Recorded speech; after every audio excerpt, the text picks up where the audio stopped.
بسم الله والحمد لله والصلاة والسلام على رسول الله وعلى آله وصحبه ومن والاه ولا حول ولا قوة إلا بالله ولا حول ولا قوة إلا بالله. اللهم صل وسلم وأنعم وأكرم وبارك على حبيبنا وشفيعنا مولانا وقرة أعيننا سيدنا محمد صلى الله عليه وسلم. اللهم صل وسلم وأنعم وأكرم وبارك عليه في الأولين، وصل وسلم وأنعم وأكرم وبارك عليه في الآخرين، وصل وسلم وأنعم وأكرم وبارك عليه في الملأ الأعلى إلى يوم الدين.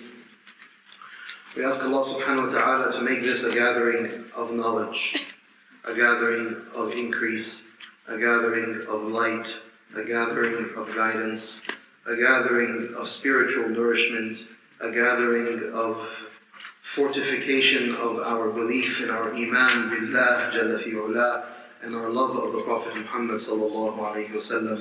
We ask Allah subhanahu wa ta'ala to place an abundance of barakah, blessing into this gathering, into our hearts and into our minds, and to purify our intentions, and to make it that we are here only for one ultimate purpose, and that is the rida of Allah subhanahu wa ta'ala, the acceptance of Allah subhanahu wa ta'ala of us as His humble servants, and His pleasure of us as seekers of Him. May Allah subhanahu wa ta'ala be pleased with us. May Allah subhanahu wa ta'ala bless us and accept from us, and allow these moments that we spend together in His sacred house to be a witness for us on the Day of Judgment, that we came together in the house of Allah subhanahu wa ta'ala, and we remembered Him, and we studied His deen, and we were in righteous suhbah, righteous companionship with one another, and we remembered His name, and we remembered the name of His beloved Messenger Muhammad sallallahu alayhi wa alihi wa sahbihi wa sallam tasliman kathira. Barakallahu feekum wa jazakumullahu kulla khair. May Allah subhanahu wa ta'ala allow this to be a start that is blessed as we travel together on this journey. And I'm distinctly honored to be the first one to be sitting with you. Inshallah, that is something that I feel a sense of great distinction from Allah subhanahu wa ta'ala, that He has allowed me the permission to be with you.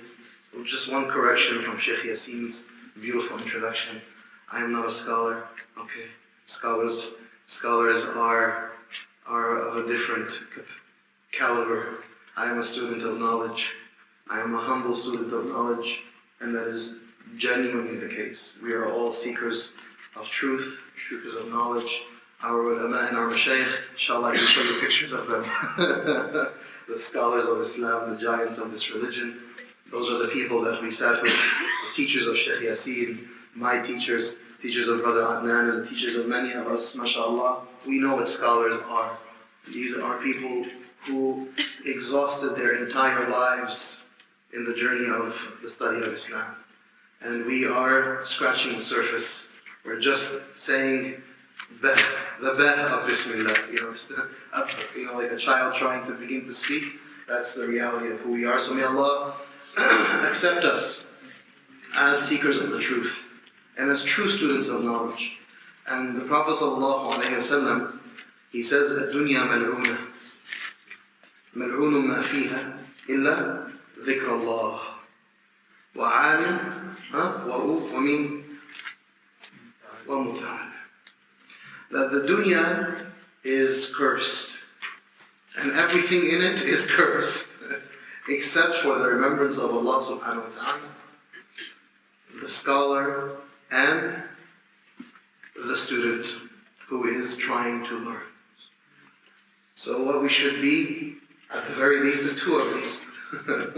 We can be in the remembrance of Allah, and we can be students trying to learn. And we ask Allah subhanahu wa ta'ala to make us from the righteous scholars of this deen.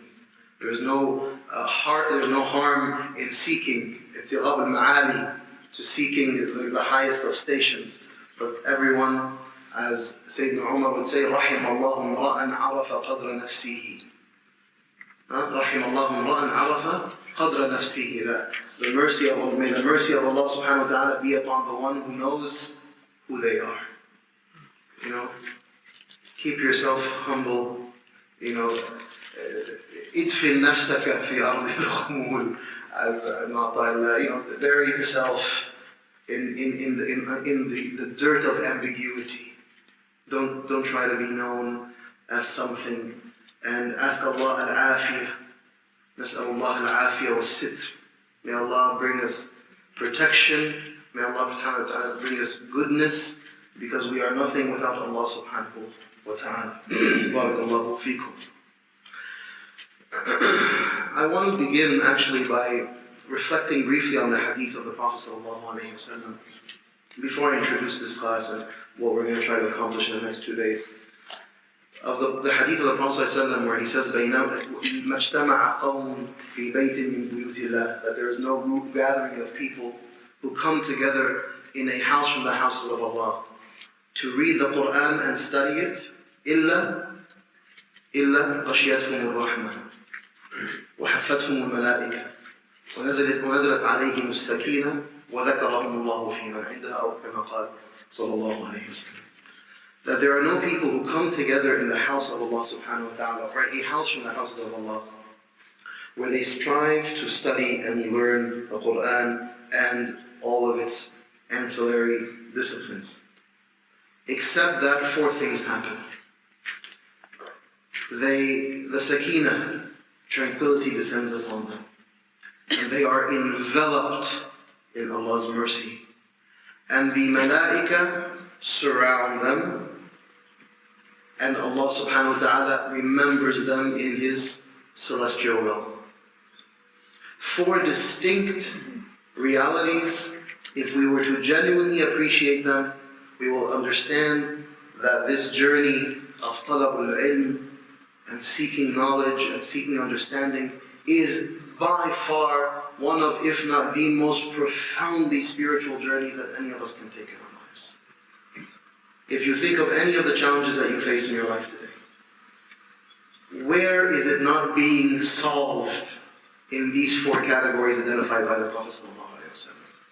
Who of us do not want to have tranquility descending upon us?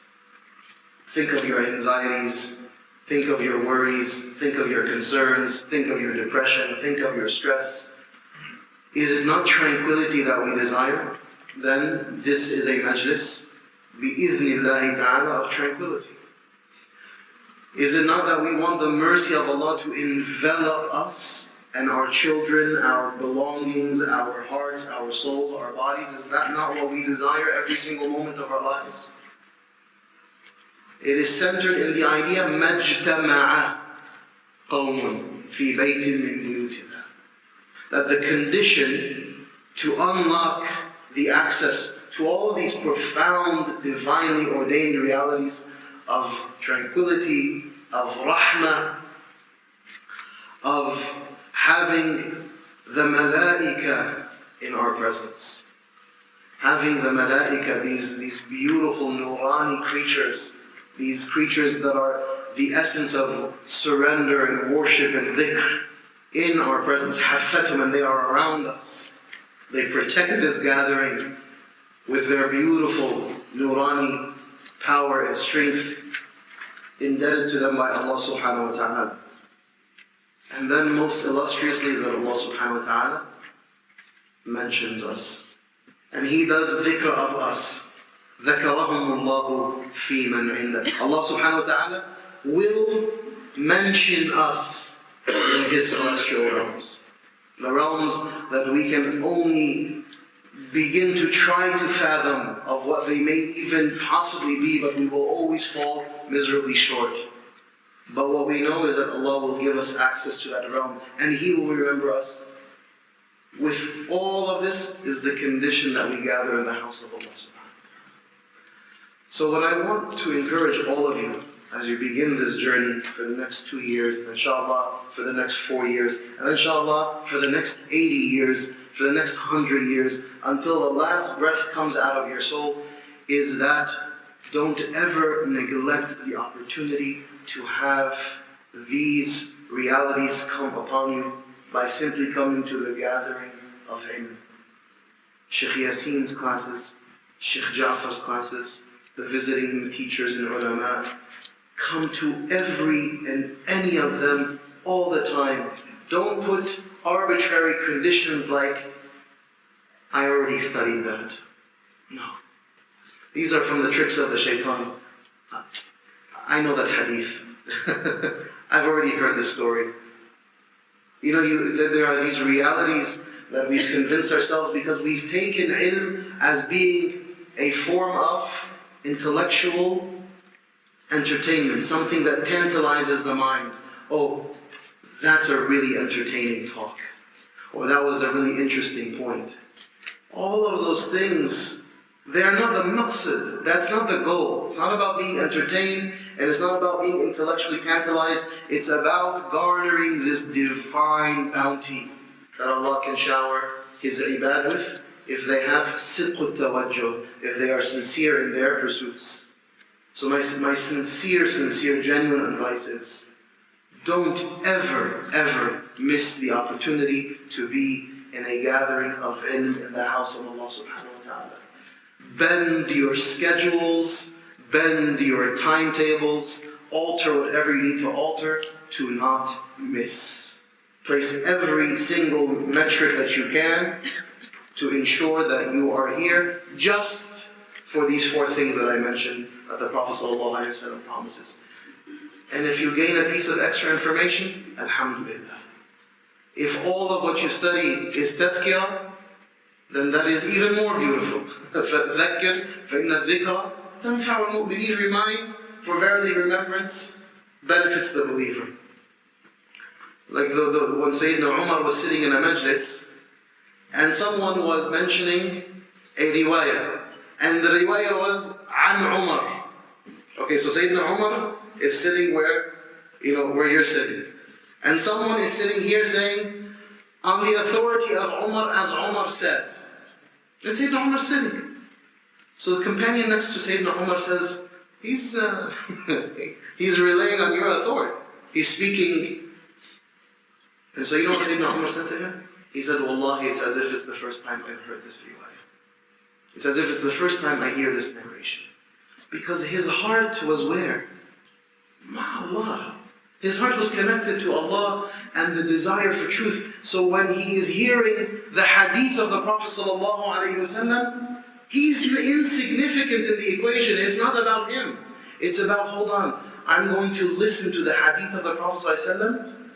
Oh, then I surrender myself. Regardless, it's not about me. Brothers and sisters, remove yourselves from the equation right now. Delete. And just surrender yourself to Allah subhanahu wa ta'ala. So may Allah allow us to begin this journey in the most beautiful of states. Bi-idhnillahi ta'ala. So, let me just explain to you briefly, before I begin, what you have in front of you. I'm not sure what you have, but there's a few things that I shared. So what did you give to the students? We give them the map. The map? The rest we think we give to them later to look at it as explorers. Okay, tayyib. And they take notes in what they're doing. Okay, inshallah. So the book, is the book given to them or no? Okay, tayyib. So there's a few things that I shared with Shaykh Yasir that inshallah, hopefully he'll give you access to, just the map. Okay, the map is the thing I'm going to touch tomorrow afternoon. Okay, so this map, very briefly, this is a map that I produced for the students that I taught this class to. Now you have to understand, this class that I'm going to teach in 2 days, I taught over 2 semesters in 48 hours. 48 to almost 56 hours. So I'm trying to condense 2 semester classes into 2 days, maybe 5-6 hours each, which is, hopefully may Allah grant us tawfiq, that I just give you some of the flavor of what it is. But what was produced out of that was, number one, this book, which I was hoping you would have, to be honest. But inshallah, hopefully we'll have it for you. I can share it with them, just I thought... You want to focus on the student, okay. But I thought I was not given permission to share it. No, okay, khair inshallah, not a problem. So this book is the Introduction to Islamic Sciences. This is the result of one of the classes that I taught that a student put together. And it has many typos, that's why perhaps Shaykh Yasir did not share, but it was put together and it's a very useful guide for what I want to do. But I'm not going to obviously cover everything. So we have this book that was put together from the class, this map of the Islamic Sciences, which is a result of this class to show you the depth and breadth and the levels of the different types of sciences and the levels of how they are studied. So we'll get to that probably most likely by tomorrow. And then I shared this book, which is going to be shared inshallah correctly, which is the Introduction of the Student of the Method of Learning. And this is a book of Adab Talabul Ilm. It's a very, very important book. So what I want to do today is I want to situate the entire journey of Islamic sciences as broadly as possible, and that is done through the reading of Hadith Jadid, and we'll get to that momentarily. And then we will talk about some of the essential adab, because you do not journey into the space of Talabul Ilm without the requisite tools, etiquettes that we have to embody on our journey. And then inshallah ta'ala tomorrow is when we will break down into more detail the Islamic sciences, okay? And just give you an overview of what they are, what questions they're trying to answer, min ayna istumaddu, where did they come from, okay? And these kind of questions, and inshallah we will conclude with that. So today we'll probably heavily focus on the question of adab, and then tomorrow will be on the Islamic sciences and their broad mapping of it, inshallah. Before I do that, before I jump in the second chapter of the book, I go through what are called the impediments of learning. And this, inshallah, you can definitely take notes on. What I try to do in this chapter is very simple. You know when you're coming to study something, and if your desk in your room is a disaster, what do? You clean up the room, clean up your desk, put everything in order, and then you sit down to begin to study. This chapter that I focus on, I try to just clean up our rooms, clean up our minds, remove the clutter, remove all of the distractions, so that the journey of learning is very important. The journey of learning is, you gain the most benefit out of it. Because what happens very often as people are coming to learn, we are all people who have biases.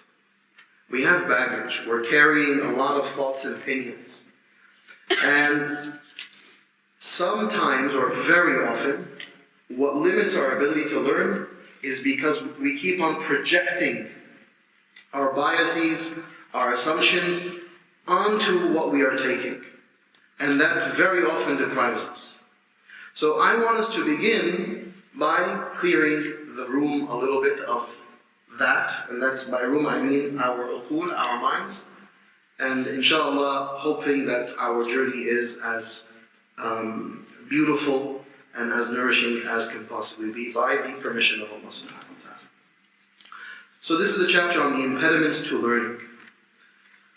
Allah subhanahu wa ta'ala, as I mentioned in the khutbah yesterday, He dignified us by giving us the uqul, and this is the intellect. The rational mind is one of the pure dignifying factors of the believer.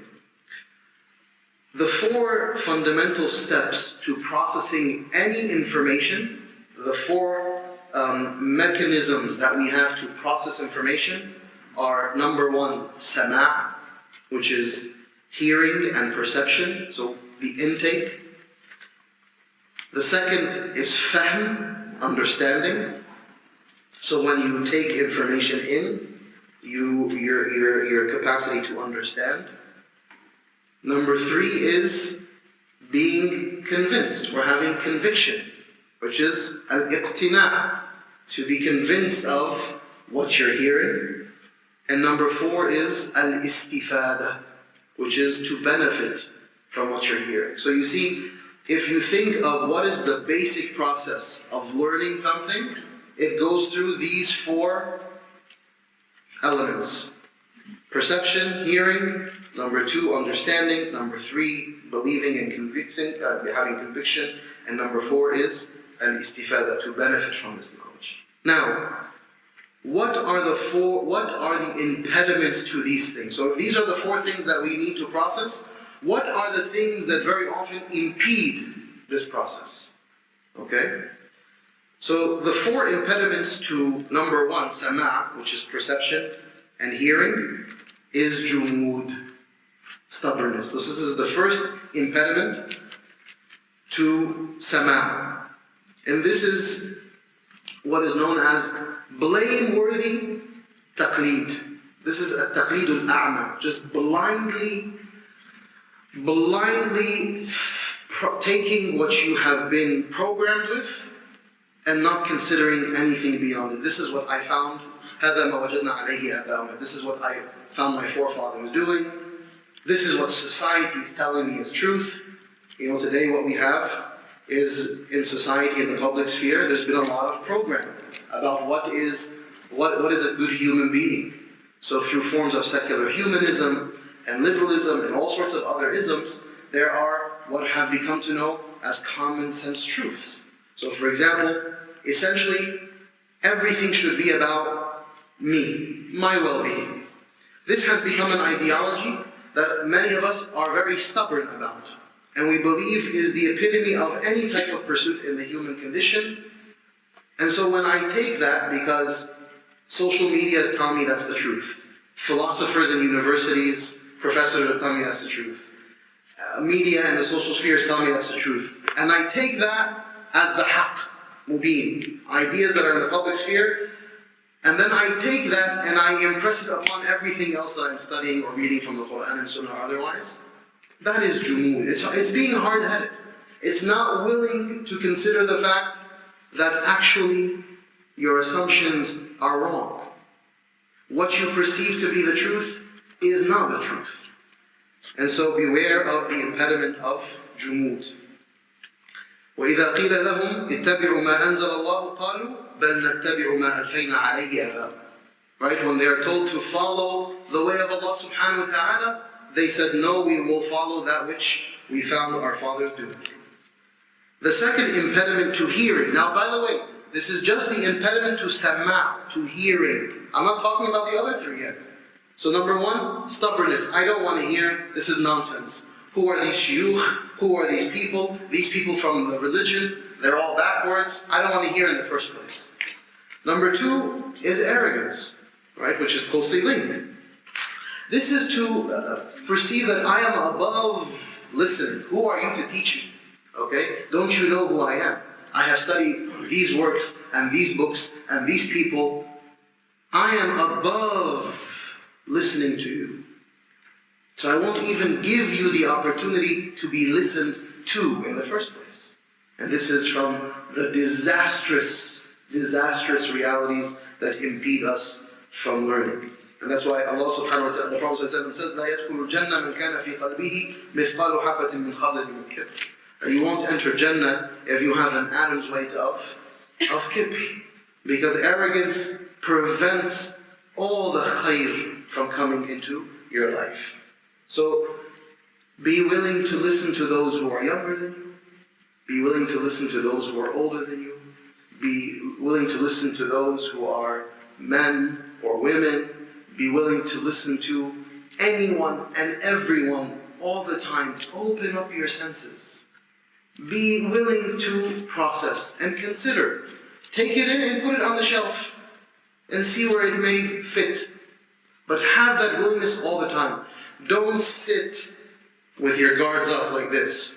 You know, all of us who give khutab, right? We're always met with the people who come to afterwards, that they only sat in the khutbah to do one thing, to pinpoint the mistakes. That's all that's their life mission. Shaykh, you made this mistake. Shaykh made a mistake. Just listen. Listen with your heart. It's okay to give nasiha, that's fine. If there's a genuine mistake, that's fine. But if that's the message that I'm here to push out because I already have my preconceived notions of the truth, and I'm going to challenge you all the time. African American Aima suffer the most from this. Because you have very arrogant people in the audience, usually brothers who are from our Arab community, will come and say, this person, you know, they don't even speak Arabic well. You mispronounce. How can I listen to you? And this could be a scholar of Islam, but my arrogance deprives me. One of the most beautiful things that I saw was when I returned from Al-Azhar, and I started to give my classes. The person who was sitting in the front row was my father, with his notebook. Wallahi al-Azim. And I was so surprised to see that. You know, this is my father. My father, you know, he's a proud man. Okay, mashallah, he's about to turn 80, may Allah bless him. But wallahi, he is the first one to, at all of my classes, with a notebook. And he himself is, he's a local figure in New Jersey. He's an imam. He's one of these lay people who there was no shuyukh around back then, and he taught himself much of the deen, and he started to give khutab in classes. But now when he saw that there was some genuine scholarship, he, mashallah, came to sit down and listen. So may Allah subhanahu wa ta'ala bless us always with that humility. Number 3 is yes, which is to despair. To say, I can never do this. This is something that I am not capable of doing. And this is also one of the great impediments and detriments to just giving yourself a chance to listen. Listen, Allah subhanahu wa ta'ala, لا يكلف الله نفسا إلا وسعها. As long as you have a human mind and you have a faculty that's intact, tawakkal ala Allah. Don't tell yourself, oh, I'm just an ignorant person, I can never listen. These classes, so many people, they wouldn't register with class, I promise you, because they think it's above them. They think it's something they shouldn't do. No, come and expose yourself, and Allahu A'lam what will happen. But just bring yourself into the space. So never write yourself off. Don't be self-deprecating. Don't write yourself off in a way that deprives you of potential khayr. And that's why إِنَّهُ لَا يَيْأَسُ مِنْ رَوْحِ اللَّهِ إِلَّا الْقَوْمُ الْكَافِرُونَ. Allah hates despair. And He says the only people who despair are the disbelievers. So we should always have a confidence billah, a thiqa billah, that we approach the khayr, and we hope and we ask Allah subhanahu wa ta'ala al-fath. Allahumma aftah alayna futuha al-arifin. Oh Allah, give us the openings of the people of Urfan. And Allahumma arzuqna ilman nafi'a wa qur rabbi zidni ilma. That's from the grace and the graciousness of Allah subhanahu wa ta'ala upon us. Number 4 is khumul al-dhihn. And this is laziness and lack of ambition. One of the greatest impediments to just exposing yourself to knowledge is pure laziness. I just don't want to get up. I see a lecture, I'll listen to it later. I'll just get the recording of Shaykh Jaffar's class. I'll get the recording of Shaykh Yasir's class. And 10 years later, the recording is still in your inbox, never even pressed, not even clicked. No. And when it comes to khayr, it is always about what? Ta'ajilul khayr. Right? Don't wait. Become a person of the moment. Khayrul birri ajiluhu. The best of goodness is the one that is done immediately. If Allah opens up an access point for you and for me to learn something, to hear khayr, listen to it. There is a collective social attention deficit disorder. We can't listen to something. I think, Adnan, what are the statistics around this? You're a computer guy. What are the statistics about people listening to links now on the internet? I think the average is like 7 to 10 seconds or something.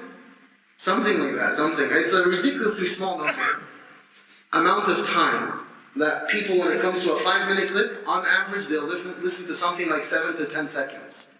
That's the average listen rate to most of these clips that you see on your Facebook timelines and YouTube and so on. No, don't be lazy, right? Kasal is one of the greatest destroyers of the self, because it deprives you of khair that is right there. There is always goodness that is very accessible. It's right there for us.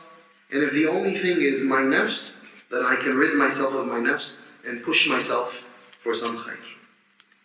The next 3 impediments are the impediments to understanding. So those were 4 impediments to hearing and processing. The next 3 impediments are the impediments to understanding. Number 1 is sathiyya. This is not allowing your mind to go beyond face value. It's being very superficial. The Quran and the Sunnah of the Prophet Muhammad sallallahu alaihi wasallam and the ilm of our ulama, even the signs in the kawn, there is always what is seen at face value, and then there is depth beneath those signs. Always there is depth. And one of the greatest impediments to understanding the haqiqah of something is just rushing and running with what? The face value of it. Hey, Shaykh, I heard a hadith that says this. Okay, fine, great, alhamdulillah, congratulations. But what does it have to do with the haqiqah of something? Oh, it's a whole other story. Right? So don't ever think that truth or knowledge is something that can be deduced from the face value, the superficial of anything in life. Always understand that there is depth. That's why, Allah subhanahu wa ta'ala in the Quran says, لَهُمْ قُلُوبٌ لَا يَفْقَهُونَ بِهَا وَلَهُمْ أَعْيُنٌ لَا يُبْصِرُونَ بِهَا وَلَهُمْ آذَانٌ لَا يَسْمَعُونَ بِهَا أُولَٰئِكَ كَالْأَنْعَامِ بَلْ هُمْ أَضَلُّ. This is Surah Al-A'raf, Ayah 7, Surah 7, Ayah 179, where Allah talks about people who have hearts, but they don't understand. And they have eyes, but they don't see. And they have ears, but they don't hear. This is a beautiful illustration of Allah telling you what? That the realities go far deeper than simply what your eardrums may react to, or what your corneas may interact with, or what information comes into you. No, there is depth. So may Allah subhanahu wa ta'ala make us a people of lub. That's why Allah refers to what? Ulul albab. The lub is aynu shay. When you peel back everything, you get to the lub. We are people of albab. The Muslim is a person of lub, who goes to the depth of something and never stays at the face value of anything. And that's why when the Prophet ﷺ talks about the end of times, he said that there will come upon the people a time يُصَدَّقُ فِيهِ الْكَاذِبُ وَيُكَذَّبُ فِيهِ الصَّادِقُ وَيُؤْتَمَنُ فِيهَا الْخَائِنُ وَيُخَوَّنُ فِيهَا الْأَمِينُ وَيَنطِقُ فِيهَا الرُّوَيْبِضَةُ قِيلَ وَمَا الرُّوَيْبِضَةُ قَالَ الرَّجُلُ التَّافِهُ فِي أَمْرٍ عَامٍ يَتَحَدَّثُ فِي أَمْرٍ عَامٍ. There will come a time when the person who is a liar will be believed. And the person who is truthful will be disbelieved. And the untrustworthy person will be considered trustworthy, and vice versa. And the person who will speak to the masses are the ruwaybidah, al-rajul al-tafih, the simpleton, the simple person who has really nothing to offer. You look at this today. When you open up TV or media or social, most of the time you're listening to someone who's just a bumbling idiot, who's saying nothing of benefit, just blithering words. And most of those words are meaningless and nonsensical. But we're listening to it. That's a disaster, especially if that's your head of state or a government official or someone who is bumbling, who's blithering. But you have to consume those words. So it is absolutely critical that we appreciate that the reason why liars are trusted is because we have become a very superficial people. There are people, doesn't matter. No matter what crimes this person does, or how evidently they are liars, proven liars, people will say, that's my man. That's the person that I follow. That's the person that I believe in. And so you begin to understand why it is when the Dajjal comes, and the Dajjal is the greatest fitna, that people will follow the Dajjal, and he'll have on his face written, Kafir. But people will follow him lovingly, because he'll deceive some people with some water, some food, and everyone say, oh, that's the Dajjal. Oh, he's giving us so much. That's my leader. And he has Kafir right on his forehead. Because what did we do? We suspended our minds. We gave our minds up. We stopped using the uqud that Allah gave us, that I spoke about in the khutbah, that are so profoundly capable. We became very superficial people. And so we stopped processing any meaningful information. May Allah protect us. So brothers and sisters, don't ever take things at face value. Number 2 is wahm. So number 1 is what? Is sathiyya. Number 2 is wahm, which is delusion and false assumptions. Delusions and false assumptions. These are the people who don't have knowledge, and they don't know that they don't have knowledge, and they assume that they know. So what happens is, if I assume I know, then أنا موهوم. And wahm is usually when I have very little proofs from what I'm saying. Right? It's usually built, it's underneath shaykh. So in the grades of knowledge, there is ignorance, there's pure ignorance, then there's wahm, then there's shaykh, then there's ghalabatul dhann, then there is yaqeen. So the highest form of knowing is yaqeen, certainty.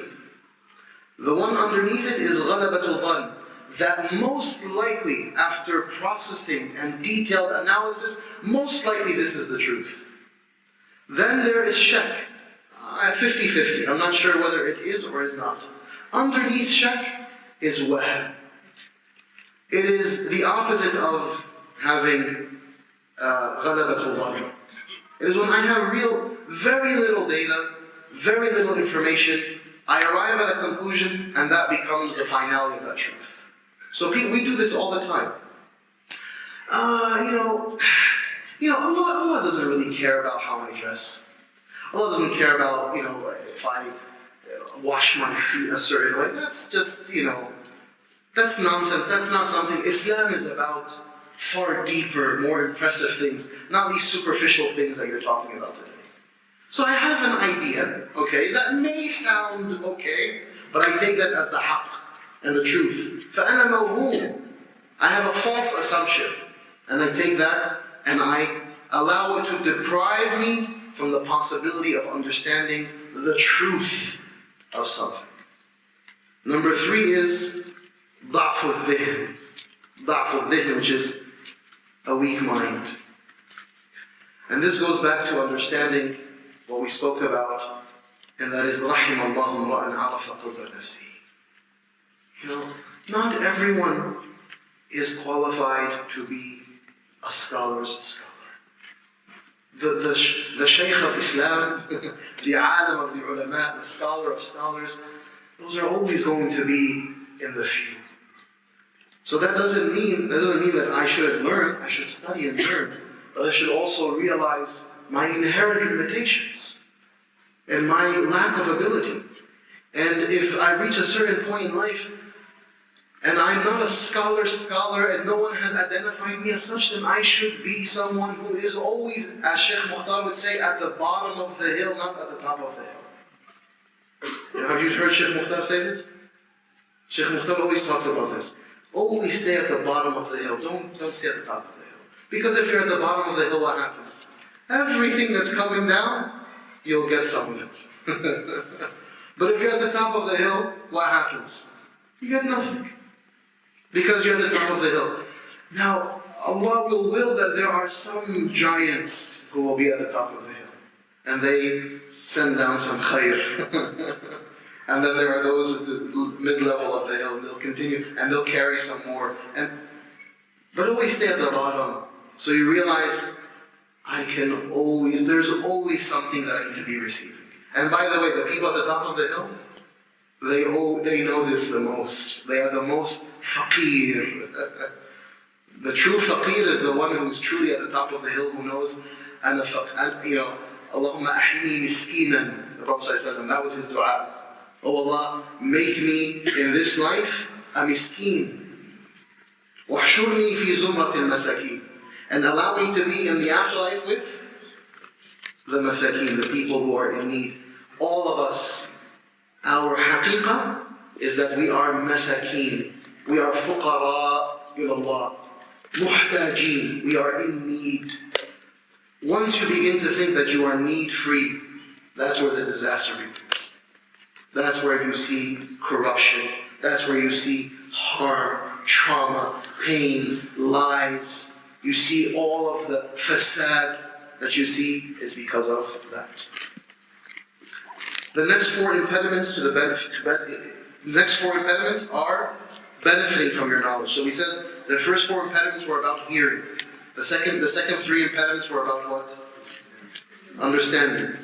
The number 3 is the 4 impediments that have to do with benefiting from your knowledge. So now, okay, alhamdulillah, I've heard, I've understood, now I want to benefit from this knowledge. The number one impediment from benefiting, or to benefiting from knowledge, is tasweef, procrastination.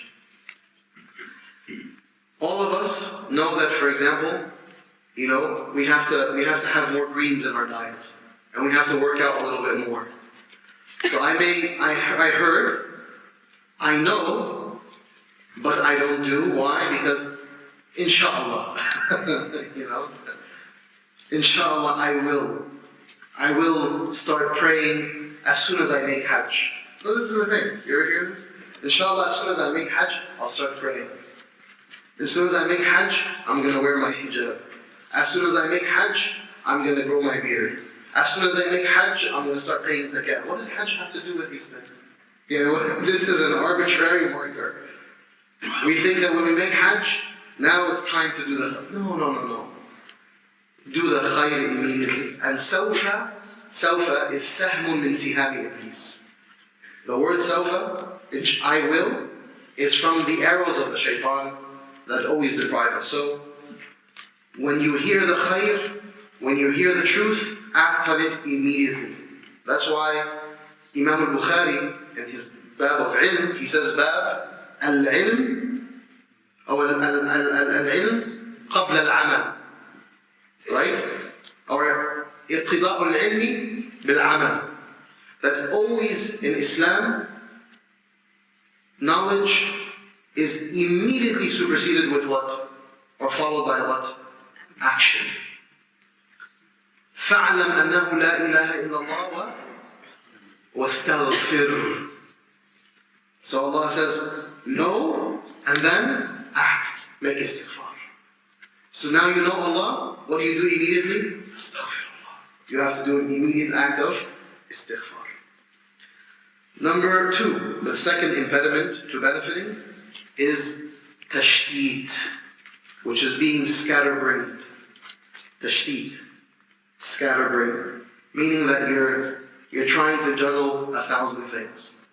One thing that always happens to students of knowledge as they begin, they hear, okay, there's Quran, there's tafsir, there's hadith, there's fiqh, there's lugha, there's usul, there's this, there's that. I want to do it all. And you try to do it all, and what do you accomplish? Nothing. So don't be scatterbrained. And always be focused on what is objectively and reasonably, by the guidance of your teachers, the good thing for you to do. احرص على ما ينفعك.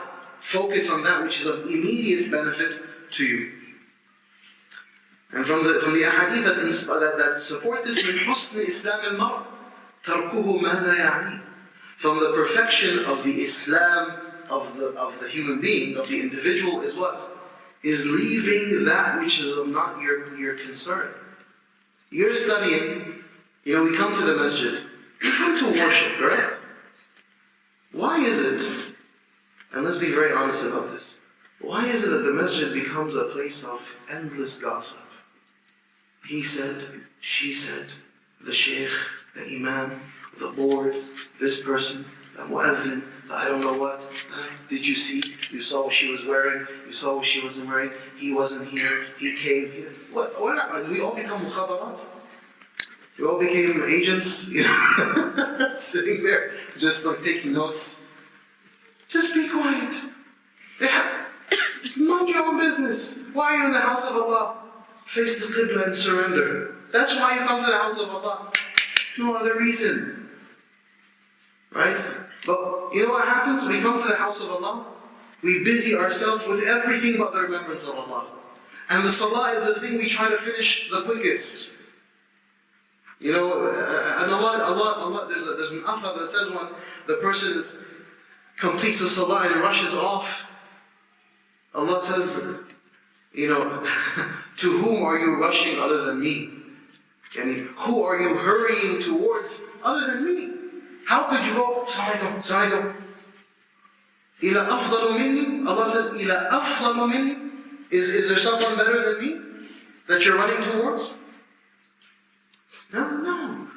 So, min husni Islam al-mar'a, you're studying, your chapter on tafsir or on hadith with the Shaykh. You're memorizing these page from the Quran. And then your phone rings and, okay, let me check this text 1 second. And then, I just remembered something I want to look up in the other thing. And then you pick up, and everything was looked at except the page that you're supposed to be memorizing. That's from the beautiful tricks of the shaitan. No. Focus on what you're supposed to be doing. Do what you're supposed to be doing. And do not be mushattat. Don't be distracted. So that you can actually benefit. So many people, they begin the journey of learning. They go for 1, 2, 3, 4 years. And they benefit very little because they were scatterbrained the whole time. They tried to do many things and they did nothing. No, in the seeker of knowledge, you should accomplish micro goals. You know that Shaykh last night spoke about the end, the philosophy of the end. Did you listen to his beautiful point that he was making? Every day you take one piece and you put it, one piece and you put it. That's how you build an apparatus of understanding and benefit. Number 3 is at-tasriya, which is lack of patience. So the third impediment to benefiting from knowledge is lack of patience. And Allah subhanahu wa ta'ala says in Surah Al-Ma'arij, إِنَّ الْإِنسَانَ خُلِقَ هَلُوعًا, that the person was created in haste.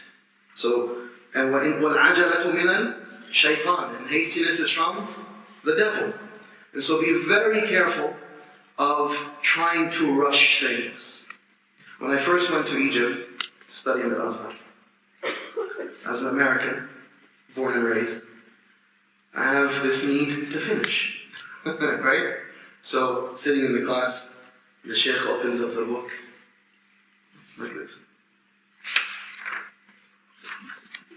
Bismillahir Rahmanir Rahim. Al-Ba', Harful Ba', and he begins to explain the letter Ba'. And he'll do that for 3 classes. And then in 3 months, we finished maybe 6 words from a 500-page book. And I was sitting there, I was like, okay, Shaykh, we gotta get back to the US here. And subhanAllah, when I first went, I was like, okay, I don't know how this is going to be accomplished. I don't know how. I spent ultimately 8 years in Egypt, but I said, how am I going to get through all of this if we're going through a few lines a month? That doesn't. But wallahi al-alim, what I learned is that the barakah, the blessings, the futuhat, the openings, the true learning was in that. Was in going through. He taught us how to read a book. And that's what I'm trying to do is what? I just want to finish. And I remember telling this to one of my shuyukh, Shaykh, I need to finish. He's like, finish for what? What are you going to do? What do you want? Finish and go where? And he's like, عاوز تروح فين? He's like, when you finish and do what? I said, I just want to finish. He said, why? Finish why? Why do you want to finish? So I can go back where? Just study and shut up. Okay, that's what he said to me. He said, uskut and study. And be patient and don't talk. Use your ears, don't use your mouth. And wallahi, that was the best advice he gave me. And I benefited tremendously from that slow, intricate, deliberate reading. I learned how to read a book from those mashayikh. Wallahi al-azim. What it means to dissect words, to dissect a page, to bring out not one man. And this shows you also the brilliance of the ulama, is that they compacted so much knowledge into one sentence. One sentence that a shaykh can unpack forever. Because of every letter, every word, the ordering, the structure, all the sciences that were incorporated into one sentence. So brothers and sisters, do not be rushed ever. There is no rush. We all, unfortunately, one of the features of the modern day, and it's one of the signs of the time, is everything has to go fast. wallahi, there's no rush. There's no rush. You think, oh, no. Don't think about it. Trust me, there's no rush. Take your time. If you spend the next 50 years of your life memorizing the Quran, alhamdulillah. If you memorize it in 5 months, alhamdulillah. Whatever fatah Allah gives you. The most important thing is to meet Allah on the journey. You know, من أراد الآخرة وسعى لها سعيها. Those who desire the akhirah and they're walking the walk of the akhirah. Okay, you're born here, you're going to die here, correct?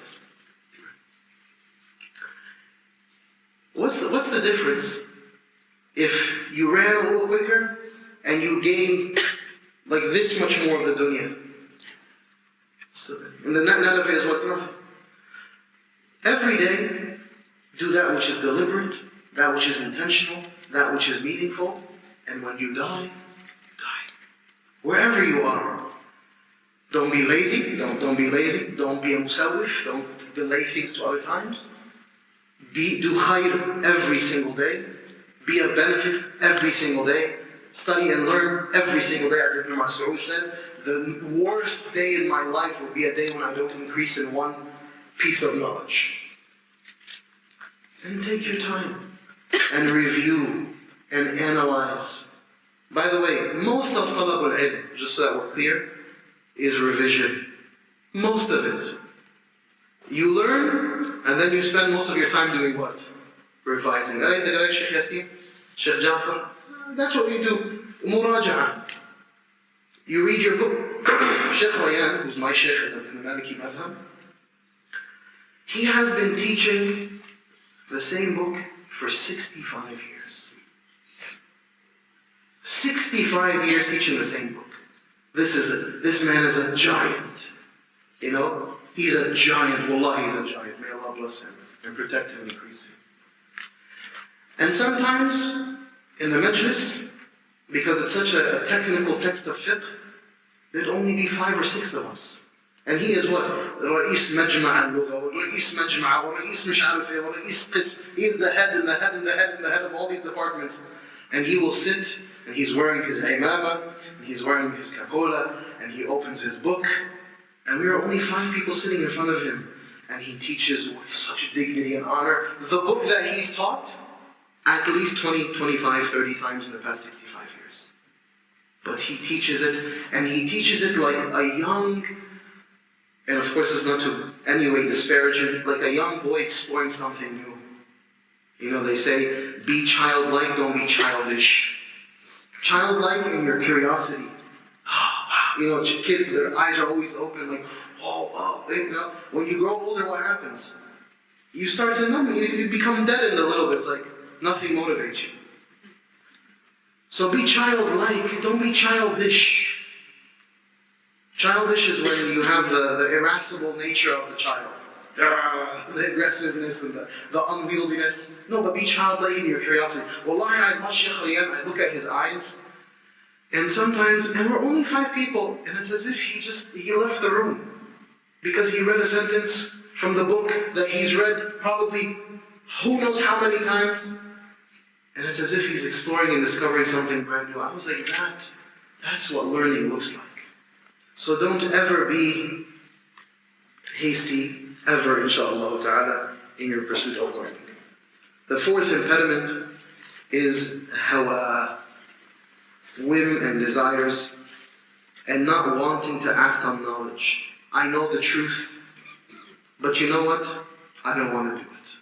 Just pure hawa. أَفَرَأَيْتَ مَنِ اتَّخَذَ إِلَهَهُ hawa. So this is different from tasweef. Because with tasweef, you know the truth, you understand, but you're just saying, I'll act on it later.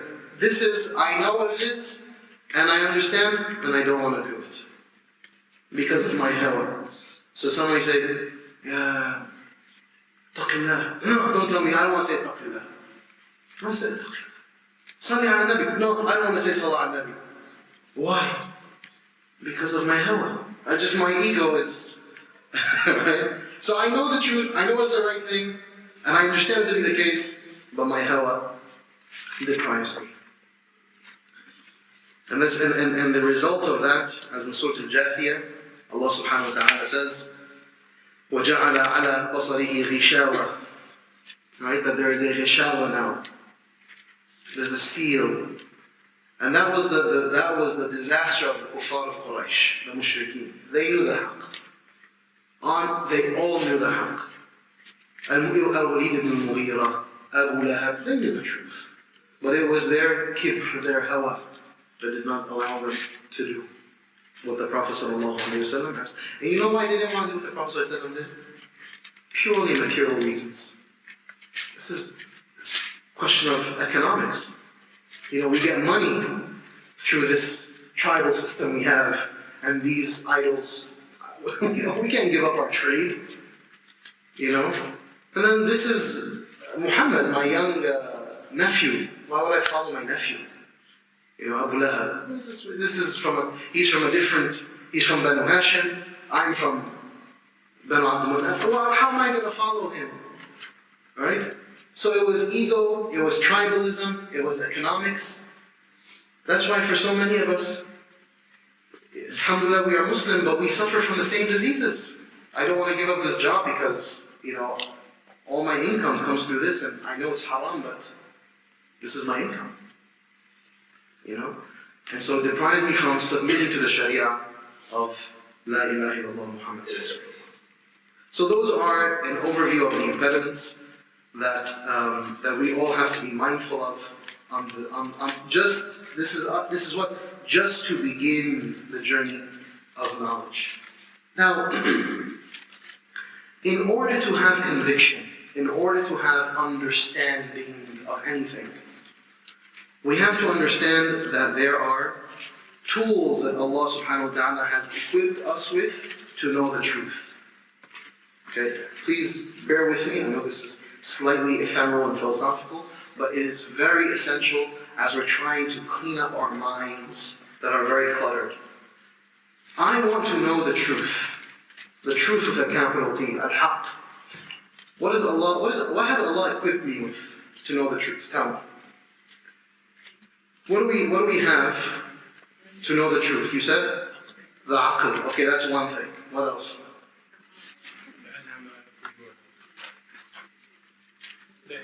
Okay, no, that's a different conversation.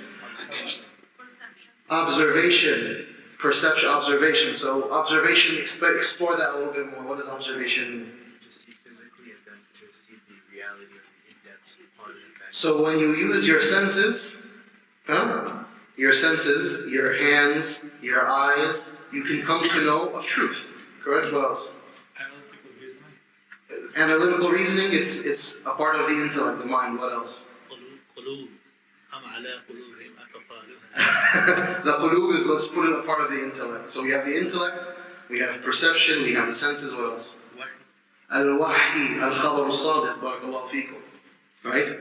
So they say in the books of Aqidah, حَقَائِقُ الْأَشْيَاءِ ثَابِتَةٌ. The realities of things are established. خِلَافًا لِلسُّفُسْطَائِيَّةِ. The sophists, they believe that there is no reality to things. Do I even know this is here? Am I real? Do I exist? No, it's real, ya habibi. Move on. The sophists, they have a problem. No, but we believe in our aqidah, حَقَائِقُ الْأَشْيَاءِ ثَابِتَةٌ وَالْطُرُقُ الْمُوَصِّلَةُ إِلَيْهَا. And the pathways that lead you to the haqa'iq, to the truths, ثَلَاثَةٌ. Al-aql, the mind, wal-hiss, the senses, wal-khabar al-sadiq, and truthful reports. There's a fourth one that some of the ulama include, but we'll leave that to another time, which is what? The shuyukh may know this, some of the students. Al-ru'ya. Al-ru'ya, that through visions, truth can be known, but don't ask me about that. It's a different story. But some of the ulama add the fourth. But for our sake, these are the three methods that we know the truth. So when the ulama deduce this, okay, these are the three ways that I know the truth. So, what are some of the truths in existence? 1 + 1 = 2. That's a truth, correct? Does anyone deny? Is there any doubt that 1 + 1 = 2? Any doubt in that? No, 1 + 1 = 2. It's a pure, rational, mathematical fact. Someone's smiling from RPI. I don't know if that, he's going to come out with some theory. But do you need wahy? Do you need revelation for 1 + 1 = 2? No. Is that something that you use your senses experientially and have tajriba and experiments to deduce? No. 1 + 1, this, 2. That's it. So it's what they call is hukm aqli. This is a judgment arrived through pure rationale. The second is the hiss, what is called experiential knowledge. So the first is what is intellectual judgments based on rational conclusions and rational truths. The second is experiential judgments based purely on tajriba. Fire burns. What is fire burns? You had to experience. The first man, when they fire occurred, did they know that it burned except when they touched it? So that's not something you know rationally. That's something you know experientially. So through al-hukm al-adi, experiential judgments, you arrive at certain truths. It is a truth that fire burns. How do we know that fire burns? Through what? Through experiment, tajriba. The third is al-hukm al-shara'i.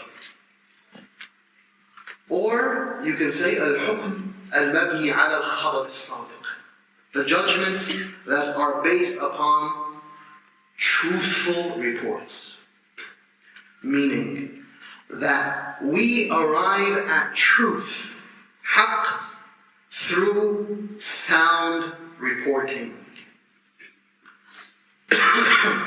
How do we know that the Romans existed? How do we know that Caesar existed? How do we know that what happened in Pompeii? How do we know? How do we know? How do we know? What do we know through? Reports. Generation after generation after generation, reports were handed down that things in history occurred.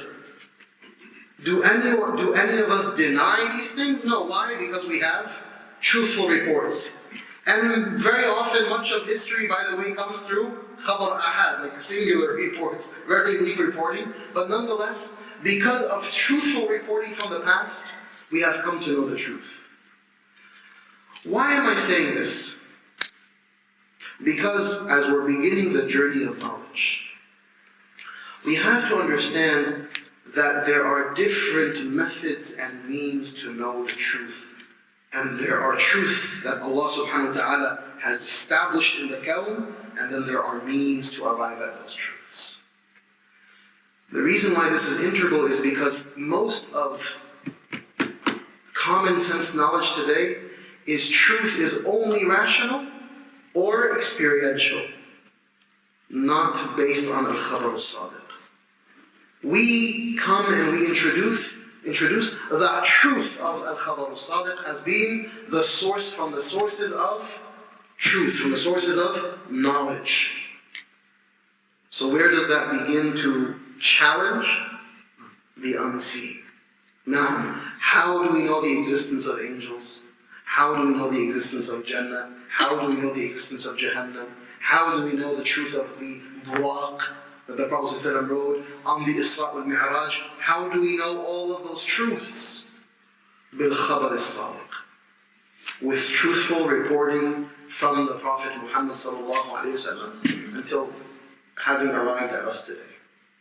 Now, does that challenge many of our minds? Certainly. But that's when we'll begin to address that in the Hadith sciences. Because we have to appreciate what does a sound, truthful report look like, and how is it received, and what are the methods of receiving, and that's a whole story that is deciphered in that section, inshallah. So these were what I like to do to introduce the journey so that we can clear our minds, we can organize our thoughts a little bit, and prepare the aql, inshallah, for a meaningful journey. Any questions on what I have mentioned over the past hour and 15 minutes? Yes? Impediments to being convinced.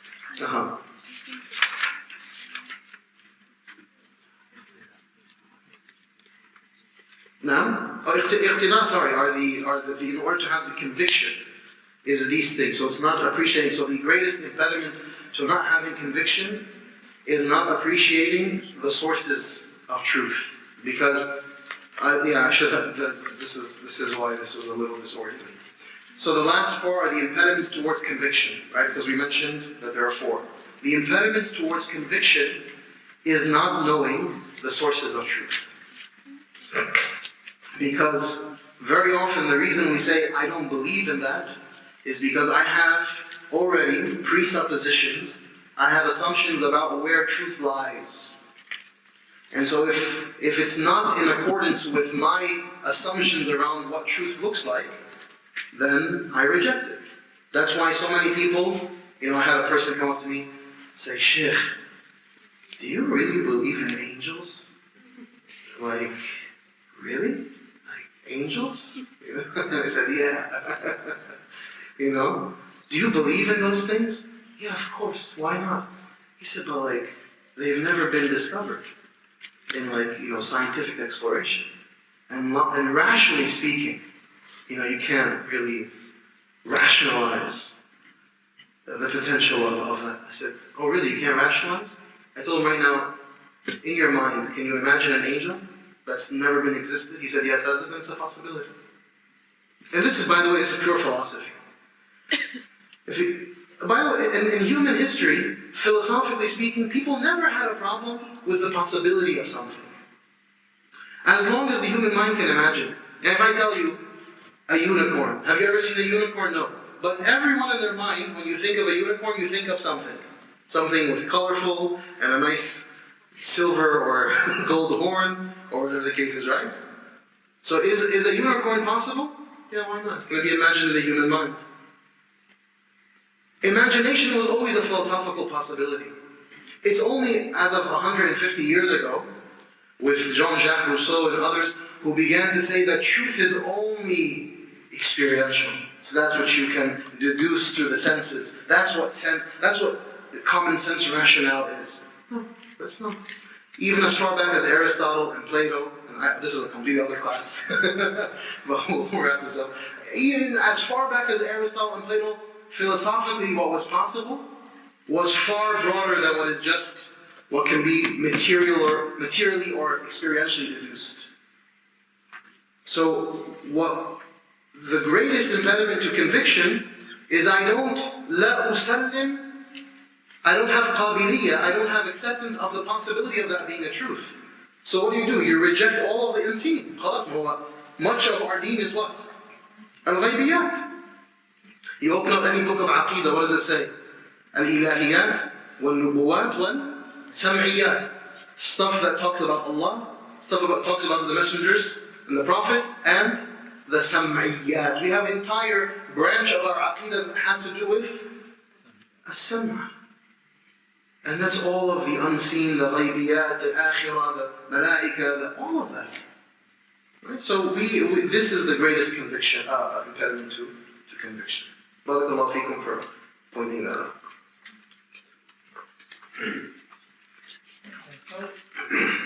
I'm sorry, what time are we going towards?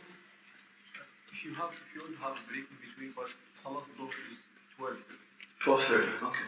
If you have to have a break in between now and... It's up, I can go until after tomorrow, so you stop me when you want to stop me. Go. Yeah, this is a question about the second element, which is a hiss, so that we have to experience. Don't you think that Adam is an exception? Because Allah said, وَعَلَّمَ آدَمَ الْأَسْمَاءَ كُلَّهَا. Before even he came down, he knew and died. And if you go back to history, people who knew a lot of stuff, that there's no way to know it without the experience, like herbs. Yeah. There are millions of herbs on the earth, and they knew which one is good for this disease and which one is good for the disease.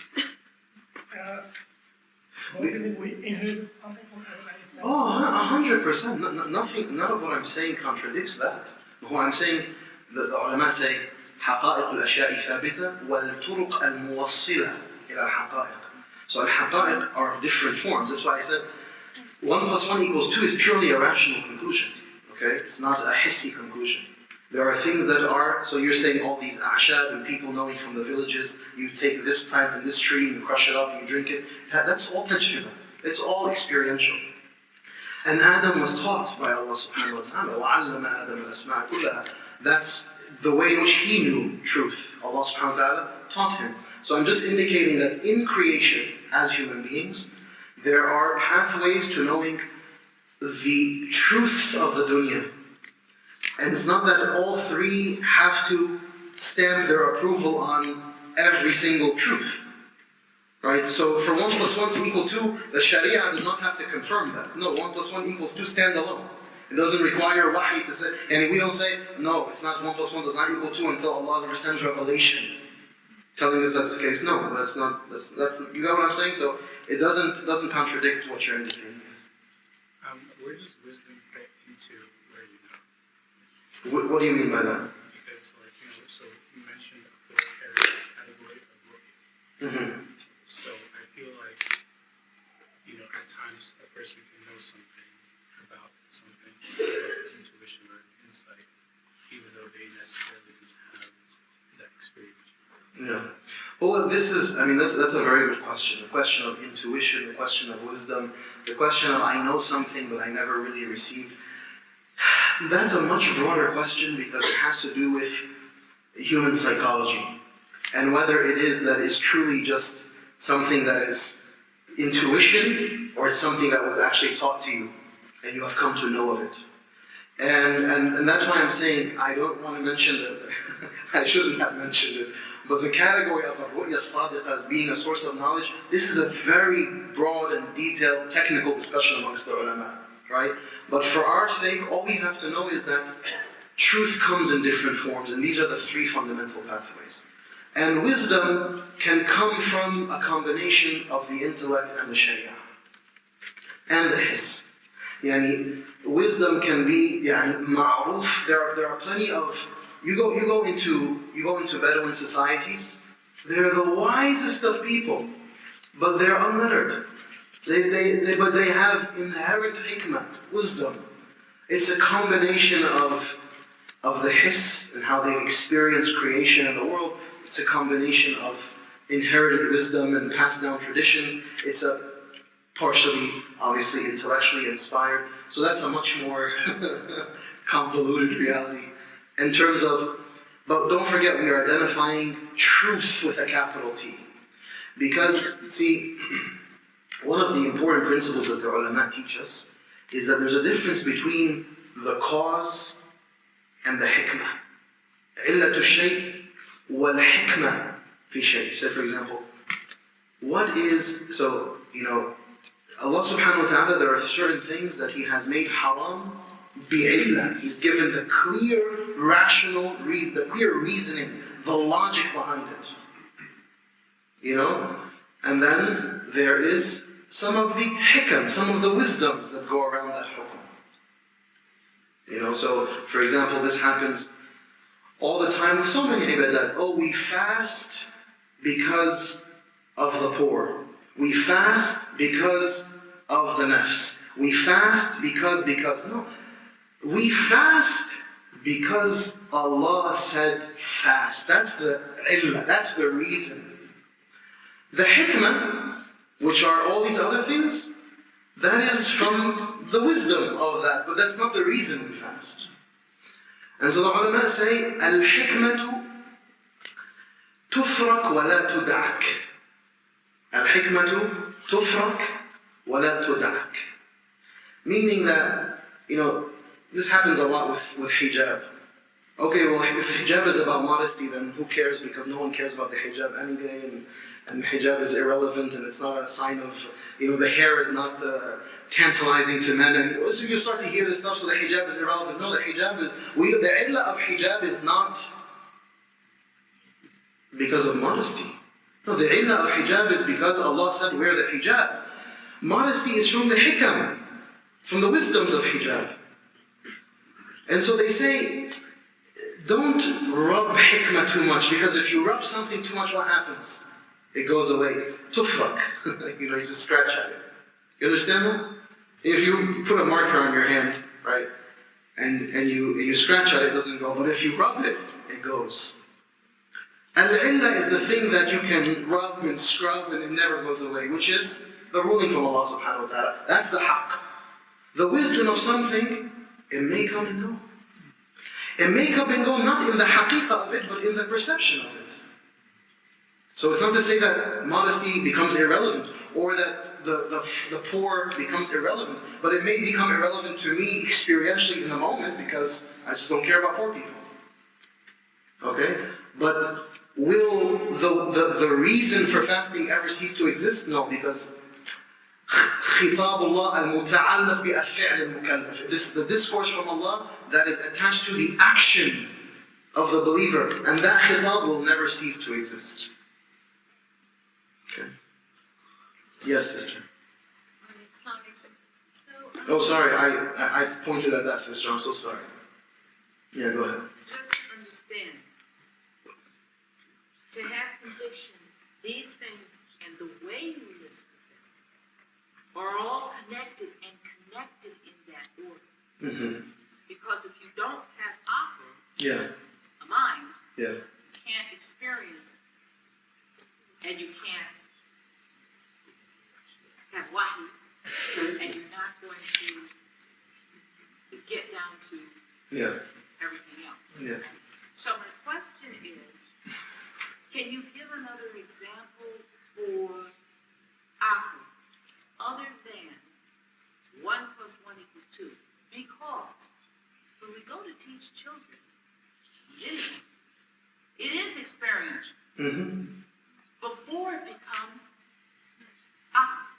Well, listen. Okay, so the reason I share this. No, I get it. I get what you're saying. I want to simplify this because I don't want us to get. I'm not trying to get too deep into the pedagogy or the philosophy of education and learning. But we've got a room full of teachers. I have a room full of students. Who teach? Who teach? Now, if this was supposed to be teacher training, Shaykh Yasir should have told me. What I'm articulating, and let me try to make it practical to you in this regard. Now, of course, this is something that's definitely above the young mind to process, because one of the important things to realize is this is with regards to the mukallaf, the person who's legally responsible, meaning that their faculties are complete. Now, I'm not going to take this and teach this to children. I'm not going to say you have aql, hisn, wahy. This is way above their pay grade, right? What I'm just trying to indicate is, for our sake, our collective sake, is that when we ourselves are trying to process what truth is, that these are the pathways towards truth. Now, how children learn, that's something, you know the truth, and you try to facilitate through whatever measures and means you have, whether it's through experiential learning, whether it's through rationalizing with the child, whether it's through leading by example. Those are all methods of education. I am here. I'm at the beginning point. Because the crisis that I'm trying to address by mentioning this is many Muslims today are doubting essential aspects of our faith because it doesn't gel and conform to my perception of what is logical and rational, or my experience. And because it doesn't conform in that space, which is usually a very subjective and arbitrary space, then I negate its possibility. I'm just trying to set the standards from minute one. When you're trying to begin your journey of learning, you have to appreciate these realities. Now, how children now experience virtues and values and meanings and understanding, that's much more psychological than it is about rationalizing. You can tell something to a child and they may be convinced, but a few years later, it's irrelevant, right? Because their mind has evolved in a particular way. So you give them, oh, we fast because it's good for the body. And a few days later, like, I don't care if it's good for the body. But fundamentally, why do we fast? Because Allah. So, what's the most important thing that I want to do with children? I want to touch their psyche, their emotional reality. So if I speak to them about Allah, I'm not going to sit there and talk to them about the philosophical proofs for the existence of God. Because they're going to look at you and say, what are you talking about, teacher? I have no idea what you're saying. But you're going to talk about your love for Allah, and your care for Allah, and your awe of Allah. And you're going to talk about Allah's majestic names and attributes. That's how you educate a child about Allah. Right? Now, in the books of dialectical theology, and that's a whole other chapter that maybe we'll touch on tomorrow, yes, there are spaces where we start to talk about the detailed philosophical proofs for the existence of God and for all of those, and prophets and so on. But for the majority of people, that's not what's needed. So much more psychological, spiritual, emotional reality, right? It's far more experiential. And so most of teaching is tarbiyah. It's something that I have in me, that I have conviction of and belief, and I, through humility, try to impart on the child. Now this is an addendum to the topic, just because the sister was very passionate about teachers, and everyone being a teacher apparently. How many people here are teachers? MashaAllah. Okay, we have a lot of teachers, okay. We'll have a breakout session for teachers, inshallah. The sister, yes. So, as you're explaining the pathways of knowledge, so you have conviction, you have aqal, you have conviction, and you want to benefit. But there are different people, but they come to different conclusions. You know what I mean? They perceive haqq differently. Haqq is not arbitrary. Truth is not arbitrary. This is a philosophical fallacy of our day and age, where we say there are many truths. No. In the Islamic philosophical paradigm, Allah is al-Haqq. He is the truth. Today they say there are many truths. No. There are not many truths.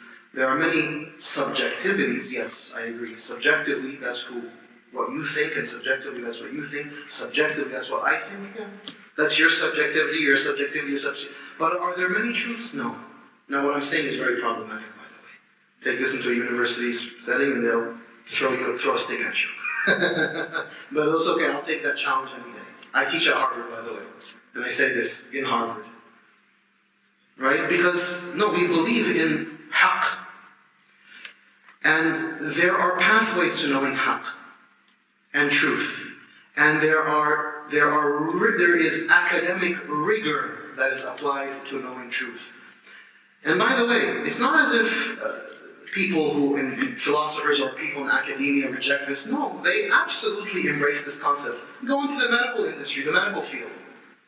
It is a process of rigorous analysis and testing and trying and FDA approvals and billions of dollars and whatever to arrive at a point where you allow for a medication to be taken. Can I come and say, as Yasir Fahmy, who the extent of my medical knowledge is Google, say, well, no, that's your truth, that's not my truth. Your truth is to take, Zithromax. My truth is that you take, some grass from outside and put it in a cup. It does the same thing. That's your truth, this is my truth. No, you know what they're going to tell me? You're crazy. Don't talk. Now, we will respect academic rigor and the scientific process in all industries and in all fields of study. But when it comes to Islam, no. That's your opinion. My opinion is different. And as we'll come to learn, inshallah, tomorrow, Islam, as an intellectual project, is an extremely rigorous scientific endeavor. And not by scientific meaning the study of the physical world. I mean, it is an orderly, it is a logically ordered, discipline based on metrics and methods and processes that have been intact for over 1,300 years, over 1,400 years now. So that's all I'm indicating, is that we're going to respect the process that exists to knowing the truth about Islam. So you say, okay, well that's your interpretation of this hadith. My interpretation is different. Well, who are you and who am I? And who are you to talk about the interpretation of the hadith? And who am I to talk about the interpretation of hadith? And who is Shaykh Ibn Hajar al-Asqalani to talk about the interpretation? Who are these people? And who is qualified? This is a huge question. But one of the diseases of our age, and we're going to read this inshallah after we come back from the break, is we're going to talk about one of the diseases of what has come in age and from of the disastrous adab that exist that have made truth-seeking very arbitrary, very subjective, very nafsani in its orientation. Yes? I had a question regarding to Khabus Is it only for Hukum Shari, or is it another method of truth which we can use outside of Barakallahu feekum. Khabar al-Sadiq is a method of truth-seeking that includes Sharia and other things as well. Absolutely. Well, how do we know history?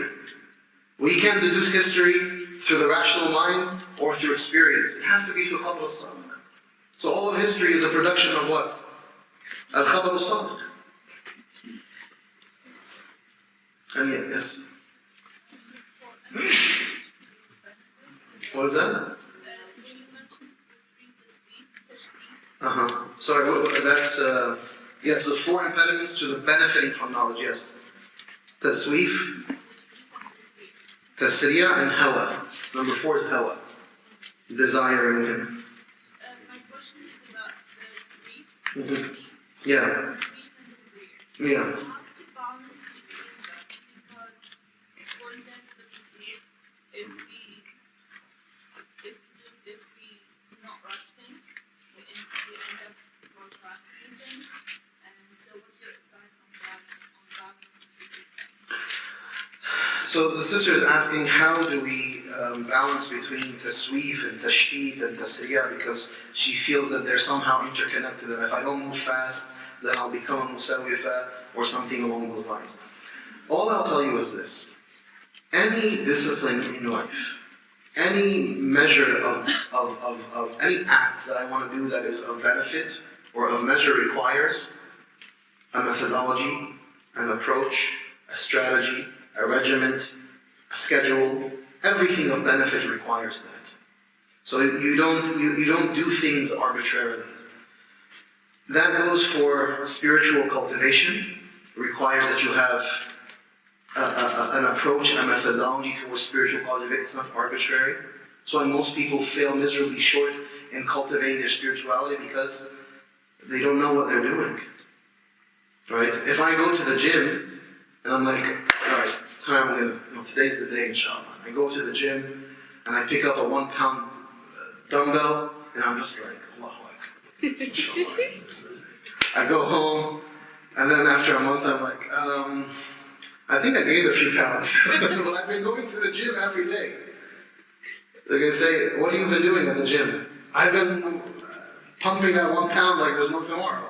Okay, you're not going to get anywhere, right? So that's the same reality, sister. I mean, these things are not arbitrary. When it comes to the study of ulum shar'iyya, there is a methodology. There is an approach.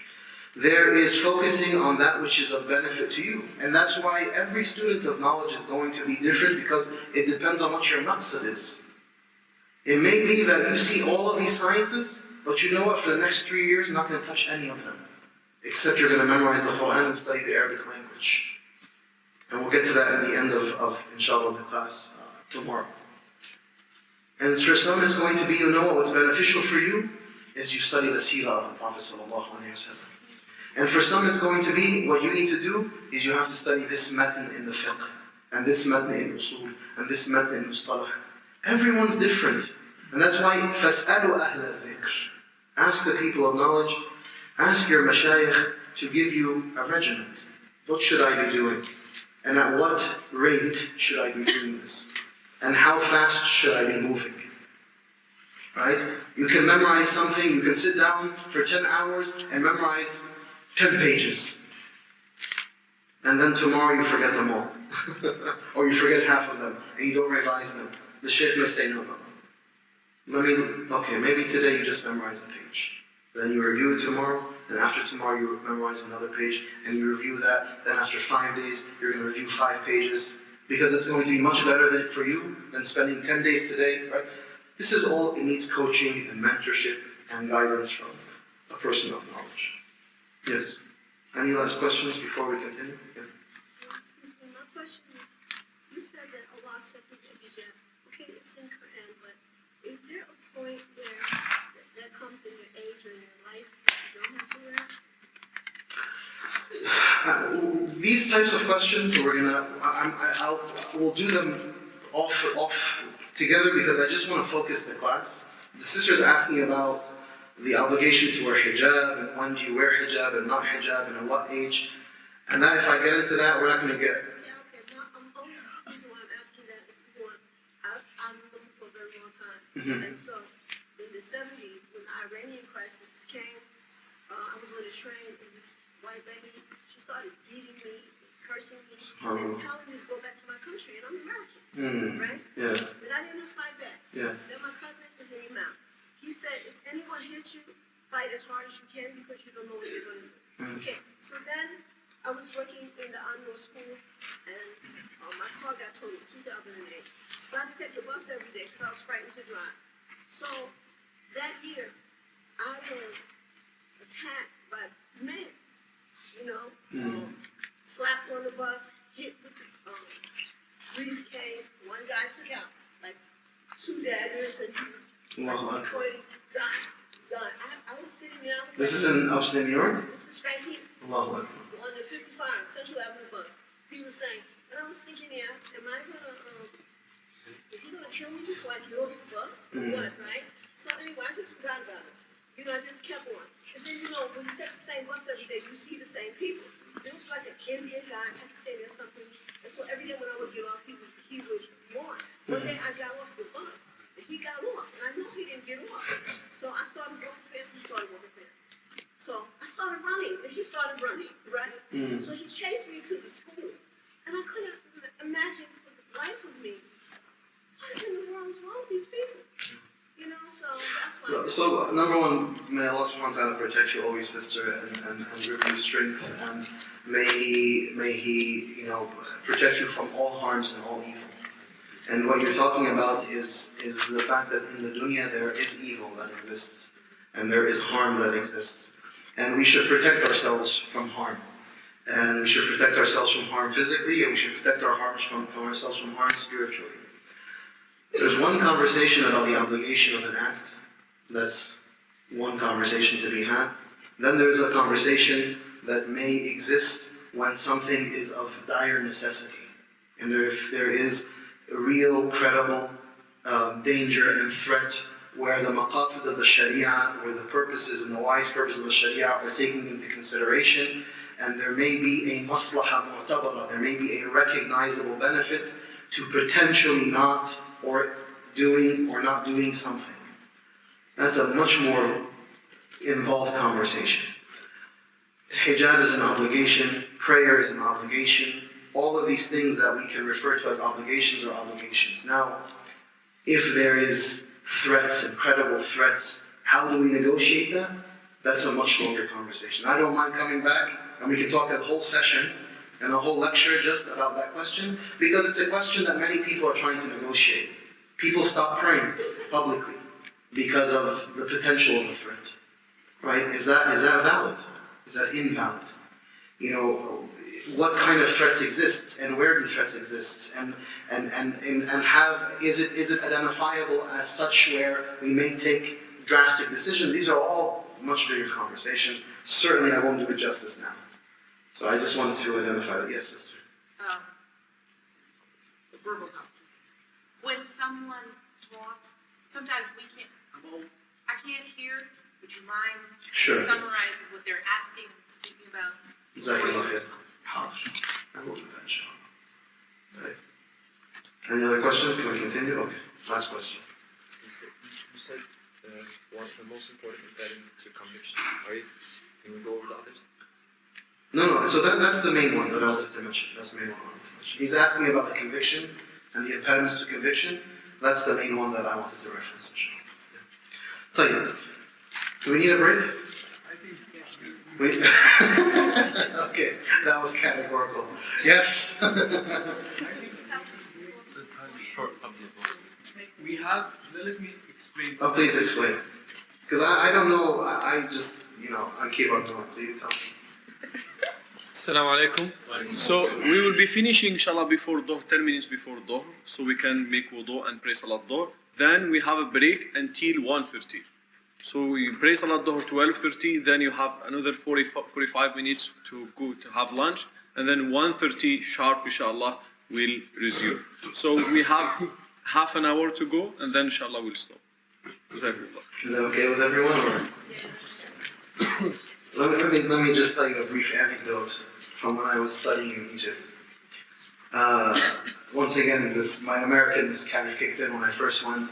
And sisters who need to get up and go, please. And if you need to use the restroom or something, I'll continue teaching. But I don't want anyone to feel that they're imprisoned in the house of Allah subhanahu wa ta'ala. When I first went to Egypt, and we were sitting on the floor in the majalis of ilm. And by the way, I almost never teach like this.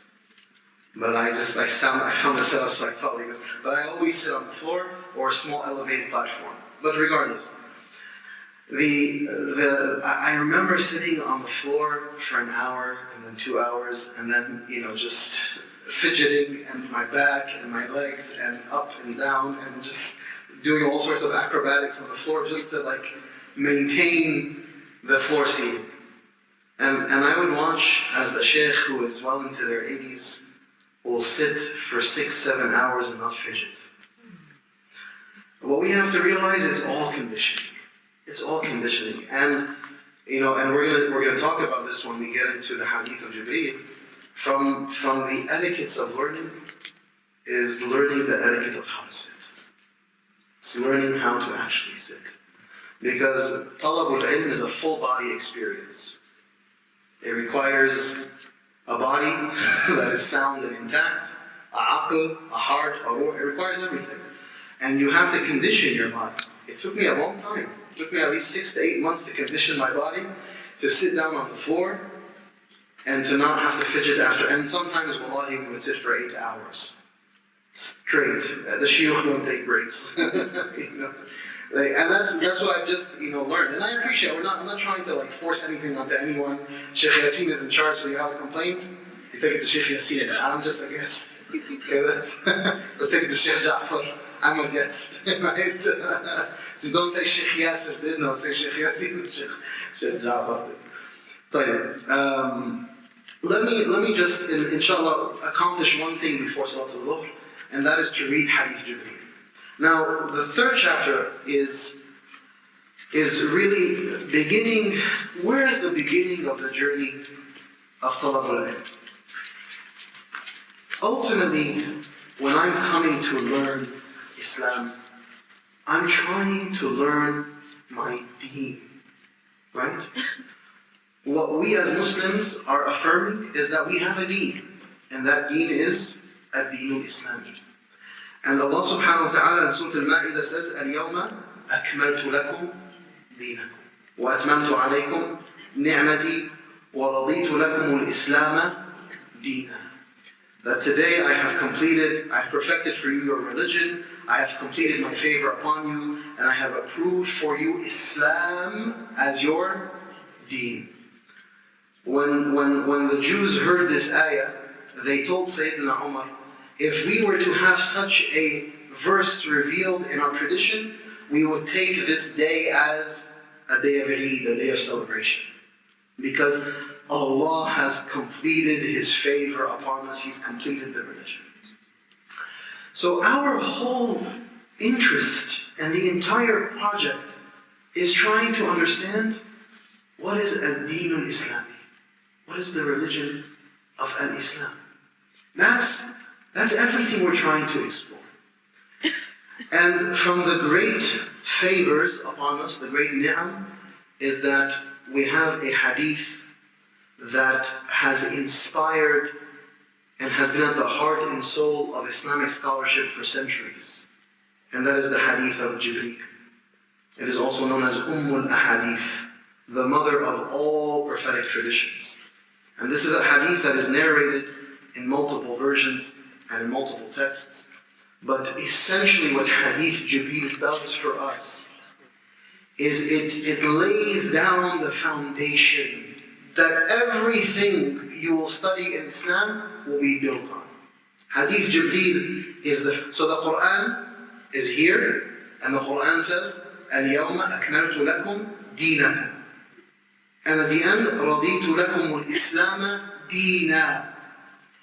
So right above it is what? The hadith that says what? The question that is being answered, what is the deen? What is the deen? And that's where hadith Jibreel is so beautifully liberating. And it really lays down a foundation and the pillars that this entire apparatus will be built on. Quran, the Sunnah, this hadith of the Prophet ﷺ, and then the entire infrastructure, the rooms, the houses, the levels, the spaces, how everything is arranged, is upon these 5 foundational pillars that are found in Hadith Jibreel. And yes, I said 5, and I'll explain to you why I say that. So let's read the hadith, inshallah. Yes, none of you have it. It's all here, but let me read it, inshallah, and then we'll explain it بإذن الله. حدثنا علي ابن محمد حدثنا وكيع عن كهمس ابن الحسن عن عبد الله بن بريدة عن يحيى بن يعمر عن ابن عمر عن عمر قال, so on the authority of Umar, قال كنا جلوسا عند النبي صلى الله عليه وسلم. Please open up your hearts. Don't worry about writing right now. Just open up your hearts and listen to the hadith as it is relayed. Imagine that you are listening to Sayyidina Umar relay this hadith. كنا جلوسا عند النبي صلى الله عليه وسلم فجاء رجل شديد بياض الثياب شديد سواد الشعر شعر الرأس لا يرى عليه أثر السفر ولا يعرفه منا أحد. قال فجلس إلى النبي صلى الله عليه وسلم فأسند ركبتيه إلى ركبتيه ووضع يديه على فخذيه ثم قال يا محمد ما الإسلام؟ قال شهادة أن لا إله إلا الله وأني رسول الله وإقام الصلاة وإيتاء الزكاة وصوم رمضان وحج البيت. قال صدقت. فعجبنا منه يسأله ويصدقه.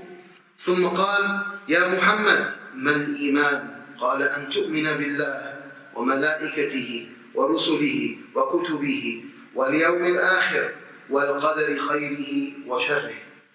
قال صدقت. فعجبنا منه يسأله ويصدقه. ثم قال يا محمد ما الإحسان؟ قال أن تعبد الله كأنك تراه فإن لم تكن تراه فإنه يراك. قال فمتى الساعة؟ قال ما المسؤول عنها بأعلم من السائل. قال فما أماراتها؟ قال أن تلد الأمة ربتها وأن ترى الحفاة العراة العالة رعاء الشاء يتطاولون في البنيان أو في البناء. قال ثم قال فلقيني النبي صلى الله عليه وسلم بعد 3 فقال أتدري من الرجل؟ Or another narration من السائل؟ قلت الله ورسوله أعلم. قال ذاك جبريل أتاكم يعلمكم دينكم. That was Jibreel. He came to teach you your what? Your deen. We were sitting with the Prophet ﷺ when a man came to him whose clothes were intensely white and whose hair was intensely black. No signs of travel could be seen upon him, and none of us recognized him. He sat down facing the Prophet ﷺ with his knees touching his, and he put his hands on his thighs, and he said, O Muhammad, what is Islam? He said, to testify that none has the right to be worshipped but Allah, and I am the messenger of Allah, to establish regular prayer, to pay zakat, to fast in Ramadan, to perform hajj to the Kaaba, He said, you have spoken the truth. We were amazed by him. He asked him a question, then he told him that he had spoken the truth. Then he said, O Muhammad, what is Iman, faith? He said, to believe in Allah, His angels, His messengers, His books, the last day, and the divine decree, qadar, both the good of it and the bad of it. He said, you have spoken the truth. We were amazed by him. He asked the question, then he told him that he had spoken the truth. Then he said, O Muhammad, what is ihsan, beauty? What is ihsan? He said, to worship Allah as if you see Him, for even though you do not see Him, He sees you. He asked, when will the hour be? He said, the one who is being asked about it does not know more than the one who is asking. He said, then what are its signs? He said, when the slave woman gives birth to her mistress, and when you see barefoot, naked, destitute shepherds competing in constructing tall buildings. The Prophet ﷺ met me 3 days later and asked me, do you know who that man was? I said, Allah and His Messenger know best. He said, that was Jibreel, who came to teach you your religion. This, brothers and sisters, as you can see, is a very comprehensive hadith. And as I mentioned, what it was is it lays down the primary pillars that the entire apparatus of Islamic sciences will be built on. So what are these 5 pillars?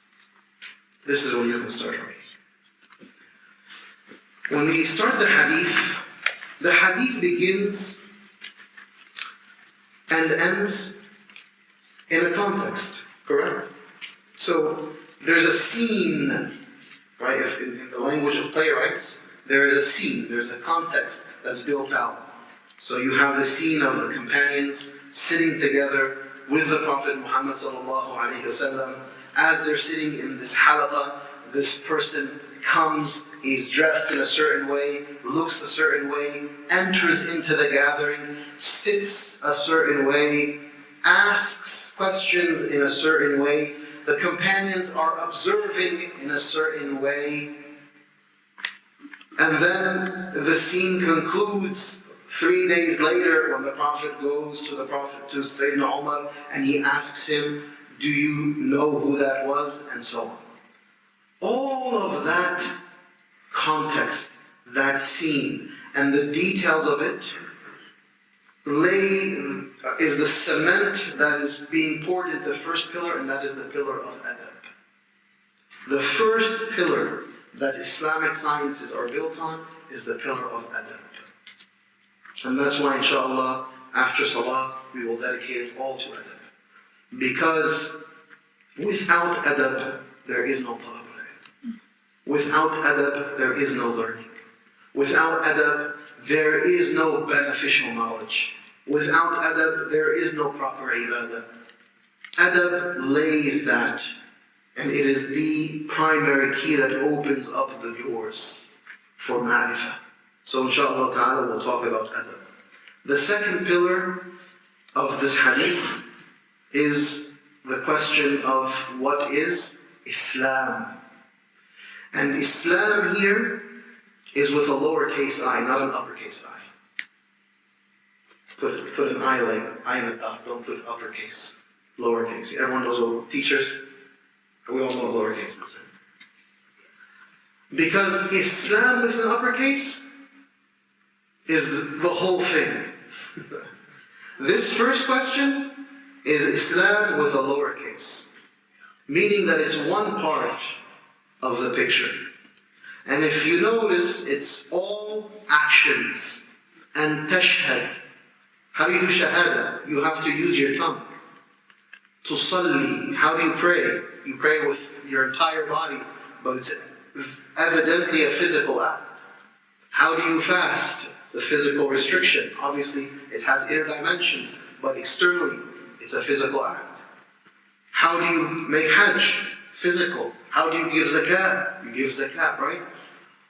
The first dimension, so it's adab, and then the second is the external submission of the body, which is when you engage in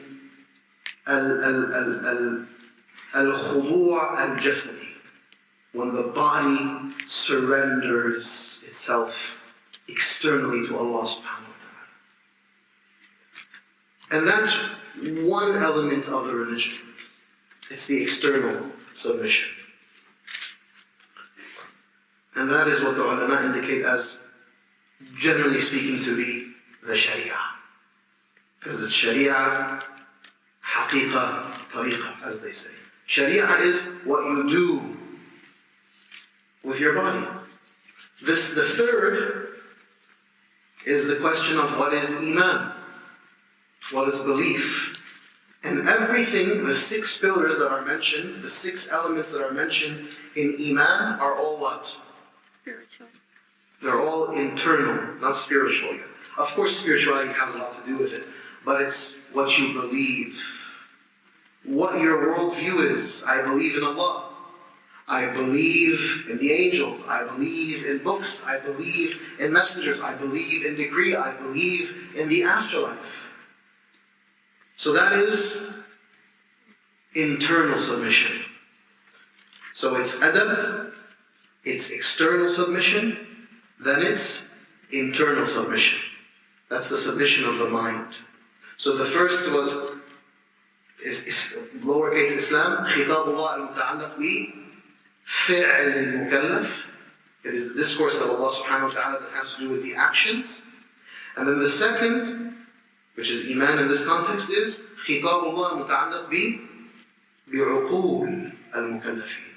With the minds of the mukallaf, what do you believe? Then the next question is what? Mal ihsan. And what is ihsan? Ihsan is everything.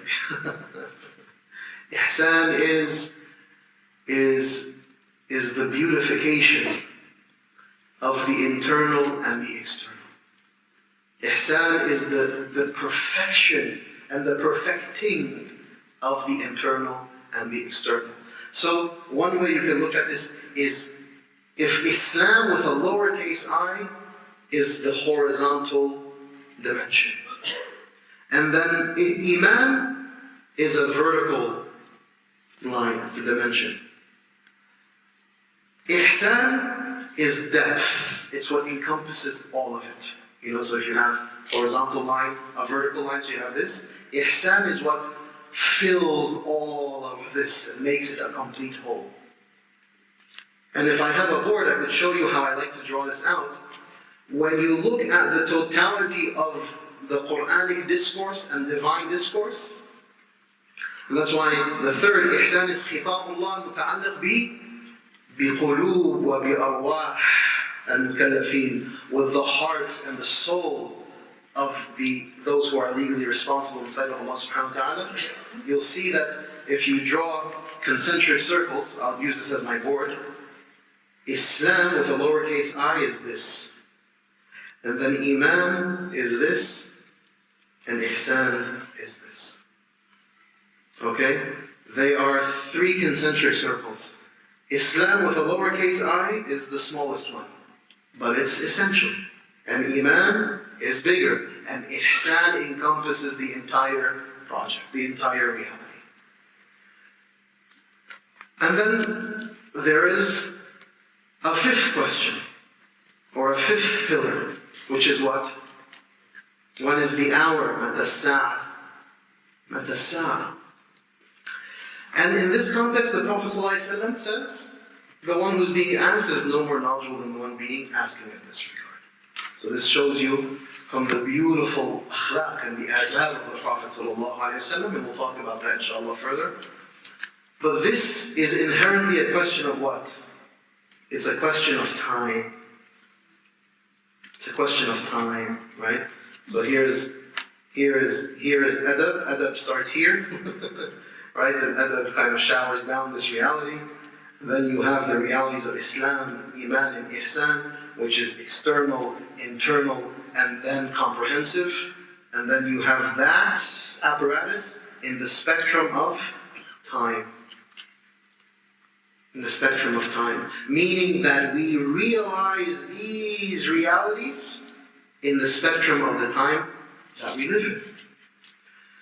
And even more nuanced than that is that we realize these realities in sacred time. In sacred time meaning that Allah subhanahu wa ta'ala, in the continuation of the hadith of Prophet ﷺ, is asked about, show me the signs of the time. So the Prophet illustrates that there are signs, and that this time will come to end. And there are signs to those times. And those signs of the times show you the nature of this time versus sacred time, which extends beyond this time, which is the time that we live in. So there is profane time, if you will, and sacred time. There is a time that will cease and stop with this world, and then there is a time that will extend, al-khulud, endlessness in the afterlife. So the Muslim, as our awliya and salihin would say, ibnul waqt, is the son of time, the moment. So I'm always considering the nature of time. And where am I in time right now? And where is time going to cease to exist? And how do I exist in sacred time, which is a divine reality that exists in the unseen realm that will come to be? And how am I considering the trials of my time and the difficulties of this time? And how am I factoring those into my spiritual and my legal and my philosophical realities? So this, if you will, and I know that was a little bit thick philosophically, but this is the entire apparatus. It's the ability to process that I have to institute in my life etiquettes and ethics and comportment that I establish in myself. Then I journey to understand what Allah wants me to do with my body, what Allah wants me to do with my mind, what Allah wants me to do with my heart and my soul and my nafs. And all of that is factored in the spectrum of time. And those are the 5 pillars of this project of the Islamic sciences. So when the ulama and the scholars of Islam, when they have endless books on al-fiqh al-Islami, you have the Ahnaf, you have the Hanabila and the Malikiyya and the Shafi'iyya, and they have these detailed legal manuals of how to wash and how to pray and how to give zakah and how to, and they are endless pages. It is addressing one question, in the question of ad-din al-Islami. And this is so essential that we understand, because we have turned the entire religion into a question of fiqh. And that is a disservice to the depth and breadth of ad-din al-Islami. Fiqh is one element of a much bigger question. Doesn't mean it's insignificant, it just means that it's one element. But far more of my concern, so I should place, definitely that is important, but what is even a step above that is certainly the question of my belief. How do I think about my existence and my life? And how do I think about the world? How do I think about where I'm going? These are obviously of concern to us. And then the journey of spiritual excellence, of beautification and purification and all of those realities, that is what the Muslim spends the lion's share of their life doing. And that's all, by the way, these percentages that I'm giving you, the ulama extracted them from what? From the Quran. If you go to the Quran and you look at the breakdown of the Quran, you'll see them broken down in this way. The smallest percentage is what we do with our bodies. The greater percentage is given to what we do with our minds. And then the lion's share is spent around what? وَاللَّهُ يُحِبُّ الْمُحْسِنِينَ الصَّابِرِينَ الصَّادِقِينَ, and all of these descriptions of the people of ihsan, the people of spiritual excellence and purity. And weave through this is you'll see time, right? So how do I make this relevant to my time? How do I factor my time in? How do I make sure that time does not dictate what I do, but rather what this apparatus is begins to dictate the time that I'm living in, rather than saying, how do I just make Islam acceptable in my time and place because I just want to be accepted? Is that even a goal? Maybe that's a fitna, maybe that's a trial of the times, the desire to be accepted. Well, the Prophet ﷺ says, بَدَأَ الْإِسْلَامُ غَرِيبٌ وَسَيَعُودُ غَرِيبًا. Islam started as something that was unique, call it odd, and then it will return to be once again unique and odd, meaning that only a few really believe in it. How does that factor into the question of time? So I hope and pray that inshallah ta'ala, as we are beginning our journey, one of the projects, you have to understand, all of this is coming from where? This is coming from me, who has gone and who has studied, and I have been racking my brain since I was in Catholic school to understand what this religion is. And I had so many doubts, so many questions, and I challenged my deen, viciously. And everything that I try to do is understand the foundations of what is and why.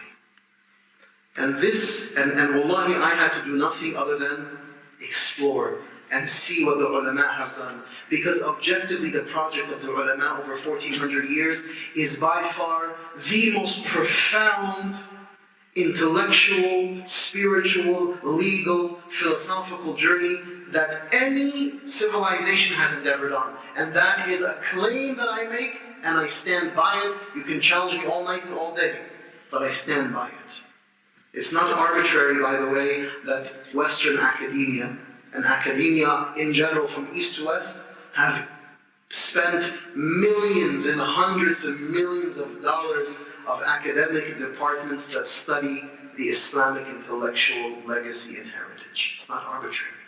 And it's not, by the way, just like a nefarious project of the Orientalists to undo and destroy Islam. That may be one of the intentions, but it's because it's objectively brilliant.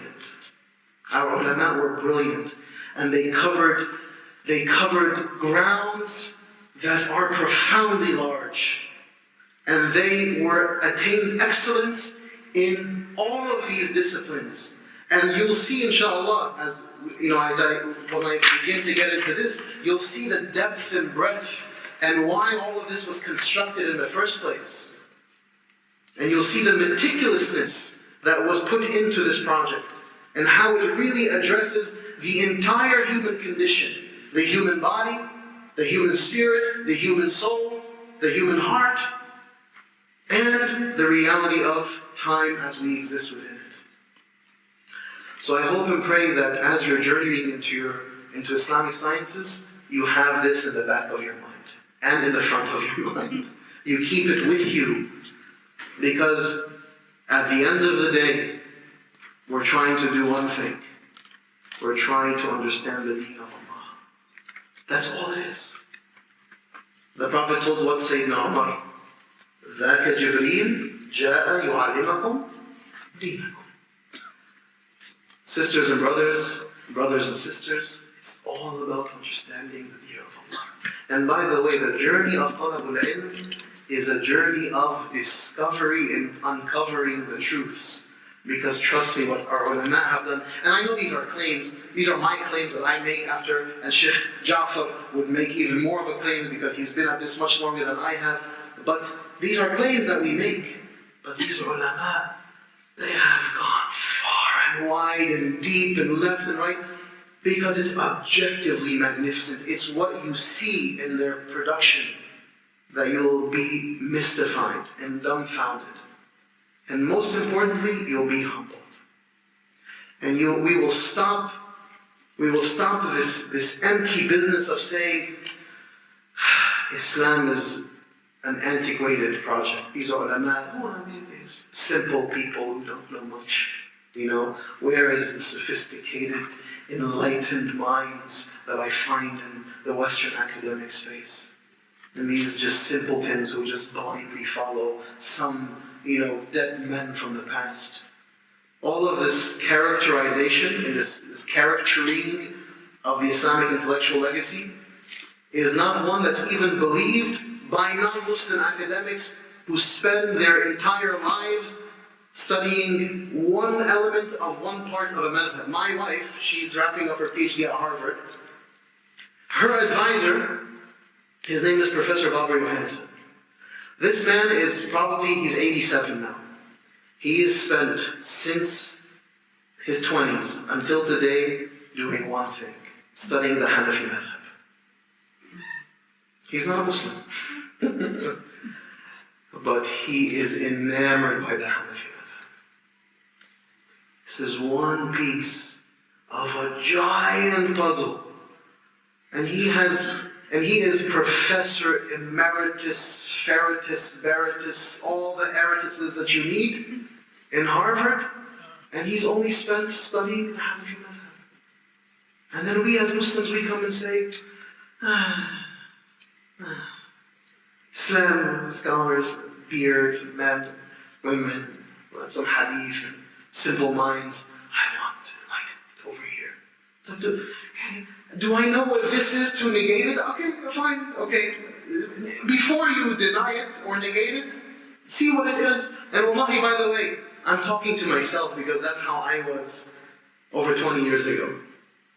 I was dismissing something that I had no idea what it was. I didn't know. That's why the ulama, from the principles of our deen, is al-hukmu ala shay' far'un an tasawwurihi.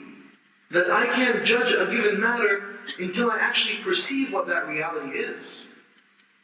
Aynul jahl, the epitome of ignorance, and arrogant ignorance, is that I dismiss something when I have no idea what I'm talking about. And that's why the Prophet ﷺ, when he spoke about the Khawarij, the Khariji mindset, right? And this is a subtlety, please bear with me. The Khariji mindset, he said, يَمُرُقُونَ مِنَ الدِّينِ كَالسَّهْمِ مِنَ الرَّمِيَّةِ. They go through the deen like the arrow when it's just goes through. It doesn't pick up anything, but it only harms. And he described them as being what? حُدَثَاءُ الْأَسْنَانِ سُفَهَاءُ الْأَحْلَامِ. These are youngins who have false assumptions and dreams. سُفَهَاءُ الْأَحْلَامِ. They have dumb ideas, but then they judge the reality of this deen. Let's not be khariji in our orientation. I'm not saying that we are khawarij, but let's beware of the khariji orientation, which just, you go through this deen like a sahm min al-ramiyya, you puncture it, you don't pick up anything from it, but you only harm. You harm yourself and you harm others. And certainly realize that we are all infants.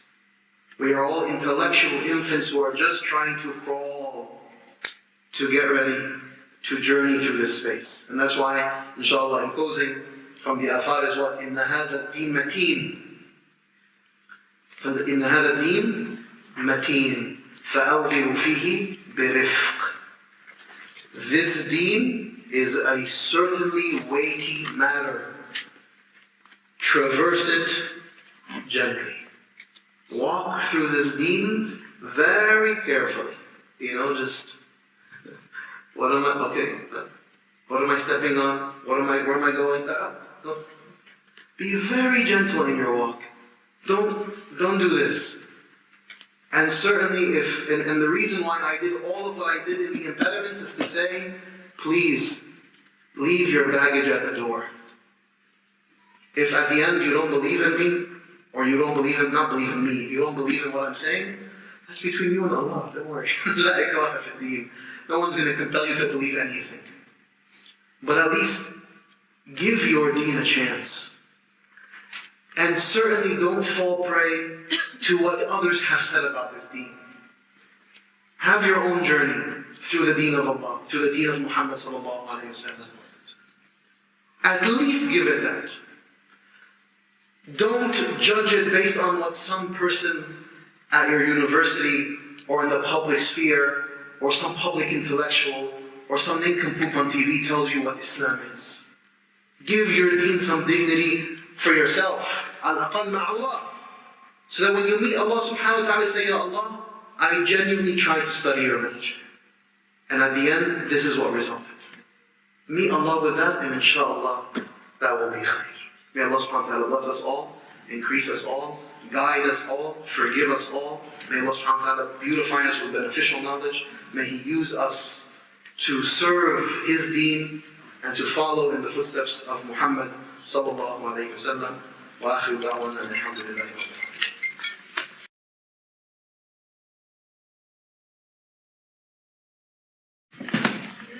This is the sheep.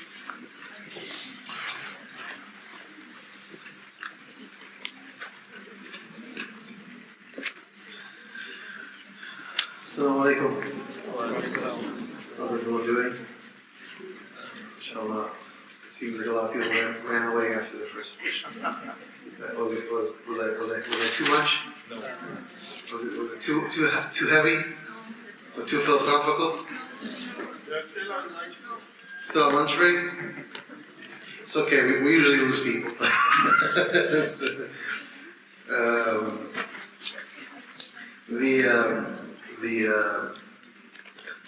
We always have to be aware of ourselves, and as you are aware of yourself as someone who's sitting to potentially learn, I am aware of myself as someone who is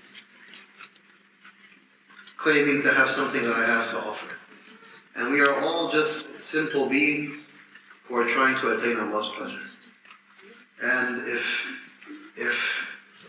you're able to sit and be patient, regardless of what's being said, then that is khair. And if I speak and there's only one person attendance, that is khair. And I learned this from my mashayikh. I would have my shaykh, mashallah, Shaykh in particular, he would sometimes speak and he would have thousands of people listening to him, and sometimes he's speaking and there's only 2 or 3 people listening. And none of that stuff matters. Right? Because وَمَا عَلَيْكَ إِلَّا الْبَلَاغُ. All you have to do is relay. Right? All you have to do is convey what you know to be, inshallah ta'ala, the truth and righteous and good. And whatever is meant to be heard by whomever it's meant to be heard, then that is purely the will of Allah subhanahu wa ta'ala. And so don't worry about those things. There are prophets of Allah subhanahu wa ta'ala who they spoke and few people followed or listened or cared to listen. And there are prophets who spoke and billions of people have followed. Like our beloved Messenger Muhammad sallallahu alayhi wa sallam. May Allah subhanahu wa ta'ala just use us for His deen in any way He wants, as He sees fit. May He equip us with the knowledge that is pleasing to Him. So inshallah, what I wanted to do was spend the next session talking about adab and the significance of adab and the importance of adab. And I'm going to read for you the introduction and a few selections from this book. But before that, I wanted us to collectively, maybe for 15 minutes, try to extract ourselves some of the essential adab that could be found in the Hadith of Jibreel. So, if we remember the Hadith, as I read it to you, what are some of the adab that we think we can extract from it? The adab of sitting. The adab of sitting and sitting still and sitting patiently. And the art of doing that. Shaykh Mukhtar, he teaches a whole class called the art of sitting still. Because one of the great problems that we have, and the reason why we don't benefit, is we don't know how to sit still. We don't know how to sit calmly. That's why we don't know how to make dhikr. We don't know how to read Quran. We don't know how to study properly because we don't want to sit still. But in this narration and in others, the companions would sit كَأَنَّ عَلَى رُؤُوسِهِمُ الطَّيْرِ. It's as if on their heads are birds. And they would sit motionless. And they would sit erect. And they would sit with the haiba of being in the remembrance of Allah and in the presence of Muhammad sallallahu alayhi wa sallam. So certainly learning to sit is from the adab that can be extracted. What else? Cleanliness of the person who approaches you. MashaAllah, barakallahu feekum. The beauty and the cleanliness of the student of knowledge and of the process of attaining knowledge and taking care of oneself in that capacity. Yes, that is a very important thing because it shows what? It shows your concern for what you are approaching. Right? So you take care of your book, take care of your pens, you take care of your paper. You know, you don't take your book and just throw it anywhere. You dress the part. You have respect for what you are studying. Right? You know, sometimes you go into like a university setting and what do you see? You know, someone taking out a sandwich, tuna sandwich with onions, you know, just emitting into the air, and their foot on top of the desk or something, and wearing shorts and lounging like this. No adab. No adab. That's not the way of the Prophet Muhammad sallallahu alaihi wasallam, not the way of the prophets, and certainly not the way of our forefathers. And so what do? We resurrect those adab. When you're in your university setting, certainly when you're with a mashayikh, you learn how to sit. You learn how to sit with adab. You learn how to sit beautifully, dress beautifully. There are entire sections of our books of fiqh that talk about the masjid and the haqq of the masjid and the huquq of the masjid. How do you sit in the masjid? You don't put your feet in the face of the qibla. Very often I'll visit masajid and I'll see the shaykh sitting, and the person who's sitting in the front row right in front of him, feet extended right into the shaykh's face. Okay? And just like this, you know. Can you see my feet underneath? No? You know, and the shaykh is like a foot from his feet. It's like a dagger in my heart when I see, you know, and the shaykh is not saying anything because the shaykh, he's just, okay, if there's people don't know, no. We pull our feet in. I once put my foot on top of my leg. I was visiting Egypt with my family, and I put my left foot on top of my left thigh, and we're sitting, and all I felt was a hand come out of the skies, smack my foot. It's flung that way. It was like a rubber band, right? That was my father's hand that came down from the skies. Don't you ever put your foot up in the presence of elders. Right? You keep your feet down. And these are adab. So dressing beautifully, smelling nice, right? Making sure you smell good, making sure your feet smell nice before you come to the masjid. Wash your feet with soap. You know, make sure you have deodorant, you don't have body odor. These are from the adab, the beautiful adab. So smelling beautiful, looking beautiful, sitting beautifully. What else? Yes. Asking a purposeful question and then listening for the answer. Very good. The art of the question. Learning to ask meaningful questions. And learning to prioritize the question over the answer. Right? Learning to just ask meaningful questions. Learning to ask more questions. And not concerning yourself with things that are not of concern to you. What is the most obvious question that should have been asked, quote unquote should, or could have been asked, that wasn't asked? Who are you? Who are you? Who are you? Who is this guy? Who is this guy coming out of nowhere? But no one asked that question. SubhanAllah. Not one person. You know why? It's none of their business. Prophet ﷺ is sitting right there. He takes care of those issues. When were they even made to consider who that was? When the Prophet asked Umar, do you know who that was? What was his answer? Allahu wa Rasuluhu a'lam.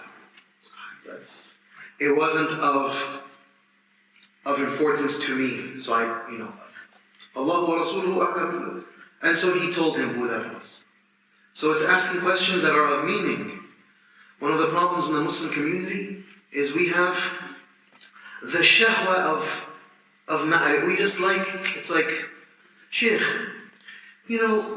who was the name of the person who Allah spoke about in the Quran that, is not referenced in any of the books of tafsir? Why do you care? I want to know the name of the horse that Sayyidina Dawood rode. Why? Did Allah tell us? Did Allah relate? No. Why are you asking? Don't beware of shahwatul ma'rifah. Just, I ask questions, because I like to look into things and I like to ask ambiguous questions. No. Ihris ala ma yanfa'uk. Ask meaningful questions. And asking questions is essential. And from the greatest impediments to learning is not asking questions. And we don't ask questions very often because we don't want to look stupid. Right? So out of a sense of, call it, if you will, shyness, we call it ego, whatever, we don't ask questions. No, ask questions. There is no dumb questions. There are thoughtless questions, meaning that I didn't give it some consideration, that perhaps that's not of interest, I shouldn't ask that. But if there's a point of clarification, if there's a point that needs to be elucidated, then I should ask. No matter how dumb I'm going to be perceived, or how dumb I think people, no, that doesn't mean anything. Listen, people look at you, they don't look at you, they care about you, they don't care about you, they laugh at you, they don't laugh at you. Who cares? Your maqsid, your qibla is what? Rid Allah subhanahu wa ta'ala. I want to know what Allah wants me to know.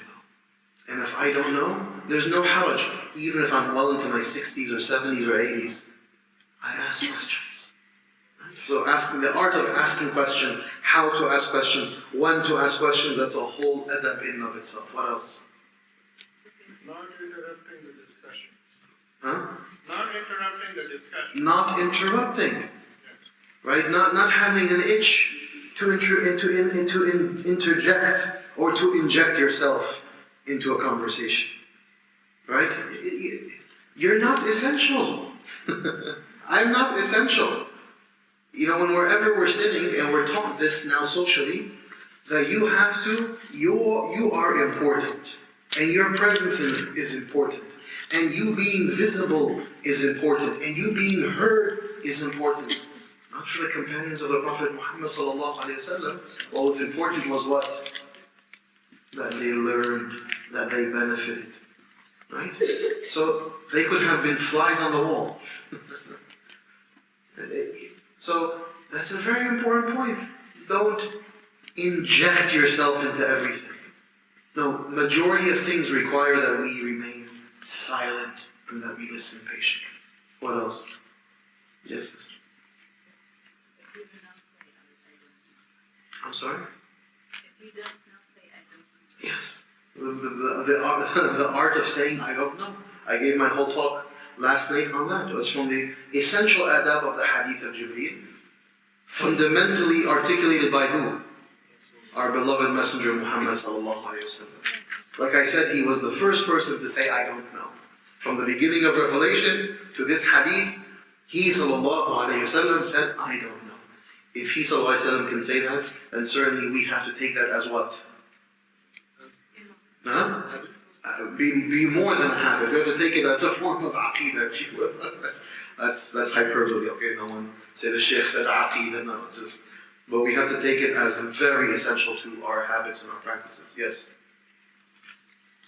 Coming with the qalbi salim, as you said, like leaving your baggage at the door, and coming with clean heart. Coming to the space with a clean heart, purified heart.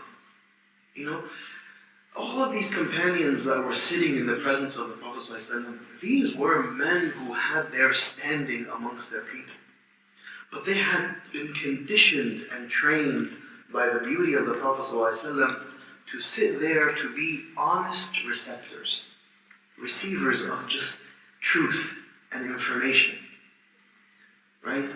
And they were pure in that. So they were able to remove their egos from the equation. And that is beyond essential. Like I said in my khutbah yesterday, and I referred to it in my talk, and I touched upon it in the morning, humility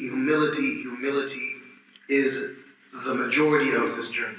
And that's why Sayyidina Umar says, take as a support or as an aid in your journey of learning, al-hilm, right, forbearance, and tranquility, calm. وَتَوَاضَعُوا لِمَنْ تَتَعَلَّمُونَ مِنْهُ, and humble yourself to those that you are learning from. So you beautify yourself with forbearance and with tranquility, and you are humble with those that you are learning from. Beautiful. What else? Yes, brother. To not raise voice over the voice of the prophets. اللهم صل على سيدنا محمد. لا ترفعوا أصواتكم فوق صوت النبي. Don't raise your voice. When you feel like you want to say something, don't say it.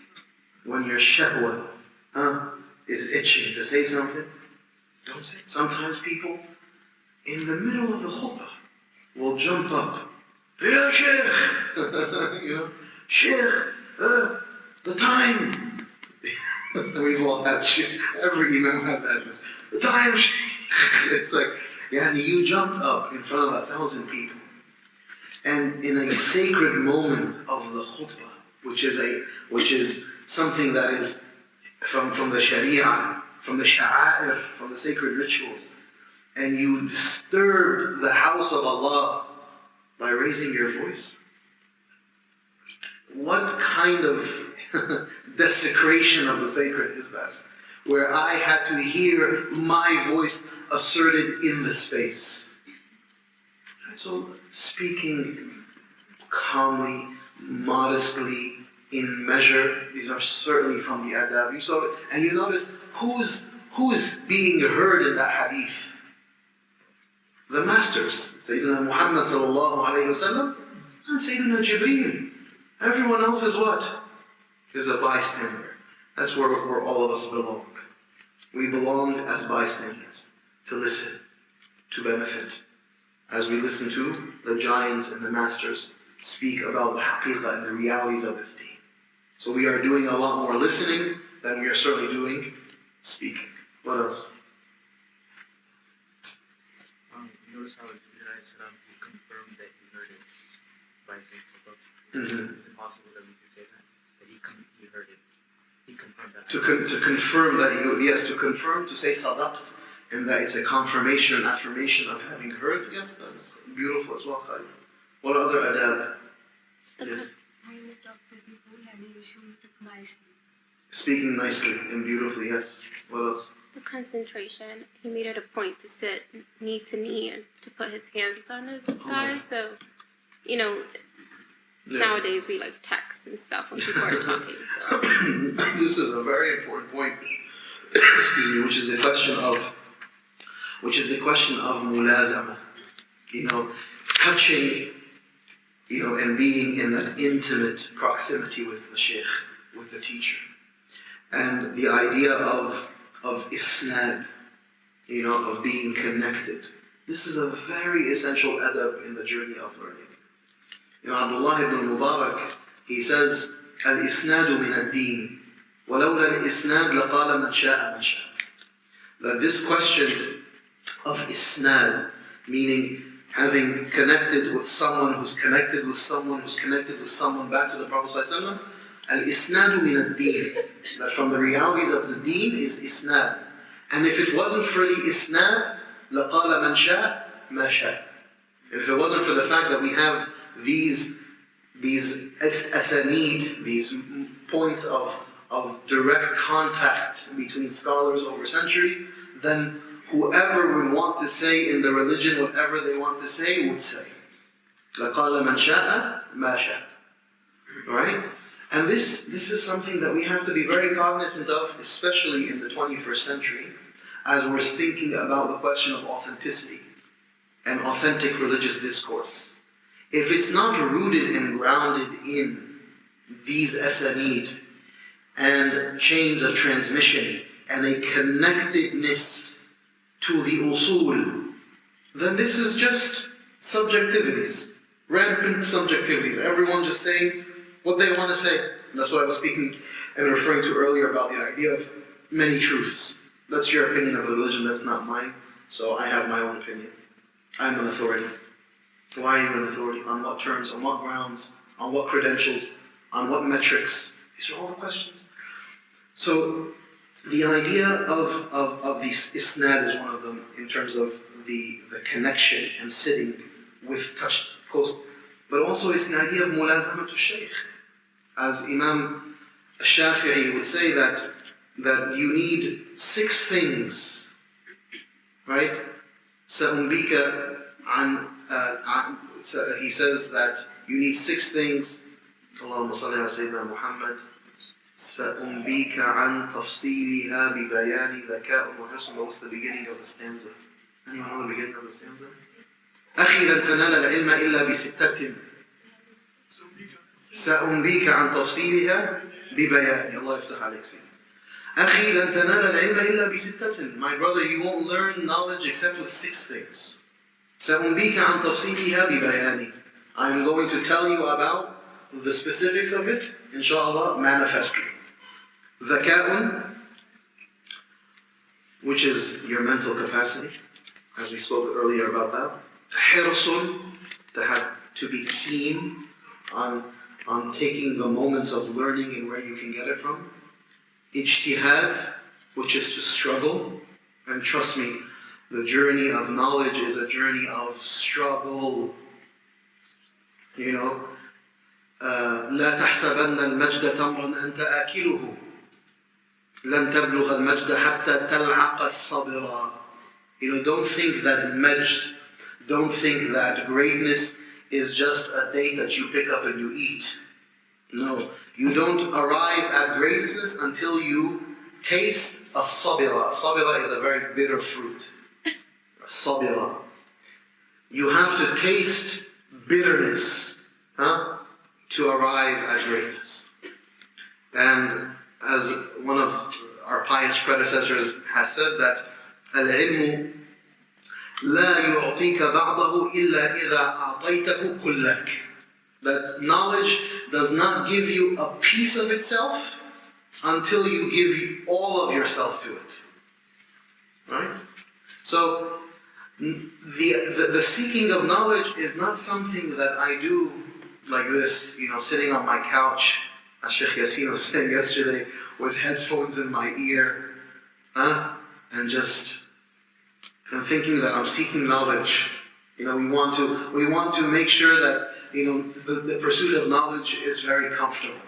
So I want the lectures on audio. I want to be able to sit in my gym pants and my pajamas and just relax on my couch and multitask, listen to something in my ears and play with my phone. And that's my seeking of knowledge. That has nothing to do with talabul ilm. That's just passive, perhaps call it a religious entertainment. Talabul ilm is something where you invest your entire being into it, and you struggle, and you taste the bitterness. That's why from the beautiful books that every student of knowledge should have is Safahat min Sabr al-Ulama. The pages from the patience of the scholars written by Shaykh Abdul Fattah, which I think has been translated, I believe. We have it here. You have it, mashallah. Khalas. Shaykh took care of everything. Safahat, this book, it's one of the most beautiful things that I would advise seekers of knowledge to do is read biographies of the ulama. Just so that you appreciate the etiquette of how they actually pursued this knowledge. And they went far and wide, and they struggled, and they strived, and they tasted dirt, literally. Imam Malik sold his roofing, literally sold his roofing to continue his journey of knowledge. Imagine selling your roof to continue your journey of knowledge. You know, it is said that Imam Shafi'i early on, that because he was so poor, he would go and he would find a dead carcass, and he would take the bones from the carcass, wash them off, and use it as his writing apparatus. He would write on the bones. And he would carry these bones around to his teachers. That gives you an insight into what this talab meant to them. It was a journey of struggle. It was a journey of sacrifice. One of my shuyukh, Shaykh Zakaria, who currently lives in Paris, he is Algerian. And when he came to Al-Azhar, he was a very poor young man, extremely poor. And he used to live back then, and this was in the 70s and the 80s, back then there was still the concept of students who lived in Masjid al-Azhar. Like Al-Azhar Mosque, the way it's structured is it has the arwiqa, which are the spaces, so you have the riwaqul maghariba. So all of the students from North Africa, from Gharb al-Islami, they would come and they would live in that area. So they would take classes underneath and they would have their dorms upstairs. And then you had it for the Sa'ida. And then you had the riwaqul atrak for the Turks who would come, right? And they would come and live. And you had it for all these countries. And only in the 90s did they stop housing students in the masjid, subhanAllah. So he was a part of that generation that caught that. When, subhanAllah, this is a much longer story, but he was so poor. He only was able to live in the masjid, and then to just get 1 or 2 pounds a day, he would sell stuff on the street in front of Masjid al-Azhar. In Al-Hussein, on Shari al-Azhar, he would stand there, have maybe some watches, some things, like any street salesperson you see, like holding things, going from car to car. That's who he was. He would get a few pounds so he can eat and keep on studying. And so the years passed, and he had saved some money. And there was, and now if you've been to Al-Azhar, a lot of tourists come to Al-Azhar. It's a tourist site as well, right? So a lot of tourists. So he was sitting there, and there was a European guy who was crying in the masjid, Al-Azhar. And, people said, oh, he speaks French. Oh, Zakaria speaks French. Bring him. Zakaria talked to him. He said, basically in French, told him, I lost my passport, I lost my wallet, I lost everything, I don't know what to do. So Shaykh Zakaria had like 2,000 pounds saved or something.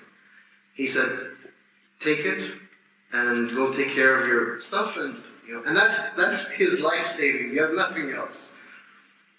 So Shaykh Zakaria was telling me, he's like, I gave the guy the money, and I never saw it again. Never saw it again. I waited for a month, 2 months, 3 months. He promised he'd send it back. He never sent it back. Many years later, Shaykh Zakaria had a classmate who told him, you should get married. He said, get married from where? I have no money. There's no way I can get married. He said, just please consider marrying my sister. You can meet with, whatever. Long story short, he's like, sure. I'm dead broke. I don't have anything. He said, no, inshallah, Rabbina biyaftah khair. Allah will open up the doors of khair. So he said, Wallah, he was telling me, Wallahi ya Shaykh Yasir. He was talking like this. He's like, Wallahi ya Shaykh Yasir. Now, of course, our mashayikh call it shuyukh. This is they call it balagha. This is isti'ara. This is ma sayakun. This is inshallah what will come to be. So he's telling me, Shaykh Yasir, he's telling me, Wallahi, I'm sitting there, and the day before I'm going to get married, and I have no idea how I'm going to do any of this marriage stuff. But my friend insisted, she agreed, and so I'm like, okay, and I don't know how we're going to live. He says, I'm sitting in Masjid al-Azhar, and someone comes to me with an envelope. I open the envelope, it has 50,000 pounds. And who is it from? The European man from 15 years ago. And he writes this letter saying, you changed my life, you taught me that the Muslim world is full of this and that, whatever, and all of these years I have been struggling to find you, and it took me some time to get up my feet, but this is what you deserve for what you did for me 15 years ago. Right? And subhanAllah, and he took this money and he was laughing. He's like, we went to France and Algeria, and he just took her on a whirlwind tour, right? And he's like, we had a beautiful honeymoon and we had some extra money, and now, mashallah, he's a very prosperous sheikh in Paris. His name is Shaykh Zakaria Siddiqui. Look him up. Mashallah, he's very comfortable now, very, very comfortable in his affairs. And so, subhanAllah, I share the stories a little bit longer than I would want it to have go, but it shows you, surrender yourself to Allah subhanahu wa ta'ala. Really surrender yourself.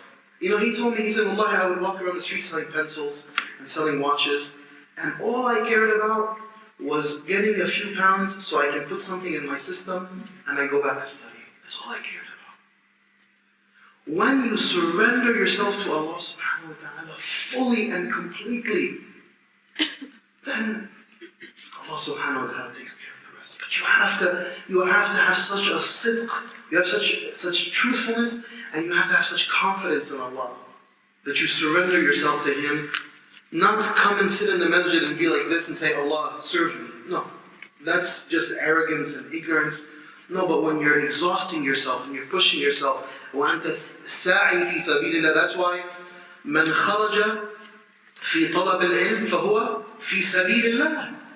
When those who go out in the pursuit of knowledge, then you are in the pathway of Allah subhanahu wa ta'ala. And Allah takes care of those who are in His sabil. So may Allah subhanahu wa ta'ala grant us the ability to be in His sabil. So, ijtihad, bulgha, which is to exhaust the means. So, dhaka'un wa hirsun ijtihadun, this is going back to the stanza of poetry. Wa bulghatun, which is the exhaustion of means. Wa suhbatu ustadin, and this is why I brought this up. And this is being in the suhbah, in the close companionship of a teacher, of an ustad. And may Allah subhanahu wa ta'ala grant us all asatila, that we can be in close suhbah with. And this is very important in our day and age, when everything is being done remotely. I think we're going to probably fill this.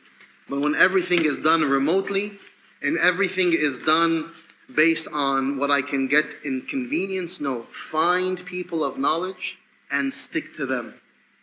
Allah subhanahu wa ta'ala in Surah Al-Kahf, when He talks about the antidotes to the fitan of our time, what does He say? أصبر نفسك مع الذين يدعون ربهم بالغداة والعشي يريدون وجهه ولا تعد عيناك عنهم. Find righteous people and force yourself to stay with them patiently. وَاصْبِرْ نَفْسَكَ مَعَ الَّذِينَ يَدْعُونَ رَبَّهُم. Those who are calling to the way of Allah subhanahu wa ta'ala, and don't even take your eyes off of them. Right? That's why the ulama have said, النَّظَرُ إِلَى الْعُلَمَاءِ عِبَادَةً. That there are those who have said that even looking at your scholars is a form of worship. Right? That may rub some of you the wrong way, but it's okay. You'll get used to it. Right? No, it's the idea of I'm looking for khair, and so I'm surrendering myself, and I'm forcing myself, and I'm agitating myself. That's why, we're not going to gain except through agitation. And sometimes, by the way, this is just a fact of life, if we don't surround ourselves with people who have high standards, and they're seeking virtue, and they're seeking upliftment, and they're seeking excellence and growth, rather we surround ourselves with people who will enable us or take us down, and we're never going to rise. That's fine. Find people who will uplift you and stay with them, and especially scholars. And that's why our ulama would say, if you don't have an ustad that you can sit with, then take who as your ustad? The Prophet Muhammad sallallahu alaihi wasallam. Now, the Prophet is always our ultimate guide. But what that means is, ilzam as-salah ala nabi sallallahu alaihi wasallam. If you don't have a teacher that you feel that is around you that you can spend time with and stick to, then alayka bis-salah ala nabi sallallahu alaihi wasallam. Lose yourself bis-salah ala nabi, and that is your ustad. And number 6 is tulu zaman, long periods of time. Long periods of time. That's where ilm comes after a long period of time. So don't ever be hasty in that regard. طيب. These were just some of the adab that will be extracted from the hadith of Jibreel. And inshallah, as an assignment, please write down all the adab for yourself. All the adab that you can extract from the hadith of Jibreel. And do it as a means for you to engage the texts and see what you can decipher. And then take everything that you have deciphered and then bring it to one of these books. The books, which is an entire genre in our Islamic intellectual tradition, and that is the genre of adab talab al-ilm. This is one of the neglected and forgotten genres in our tradition. There are hundreds of books that were written just about the concept of adab. And unfortunately, 99% of Muslims today, when they start thinking about seeking knowledge, they don't spend any time reading these books. They want to do what? I want to study usul fiqh. I want to study mustalah hadith. I want to study these technical independent disciplines, but I haven't studied this fundamental foundational pillar. So this book, and as a gift, I'm sharing you with the PDF so you can share this, but please do not reproduce this and do not share it with others. This is an amanah, because the publisher of this translation of this book, so this is the book in Arabic and this is the book in English. This is the book by Imam al-Zarnuji, Ta'lim al-Muta'allim, Tariq al-Ta'allum, the instruction of the student, the method of learning. The publisher, this is not in print anymore for some reason. So I know the publisher, I spoke to him, and he's allowed me to use it in my classes, but as an amanah not to ever be printed for dissemination. You want to print it for yourself? That's fine. But don't print it and put it in the bookstore, or that's not, we don't have permission to do that. But you can use it for yourself, inshallah. And if you can, is that a copy of it? You have it, mashallah, very good. So that's how it looks in print, but it's not, is it back in print? No, I bought it. Many years ago, right? Exactly, yeah. So most of the people who have it, they have that copy right there. But inshallah, you have the PDF of that. We share the PDF with everybody. Yes, but like I said, please do not share it with anyone. That's not permitted. Do not give it to any other person. It is only for you and those who attend this class, because that's the commitment I made to the publisher. So do not put me in a problem. I have a commitment. You say, but I can just share it with my friend. No, I did not ask for that. You understand what I'm saying? You may do it, so it's just my friend, it's just, no. Do not share it. You can read it for yourself and that's it, and print it for yourself and that's it, inshallah. So I wanted to read the introduction written by Shaykh Hamza Yusuf. Now, because this introduction, I really believe Shaykh Hamza is muwaffaq fiha. Okay? Regardless of your opinions of people, I don't care about those things. احنا الحكمة ضالة المؤمن. Right? The hikmah, wherever we find it, we take it. And I believe Shaykh Hamza, when he wrote this introduction, he was granted tawfiq because he says many beautiful things in it. So much so that I think it is important that we read it together. And so please open up your hearts, and I'm going to read the entire introduction. Is that okay? Is everyone game? Yes. Sometimes we speak, sometimes we read, and sometimes we reflect together, inshallah. So he says, the Islamic community is one rooted in the concept of adab, which is usually glossed by translators as courtesy. But indeed, it is much more profound in its scope, for adab also signifies erudition. And in certain academic contexts, the humanities, the idea is that the man of letters is the one who puts words in their proper place, and this nuance resides in the essence of the word adab. Right? So adab is an entire orientation of being. It's when the person seeks to place things in their proper place. Right? That's why he says in the Arabic language, the imperative or command mood is the same as the mood used for requests, without any difference other than the tone of voice of the person giving the command or making requests. Arabic grammarians remark that the difference is whether the one employing the mood is over or under the one being commanded or requested. That is, whether one is in a position of authority or subject to authority. The adib, who is the adib? The adib in the Arabic language is the one who masters the letters and the words and places them exactly where they belong in the sentence so that they convey the meanings in the best possible form. And the greatest and the most erudite of speakers was who? Muhammad sallallahu alayhi wa sallam. Utiya jawami'ul kalim. He was given the ability to speak few words and what encompass endless meanings. This is from the spirit of adab, right? So adab is the ability to speak with eloquence and excellence and perfection and to be choice in your words and how you think. This requires you learn how to write. It requires you learn grammar. That's why the mu'addib, you look at the historical works in the different khilafat and you see the muluk, the kings, and the people who were able to hire others. They would hire someone known as a mu'addib. The mu'addib, their essential role was to do what? Was to teach a child adab, correct? What did the mu'addib teach? They taught grammar. They taught logic.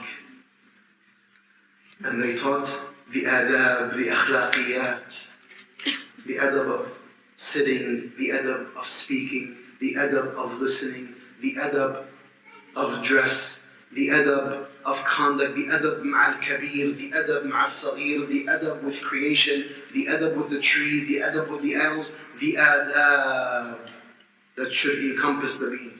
But you see, subhanAllah, grammar. Why grammar? Because grammar, it cleans the tongue. It fixes the deficiencies in the tongue. And so you learn how to read, and you learn how to speak, and you learn how to write, and so you know how to process information better because you can process language meaningfully, and then you can convey. You have balagha. You have the ability to speak with erudition. And then they would learn logic, because what logic does is logic cleans the mind. All logic does, and we're going to talk about this tomorrow more, but what logic does is it makes you ask meaningful questions. It teaches you how to build meaningful arguments, how to build a premise, and then to have a secondary premise, and then a conclusion. These are all adab. And so, as people of the 21st century, we have to resurrect the genre of adab. Adab talibul ilm, the adab of the seeker of knowledge. Adabul alim, the adab of the scholar. Who is a scholar, and how does a scholar conduct himself or herself? And who is a student? The adabul muta'allim, wa adabul qadi, the adab of the judge, wa adabul mufti, adab of the one who gives legal dispensations, wa adabul mustafti, and the adab of the one who is seeking legal dispensations.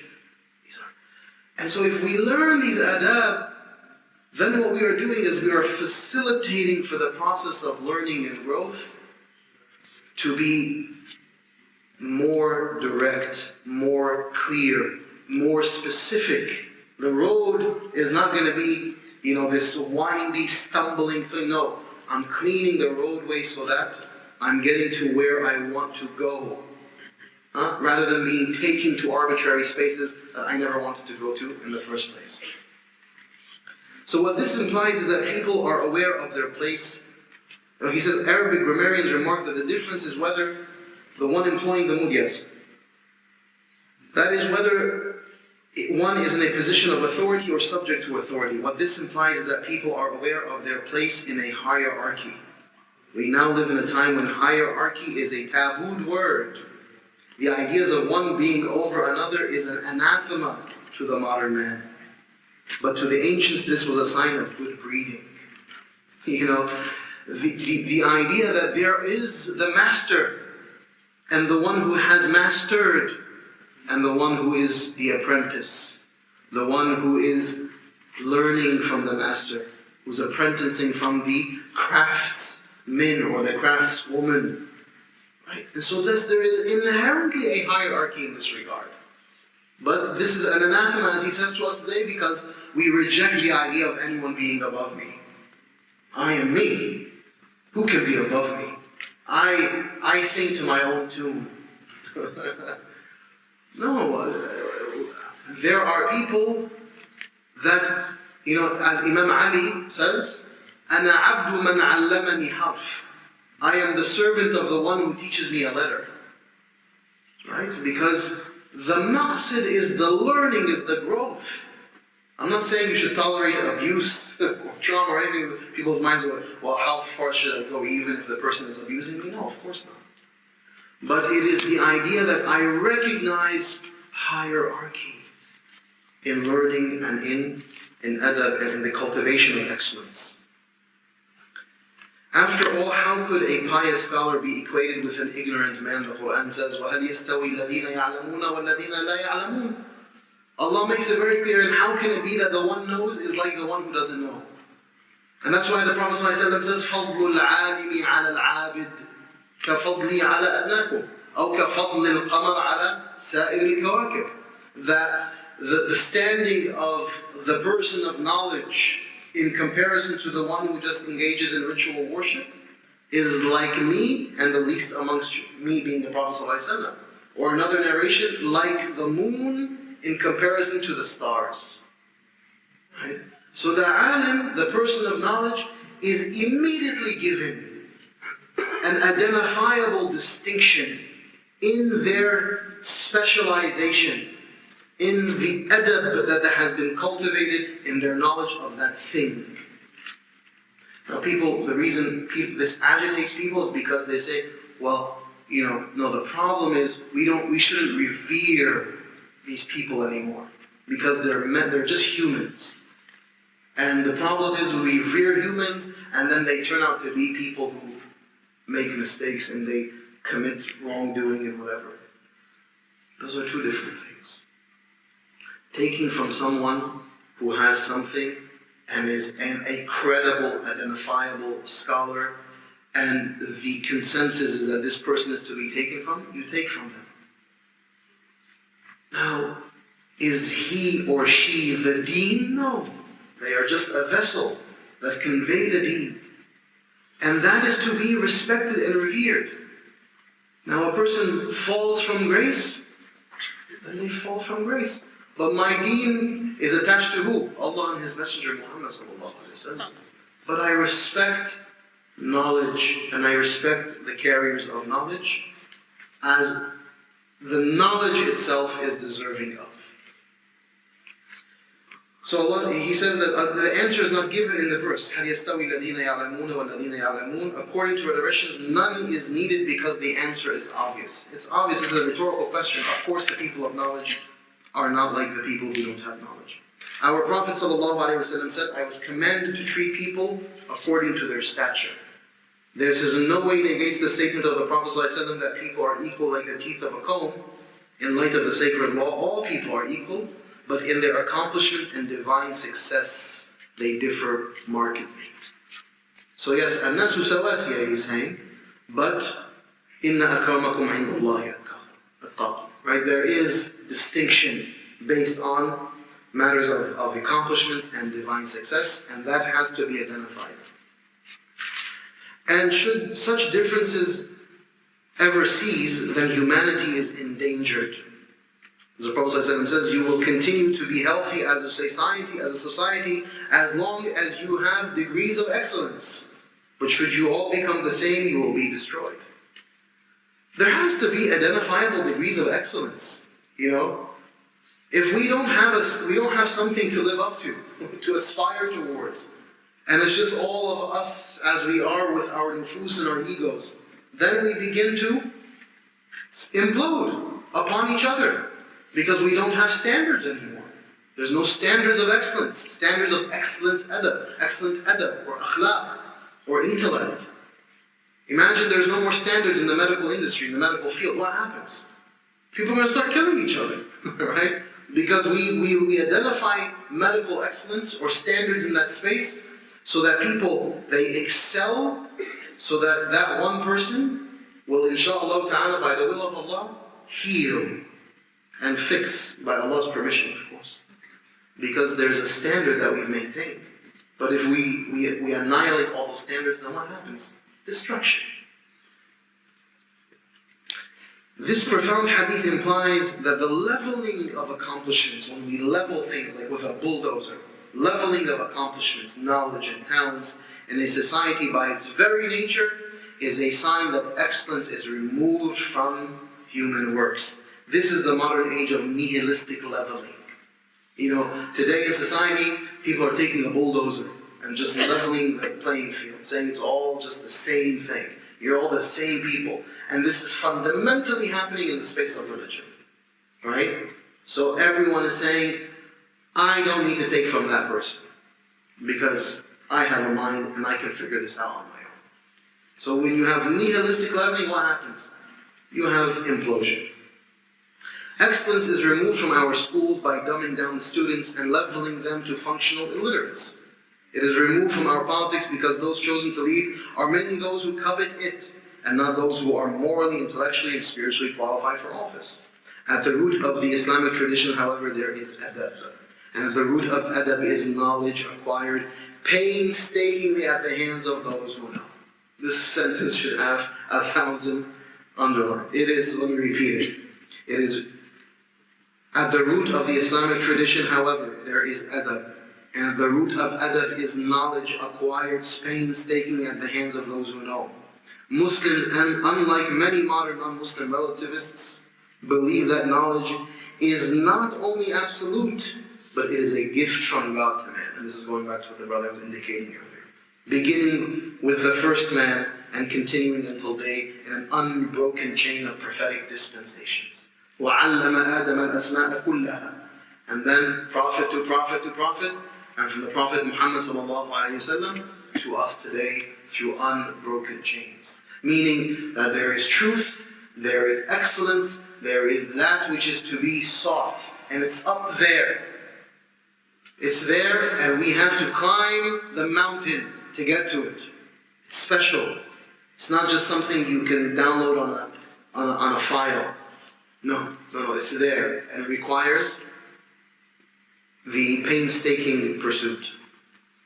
What behooves men and women of every generation is to learn this knowledge and exert themselves to the utmost in order to understand it and apply it in the context of their society and particular needs.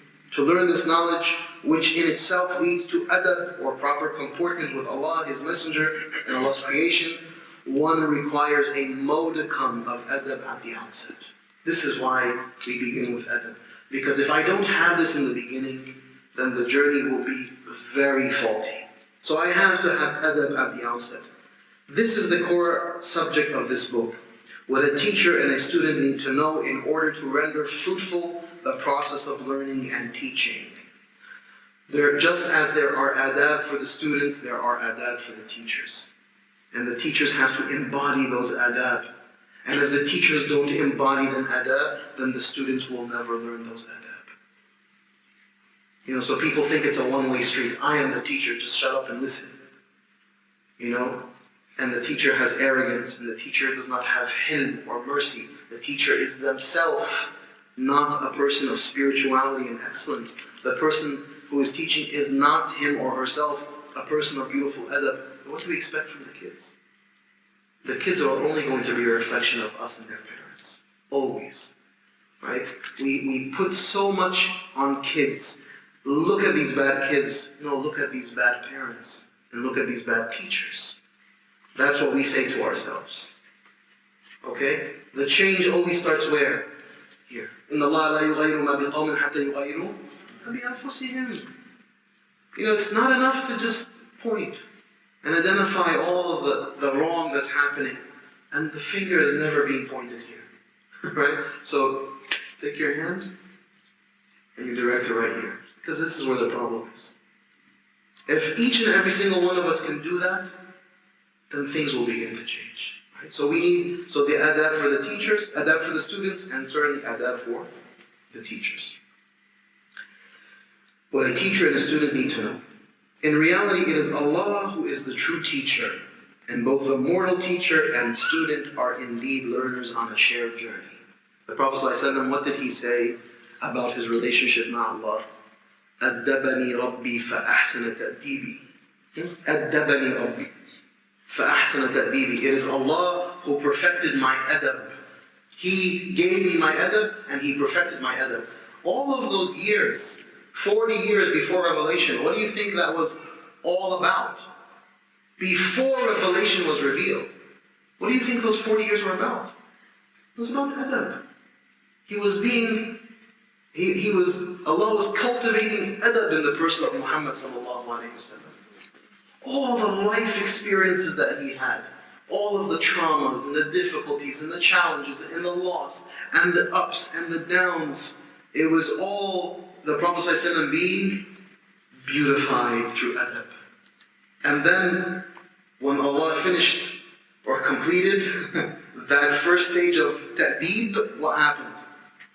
Now you put revelation in.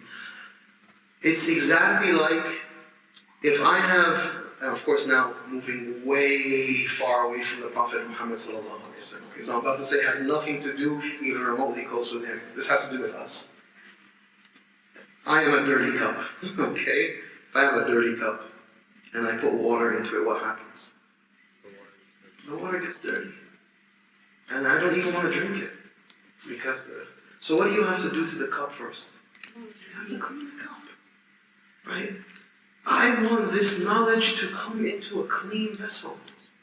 I want to be a clean cup. The way I become a clean cup is through adab. So I become beautiful so that when the beauty of the purity of revelation comes into me, it's nice. You know, it's clean.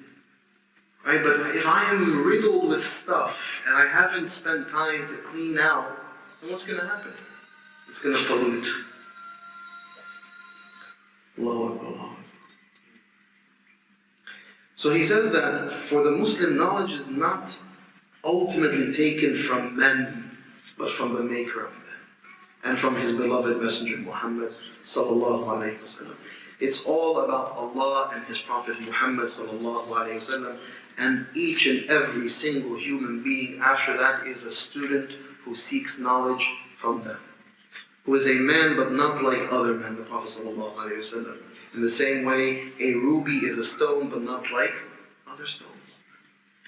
In the early history of Islam, the men and women of sacred knowledge were able to take directly from the sacred text of the Quran and Hadith without recourse to other experts for the purpose of ascertaining the veracity of the transmission of the Prophet's statement and to learn the primary text. Early on, it was a different reality. Those first generations who were there with the Prophet ﷺ or immediately after the Prophet ﷺ connected to the Prophet ﷺ, that was a different reality. As time passed, spiritual aspirations waned and people lost the ability to even master the vehicle of the Arabic language to a level that enabled one to fully understand the text. As such, knowledge became codified in secondary and then tertiary texts, and men became the keys to understanding those texts. And by men, mentally means men and women, because we have plenty of female scholars in our heritage and our history. So what he's indicating here is that this is a process, and it's a rich and involved process, and certainly things have waned over time, from the first generation until today. But at each level things have been codified and preserved and protected through processes, intricate processes, by men and by women of each generation. And so yes, they become stepping stones, absolutely. As Muslims today, we stand on the shoulders of our teachers who stood on the shoulders of their teachers, who stood on the shoulders of their teachers, who stood on the shoulders of teachers, all the way back to whom?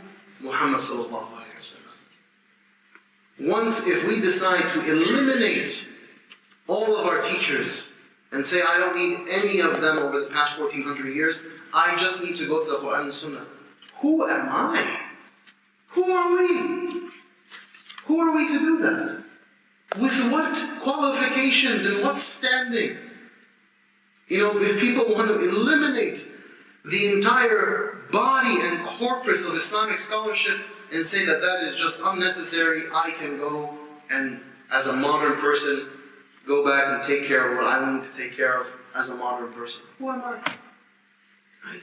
Well, we have to analyze and understand the project and the succession and the development and the, if you will, the evolution and why it is and how it was and what was preserved. By the way, the majority of the project of the ulama, the majority of it, just so when you put this in your mind as you're thinking of Islamic sciences, the majority of the project is preservation of the tradition. 50% of this project is preservation, you know? And then 50% is what? Is bringing it to life in your moment. But we are a tradition that preserves the past. We don't eradicate the past. We don't delete the past. We don't say that's antiquated and it's backwards. No. The past is the past because that's where it started. And then we study and we preserve the evolution. You know, it's so funny to me sometimes, people, a lot of these like people who try to attack Islam will say, well, you have this hadith, you know, that says X. And you follow this hadith, and it's a hadith da'if, or it's a hadith. These are non-Muslims. And you follow, this hadith is found in your books. And I was like, do you listen? Are you listening to yourself? You're attacking my religion with something that you found in my books. And that thing, scholars could have deleted a couple hundred years ago, but they preserved it. And yes, that thing that you found, it compromises elements of us. It puts us in a bad light. And yes, that hadith is one that we would consider to be faulty or false.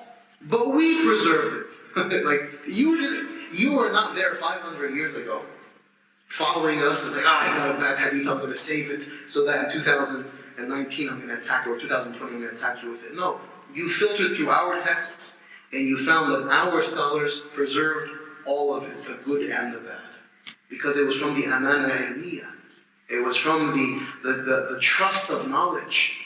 That's what Imam al-Tabari did. Imam al-Tabari, so we find a lot of problematic things in that collection. But he says, I preserved everything. The hadith that were considered to be lies, considered da'if, others. Why? Amana ilmiya. Right? So, what I'm trying to advocate here is that we appreciate that there is a meticulous project. And we are not going to stand up confidently and firmly and productively in 2020 if we don't appreciate the project as it was laid out. Are there not challenges in our history? Of course. I'm not saying our Islamic history is perfect. But in the totality of it, it is great. And it needs to be appreciated for what it was and what it is. So he says here, where am I? Sorry. As time passed, spiritual aspirations waned, yes. As such, knowledge became codified in secondary texts. There is something deeply unsatisfying about studying secondary texts, and even worse, tertiary texts. Children who are at the first stage of learning mathematical symbols cannot read Euclid's elements. Similarly, a child learning basic vocabulary cannot jump directly into Shakespeare. The Arabs say the food of the adult is poison when given to children. The most dangerous of people who are ignorant people who have a book of hadith with them. That's the most dangerous person, right? The most dangerous person is the person who has no knowledge and takes the Quran and starts to fire at will. That's dangerous because there's no process, there's no method, there's no metric. We are indeed spiritual and intellectual children, and until we mature through learning and mastering our own tradition, we cannot safely trust ourselves to delve into primary texts for other than blessings and moral guidance. Does that mean that we shouldn't read the Quran? No. Should we not read the Sunnah? We should read the Quran, and we should read it, but with what intentionality? I'm talking about our level. We read it for blessings, and we read it for moral guidance. Somewhere where the Prophet ﷺ indicates something that is of good, or the Quran, something that makes me a little bit of a better person, alhamdulillah, I take it. But I don't go to the Quran and Sunnah as an authority who can talk about legality. You know, people come to me and say, what's the proof? Adnan and I were discussing this in the car on the way here. what's your proof for this? Okay, and then when I give you that proof, what does that mean to you? What are you going to do with the proof? I go, okay, there's a proof in my pocket. It says, Aisha, you have to wear the color green. You say, what does that mean to you? What does the proof mean to you? How are you going to use the proof? How are you going to analyze the proof? How are you going to know that the proof is a sound proof or not a sound proof? No, you're going to take it. It's like, I was giving the analogy. It's if I go to a doctor, and the doctor says, you have this problem, and this is the remedy, and I say, what is your proof? And they'll say, okay, here's the x-ray. This is the proof. This is the x-ray, and I look at it and say, okay, thank you. What am I going to do with it? I'm going to take it to another doctor. I don't know how to read x-rays. Right? That's precisely the idea. So, I'm not saying that proof is not important. No, everything is built on proof, but we have to be people qualified to look at proof, to assess even what it is. So fundamentally, what is it about? It's about finding credible, viable, well-credentialed, well-vetted, trusted scholars of Islam. Just like you would do with a doctor. I'm going to go to a doctor, say, doctor, I've studied who you were, I've asked around, I've read your reviews online. You seem credible, trustworthy enough. You don't have any, too many stains on your record. So I go and I entrust my body to you to give me whatever medicine I need, whatever surgery has to be done. It's all based on trust, correct? The same logic applies to Islamic scholarship. I find through my own exertion a person that is apparently an authority based on some measures of vetting. I have some credentials, I have some ijazat, I am recognized by other scholars, and then when some process of a vetting process has been done, then I say, okay, I trust this person to teach me my deen. Right? And that's what we're talking about. It's the same logic, bi'idhnillahi ta'ala, that should be applied across all fields. So he says that we cannot safely trust ourselves to delve into primary text. Legal guidance taken directly from text is only permissible when one has reached the highest level of intellectual mastery in the Islamic scholarly tradition, and that is the level of ijtihad. And that is a daunting level to arrive at. And the closest thing that we have today to ijtihad is bodies of scholars who come from east and west together, and they try to process challenging matters. We don't have singular, in my humble opinion, I don't believe, and I can be challenged on this, I don't believe we have singular mujtahideen. I think, inshallah, ijtihad resides in body of scholarship. This is how illustrious and high this post is. So it has to be the bodies of scholars who begin to decipher new matters and who come and who try to give us dispensations that can negotiate those realities. The reprinting of this book is a start in that direction and should be learned at the outset of one's journey.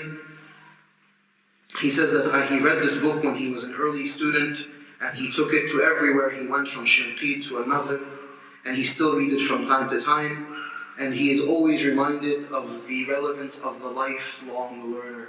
Like I said in the khutbah yesterday, Ahmad ibn Muhammad said, I take this mahbara to me to the makhbara. So I take this inkwell everywhere I go until I arrive at the grave, because it's a journey of learning until I die. He says, which is in fact one of the defining characteristics of being a Muslim. Learning is from the cradle to the grave, said our beloved Messenger Muhammad sallallahu alaihi wasallam. We are only recently coming to understand the profound implications of that statement in light of recent neurological breakthroughs concerning how the brain learns from the outset of birth until death, when the proper stimuli for learning are given. And that's why learning is of benefit to the qalb, it is a benefit to the mind, and it is a benefit to the physical body. Our Muslim nation is suffering from ignorance and nothing more.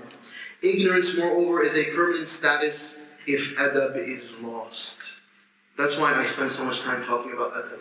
We will continue to be ignorant, bumbling, fumbling fools if we don't have proper methodologies and proper metrics and proper etiquette in learning. Because it just becomes information going like this, like like little amoebas just bouncing around in a petri dish. For it to be organized, cultivated, and developed into that which is of benefit, it requires adab. In the West, scholars are still honored with endowments to continue their research unfettered by the concerns of such mundane things such as rent and high prices of onions. Pay attention to what he's about to talk about. Unfortunately, in the Muslim world, some of our greatest scholars are impoverished and forced to take undignified jobs with tyrannical governments, thus losing their freedom and their respect amongst the people.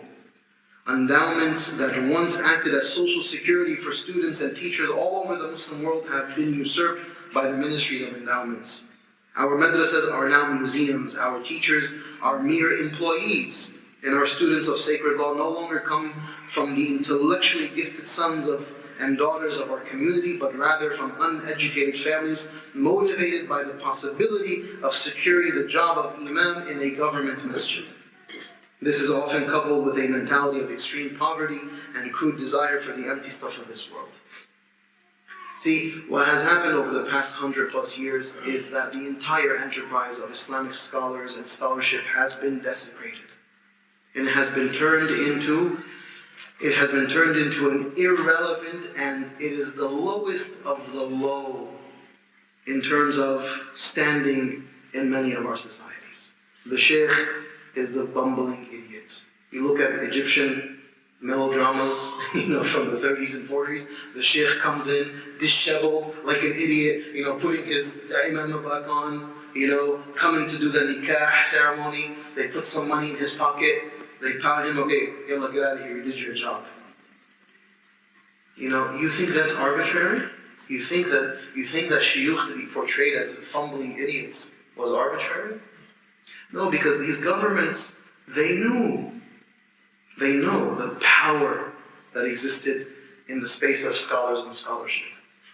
Imam al-Dardir, who was the Shaykh of Al-Azhar, over 150, 170 years ago, in his time, this is when the ulama and the mashayikh, they had independence through their endowments. Because the Azhar endowments were in the hundreds of millions, if not billions of dollars.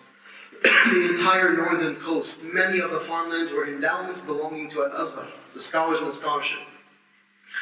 In that time, Imam al-Dardir, he was the Shaykh of Al-Azhar, so it meant something. The Malik, the king at that time, had raised the taxes on the shops around Al-Azhar. So the people came to complain. They said, "Yeah, Imam, ya Shaykh, the taxes have been raised on us, and it's too expensive." So Shaykh al-Dardir says, "Close down your shops. Close them down." To disrupt the cycle of the economy. So the king came, and he said, the king came to Masjid al-Azhar, walked in, found Shaykh al-Dardir sitting on the floor. The Shaykh al-Dardir said, "Yes, how can I help you?" You see, this is, that's power, that's strength. That's when knowledge had its haiba. It had the apparatus that lifted it in a way that the king himself had to come to Shaykh al-Azhar and say, "Irhamni ya Shaykh, please help me, have mercy on me, the stores are..." He said, "That's fine, lower the taxes and they'll open the shops." And so what did the king do? They lowered the taxes. Why? Because Shaykh al-Azhar said so. Right? It's a different reality when scholarship had its independent power and it was rich and respected. Back then, families, the epitome of their pursuits would be to send their brightest and best child to go to Al-Azhar. What happened over the past 150 years was one of the greatest criminal acts in human history. And this is not just in Egypt, this is across the Muslim world. When all of the money was taken, placed into the central government, of the authority of the king or the president, and you turn the shuyukh into what? Employees. You come and you take your money from me, the king, the president, from the central government. You don't have any more authority. So what does that do? The whole enterprise became weakened. Let's say you don't have... So the curriculums got weakened. The status of the educational pursuit became weakened. Everything became dumbed down. Right? And this is amongst multiple countries. This is the reality. It was a very concerted effort to steal the money that never belonged to these central governments, to put them under the hand of the central authority, to turn scholarship into an employee, into what? A low-level employee. That's why even until today in Egypt, and in other countries the same, you have the lowest grades, where do you go? MashaAllah, tfadal Sharia. Huh? You're a failure? MashaAllah, we know exactly where we're going to put you. Islamic studies. I'll tell you a personal story. Now, I went to Al-Azhar as an older... this was after I graduated from business school, after I worked in finance for 4 years, but then I went to Al-Azhar. Although I'm from Egyptian heritage or Egyptian origins, I'm only an American citizen. I was born and raised in the U.S. So I had to go into Al-Azhar as a wafid, as a foreigner. And we had to go into high school, so I had to go to Al-Azhar high school first. So when I did my everyone knows the Sanawiyya Amma exams, right? The end of year exams in Egypt. It's a big deal. Imagine, as an American now in my late 20s, I had to take Sanawiyya Amma exams, right? It was like 30,000 exams over I don't know how many months. Alhamdulillah, I did very well. I got a 97 in my exams. Okay, this is the funniest thing. Well, just to give you a snippet into the ridiculousness of this reality. I am in Al-Azhar University. I left all of my world back here. I go to the administration, I have my grades, I submit, and then they give you a piece of paper and they say, what are your primary, which universities or colleges do you want to go to first? Rank them in order from top to bottom. Now, Al-Azhar, as some of you may know, now has I think maybe 60, they introduced medicine, and they introduced engineering, and they introduced agriculture, so they brought a lot of, this was a part of the project of diluting the status of Al-Azhar. They introduced all of the quote-unquote secular sciences into the equation. So I put number 1, Sharia Islamiyya. Number 2, Usul al-Din. Number 3, Darasat Islamiyya, right? Just the colleges that exist. I'm coming from the US to do what? Study Sharia. Wallahi al-Azim, brothers and sisters. The administrator, he looks at my paper, he's like, what are you doing? I said, Fi. He's like, Sharia! You're going to Sharia, you got a 97. I thought Sharia! And then he's not even good. And he tells me, he's like, does your father know about this? Abu Arif? I'm throwing my life away. Brothers and sisters, I am in Al-Azhar. I am in Al-Azhar University. You know what Al-Azhar means? And this is administrator of the university, casting it, yelling at me. And I was like, Shukran, I know what I'm doing. He's like, no. 97, you put Tib first, medicine first, engineering second. And he wants to write it into my thing. I said, and I erased it. I said, no. Sharia, if I want to go to Sharia first, and if I can't go to Sharia, I want to go to this. He's like, yeah, I'm going to throw Sharia at you. You go to Sharia whenever you want, with a 97. I said, SubhanAllah, imagine now, if I wasn't older in my, I'm about to turn 40, but if I wasn't, in my late 20s and having gone to Egypt with that intention, how dejected would I have been like? I'm being told that you're throwing your life away. And this is what's happened to these universities, unfortunately. And I'm talking about my alma mater. I love Al-Azhar. I respect Al-Azhar. I don't care if there's much said publicly and in the public media and whatever, but our universities, Al-Zaytuna, right?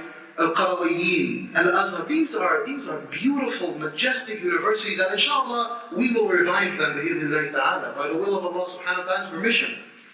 But what Shaykh Fahmy is indicating is we have to understand why it is we have such a deficient and lowly perception of our institutions, of our scholarship, because we've been programmed by all of these state apparatuses over now a project of over a century to look lowly at this entire enterprise of seeking knowledge.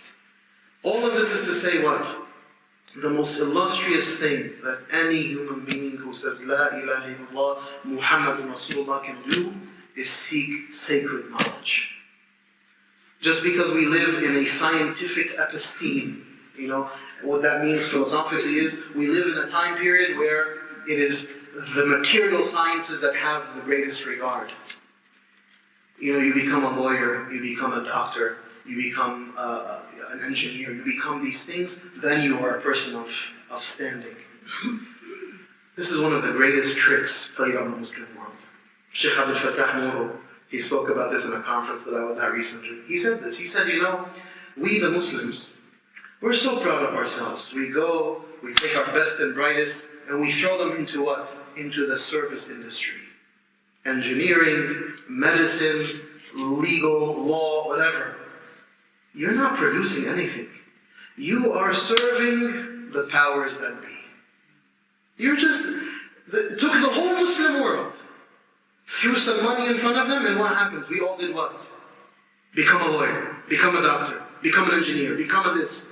All of that is serving the interests of others. That's why Muslims were never encouraged to go into the humanities. Don't go into the humanities. Right? Stick with the space where you just serve the powers. Right? That was not the case in Islamic history. Islamic history was philosophy, anthropology, sociology, the ulum of Sharia, the Quran and the Sunnah and the fiqh. It was richness where we produced civilization. We weren't just on the peripheries of civilization trying to get some crumbs from the powers that be. And then the greater crime is that we start to hate ourselves by hating our own scholarship, by hating the pursuit of Islamic learning and thinking that it is lesser than. This was a very diabolical journey, and it was something that was done very intentionally. And as Muslims today, we need a resurgence. We need a revival of the Islamic civilizational, intellectual, spiritual, legal heritage to understand the richness and the standing of what Islamic scholarship has always meant to human history. And as he's about to say, Islamic Renaissance always started first with what? With intellectual renaissance. Always. Always started with an intellectual revival. And then Islamic Renaissance happened. It's not by being great servants to the powers that be. We need far more Muslims in the humanities, studying history, studying anthropology, studying sociology, studying philosophy, and bringing, obviously, primary in that space of the Islamic intellectual legacy. And then we bring that into the world, and we see the changes that happen. That's precisely what happened with Imam al-Ghazali, who was the inspiration behind Nuruddin al-Zingi, and who ultimately inspired whom? Salahuddin al-Ayyubi, and we saw the transformation that happened in the Muslim world during that time. Started with Imam al-Ghazali. He revived the Islamic sciences. That's why Imam al-Ghazali was 505. And today we are what, 14? We're in 1430? Huh? 1440. 1441. How many years later? We need another revival of the Islamic sciences. So that bi'idhnillah, the Islamic Renaissance will happen. But it starts here. It starts with a functional aql and a functional qalb, a functional ruh. Bodies that are externally and internally surrendering to Allah subhanahu wa ta'ala and His magnificence and His majesty. So he says, and I'll close with this, I know we have to pause for salah. He says, our Prophet ﷺ said, true wealth is the wealth of the soul. Al-ghina, ghina nafs, that's where power and richness lies in the soul. There is no doubt that in order to maintain his dignity with Allah and then with men, a scholar must have a rich soul with no dependencies on man. The scholar has to be need-free, free in their heart, free in the soul, never fearing anything, certainly not money, certainly not powers that be. On the other hand, our Prophet ﷺ said, poverty is nearly a type of disbelief. كَادَ الْفَقْرَ أَنْ يَكُونَ كُفْرًا. But sometimes poverty can lead directly towards disbelief. When you make someone so inherently weakened and cheapened, what happens is what? They may be led towards disbelief. That's why faqr and kufr, even linguistically, sound very similar. I'm not saying the faqir is a kafir, na'udhu billah. The greatest of awliya are fuqara, in that sense. But we cannot make our scholars beggars and then expect a renaissance. That doesn't work. It's a matter of deen and dunya in this regard. Sharia needs power. Sharia needs money. It does. It needs influence. Because that's what people ultimately respect. No scholar should live in poverty unless he chooses so. See, this is a choice. It's a choice of zuhd. Not to be forced into zuhd. You're a shaykh, be a zahid. Huh? Shaykh, why do you think you deserve a nice car? You should be a zahid. I can drive a Mercedes. You? Huh? Maximum Toyota. Maximum. Honda. Don't get excited now and start going into getting a nicer car because you're not going to be a good shaykh. Who are you to tell whether shaykh should drive or not drive? How can this be? This is nonsense. Don't you see the inherent hypocrisy and insanity of that statement? The shaykh shouldn't have a designated spot outside. Why? Of course the shaykh should have a designated spot outside. Because the shaykh is a person of standing. And the shaykh here stands on the minbar. And the shaykh teaches the Quran and the Sunnah. If you can go to a corporation, you go into a medical space, don't you see reserved for doctors? But the shaykh having a reserved space, a'udhu billah. Why is he not a zahid? He's not better than me. The CEO can have a reserved spot, but the shaykh cannot. If we see the CEO parking in his spot in his $250,000 Bentley, that makes a lot of sense. Because this is the CEO of this multi-billion-dollar corporation. But the shaykh? No. The shaykh having a home? Did you see how nice the sheikh's house is? I don't have that house. Why does the shaykh have a nice house? A'udhu billah. Don't we see that we've been programmed? Is this not evident? I can speak loud enough. Is it not evident that we have been programmed to belittle the shaykh in our own eyes, to view them as lesser than, not deserving of? But we ourselves, wallahi, we will grant that to the doctors and the CEOs. We will say, oh yes, of course. If I see my doctor or even my real estate agent driving a Mercedes, it makes me feel, yes, the world is normal. The equilibrium is there. The shaykh, a'udhu billah. I can't even fathom that. I will then judge and belittle and then openly disagree. You know how many times all shuyukh's parking spots have been parked in? Huh? As a statement of protest? Park. Show me what you're going to say. Brother, you cannot park there. Sister, you can't park there. Why?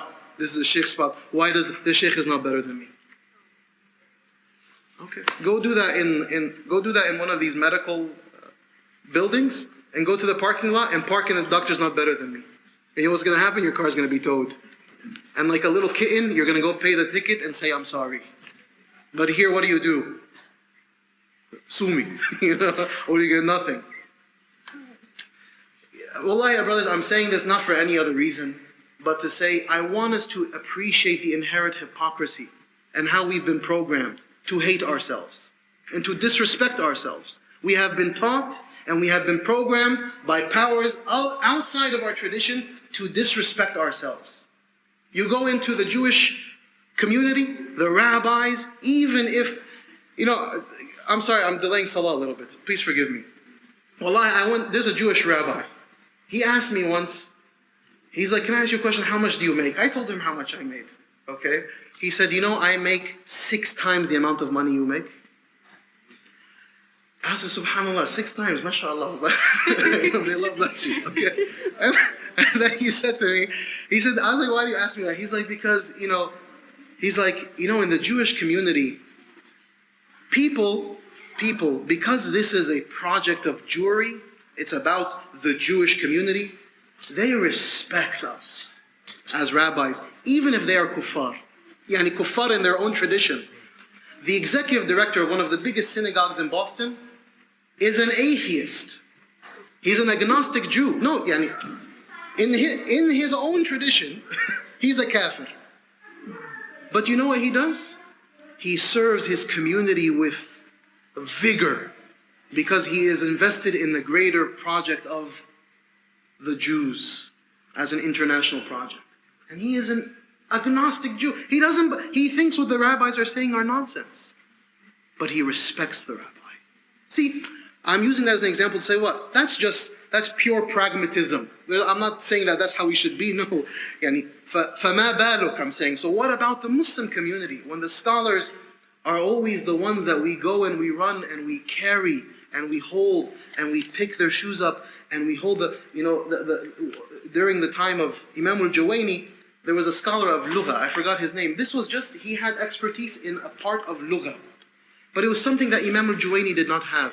And Imam al-Juwayni heard that this person is coming through. He went to the outskirts of the city, and Imam al-Juwayni was the greatest of scholars of his time. And he held the saddle of the horse, and he's walking this person who's just a scholar in language, and he's walking him into the city. And he sits him down and he says, please teach me. And so the people were astonished. He said, he is a master of the Arabic language. He has something that I don't have. I am his student. This is the equivalent of, who can you think of brilliance today, humbling thumbs to hold a saddle? And we don't offer any deference to our scholars. We don't think they deserve money, they don't deserve respect, they don't deserve standing. All they are supposed to be doing is serving me. The Shaykh is here to serve me. So if I don't see the Shaykh, and the Shaykh is not giving me the time that I want, that's a bad Shaykh. Because my ego hasn't been sufficed. Right? That's not what this project is about. It's a much more profound project. And I hope and pray. And one of my personal hopes in life is that we can revive the dignity of the Islamic scholar. And we can revive the dignity of Islamic scholarship because it inherently deserves to be revived. And this debasement of Islamic scholarship and scholars that has existed in the Muslim world, and unfortunately we've brought a lot of that into the American Muslim community, that has to cease to exist. And it has to be lay people. And ashabul amwal, and this is what he gets into, and we'll close with this. Ashabul amwal, and the people of power and influence and money who are invested in this project. Right? So it's, the scholars, they say, kun aliman aw muta'alliman aw khadiman lahuma. Aw khadimin lahuma. Be a scholar or a student of knowledge or someone who serves the two. So we need a communal project to revive Islamic scholarship, Islamic learning, the status of our deen, the status of our Quran, the status of our sunnah, so that bi'idhnillahi ta'ala, Allah subhanahu wa ta'ala will bring a renaissance back into the Muslim community. Please forgive me for that very unplanned rant, and we went 5 minutes over time. Well, we ask Allah subhanahu wa ta'ala to forgive us and guide us, and to uplift us and to protect us, and to grant us righteousness and goodness in this life and the next. Allahumma ameen wa sallallahu ala sayyidina Muhammad wa akhiru da'wana alhamdulillah.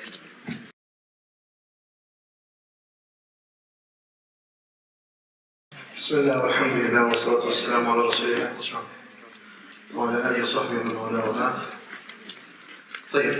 Let me just finish quickly this last paragraph, and then we'll open up the floor for some Q&A. And inshallah we'll try to finish before 4 so that, I know mashallah everyone's been sitting patiently, and I see the numbers, we're losing people by the minute. So, I'll give people some relief.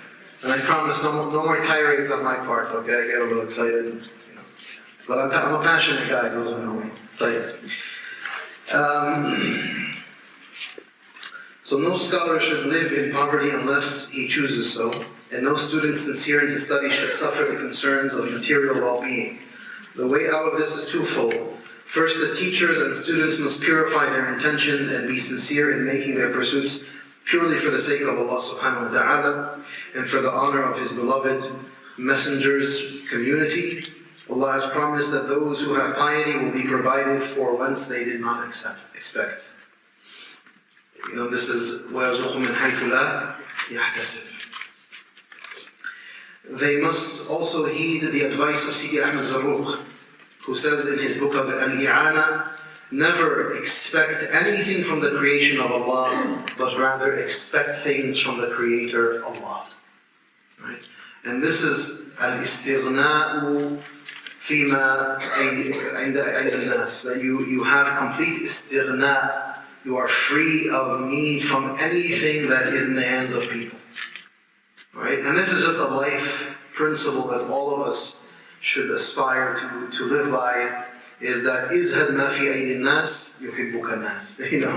Be need free of what is in the hands of people, and people will love you.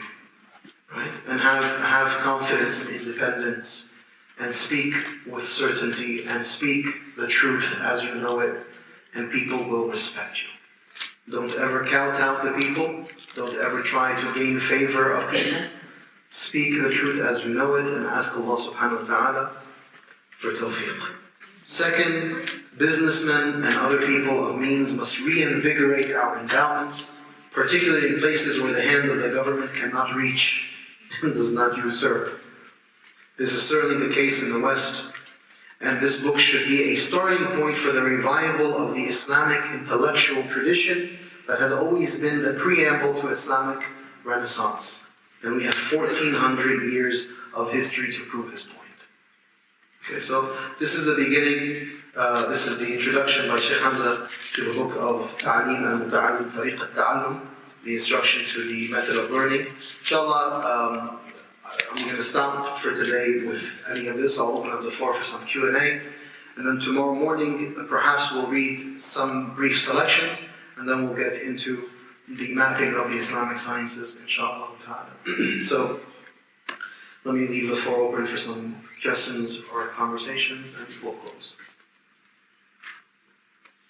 Yes, sister. Can we say that adab and tabi'ah are the same? They are certainly intertwined. Yes, jazakallah khair. The classroom, the sister is putting some classroom rules. She's asking the question, is adab and tarbiyah the same? The concept, the idea of adab and the idea of tarbiyah. So adab, as we referenced it, is specifically the idea of refinement of the self, cultivation of comportment, and developing etiquettes and ethics that ensure that your journey is a meaningful one. Tarbiyah is the entire process, right? So adab feeds into tarbiyah. And tarbiyah is what you're doing. The idea of tarbiyah is that you become spiritually developed. And through salah, you have tarbiyah. Through zakah, you have tarbiyah. Through siyam, tarbiyah. Through dhikr, tarbiyah. Through khidmah, tarbiyah. Through recitation of the Quran, tarbiyah. Tarbiyah is the entire journey that we go through in the cultivation of the spiritual self. So they are intimately connected. Wallahu alam, adab feeds into tarbiyah, and tarbiyah is the entirety of the process. Wallahu ta'ala. Yes? Yeah, I had a question about the impediments when we talk about the benefits. Is shahwat part of the hawa, or is that separate? I'm sorry, what did you just say? So you said that there are certain impediments to gaining the knowledge. Yes, which one? Under which one are you referring to? The benefits from the istighfar. I'm a little unclear. So you're referring to when we spoke? The shriya and hawa. Yes. So is hawa and shahwat separate, or are you combining them together? Okay, so when I spoke about the impediments to benefiting, I mentioned the four, and the fourth one was hawa, desire. And so you're asking, is shahwa or shahawat involved in that? Certainly, hawa and shahawat are in many ways, they're married to one another, right? They're an extension of the nafsani orientation, right? And in the nafs is where you find your hawa, your desire. And in the nafs is also where you find your shahawat. And the shahwa comes of multiple forms. There is the shahwa, that is the nafs, that is shaytani, that is demonic. The nafs, that is bahimi, which is the cattle-like, which likes to graze and eat and have relations, intimate relations. The nafs, that is subuhi, the one that wants to, the irascible self, which wants to kill and pillage, like the dog itself. And then there is the malaiki, right? The angelic one.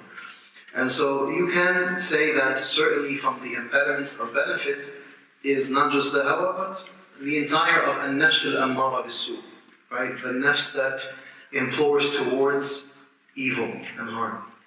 Allahu A'lam, you can say that. Yes, sister. No, yes. When you were speaking about the Hadith of Jibreel, Islam, Iman, and Ihsan, are those things that are constantly fluctuating, or is it like a ladder that as you learn you're supposed to climb? What do you mean exactly? Like, are they...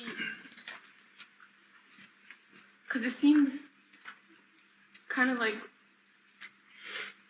you get stuck more in one. For example, the first category.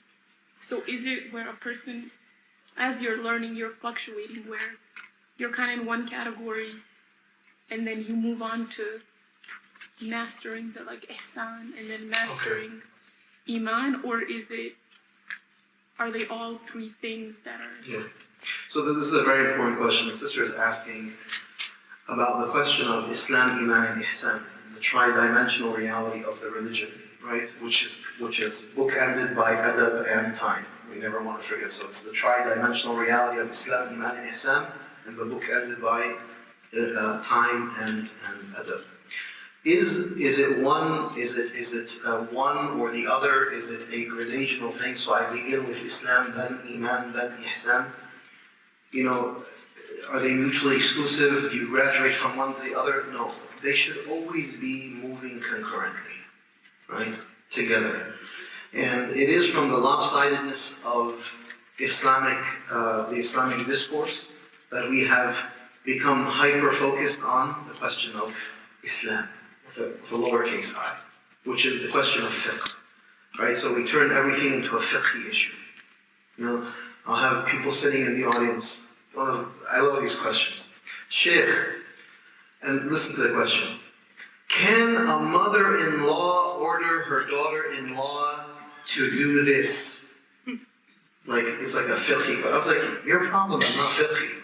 You have a problem with your mother-in-law. Okay? No, that's not... I can throw fiqh at that all night and all day. It's not going to solve your problem. Right?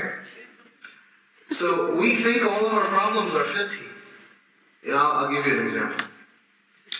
A mother came to me once, and she had her daughter. Okay? And I love when mothers do this with their children. Please don't do this with your kids anymore. Shaykh, my daughter here, like, it's the most intimidating thing to do to a kid, to put them in front of the shaykh and then put them on the spot. Shaykh, she wants to do this, halal or haram? What do you think I'm going to say? Yeah, I'm going to break the girl's entire spirit. You know? So one time a mother came to me and she said, Shaykh, my daughter right here, she wants to dye her hair green. Is it halal or haram? Huh? Sure, ya Shaykh Yasir. Halal or haram? Halal or haram? So, you know, it's not a halal and haram question. Not everything is a halal and haram question. What color green? Neon. She wanted neon green. Right? She wanted neon green. Is this a halal and haram question? Does the halal and haram come into it? Yes, but tangentially. See, I told her, I said, you know, not everything is a question of halal and haram. This is much more a question of ihsan. Is it beautiful? And we haven't learned the language of what is beautiful. Yeah, maybe technically it's allowed, but don't do it, it's not good. That works in the religion. That's language that is functional in the religion. It's not from ihsan to do that. It's not beautiful to do that. Why do you want to dye your hair green? Right? You know, people come to shuyukh as if we're like a vending machine of halal and haram. It's like, okay, Shaykh, the only thing I want for you is tell me if I can do this or not. Beyond that, I'm not interested in your opinion. Okay? So you just tell me if I can do this or not, and that's all I want. Halal or haram. Can I smoke weed? Halal or haram. That's all I want from you. Nothing else. Don't give me your theories behind or whatever. No, see, everything about Islam addresses the entire reality. That's why I said it's body, mind, and soul. It's your qalb. So Islam's discourse is concerned with all of it. So I should always be cultivating the body element of submission, the intellectual element of submission, and then the spiritual element of submission. That is always what I'm trying to cultivate. It's not either or, it's not one before the other. Right? The way in which to address, I spoke to this mother and her daughter. I said, life is about trying to attain Allah subhanahu wa ta'ala's pleasure. And life is about trying to be as beautiful as we can in the sight of Allah subhanahu wa ta'ala. And maybe we stay away from the things that are a little bit questionable. And we certainly don't do things just because our friends are doing them. What happens in society is what happens in society.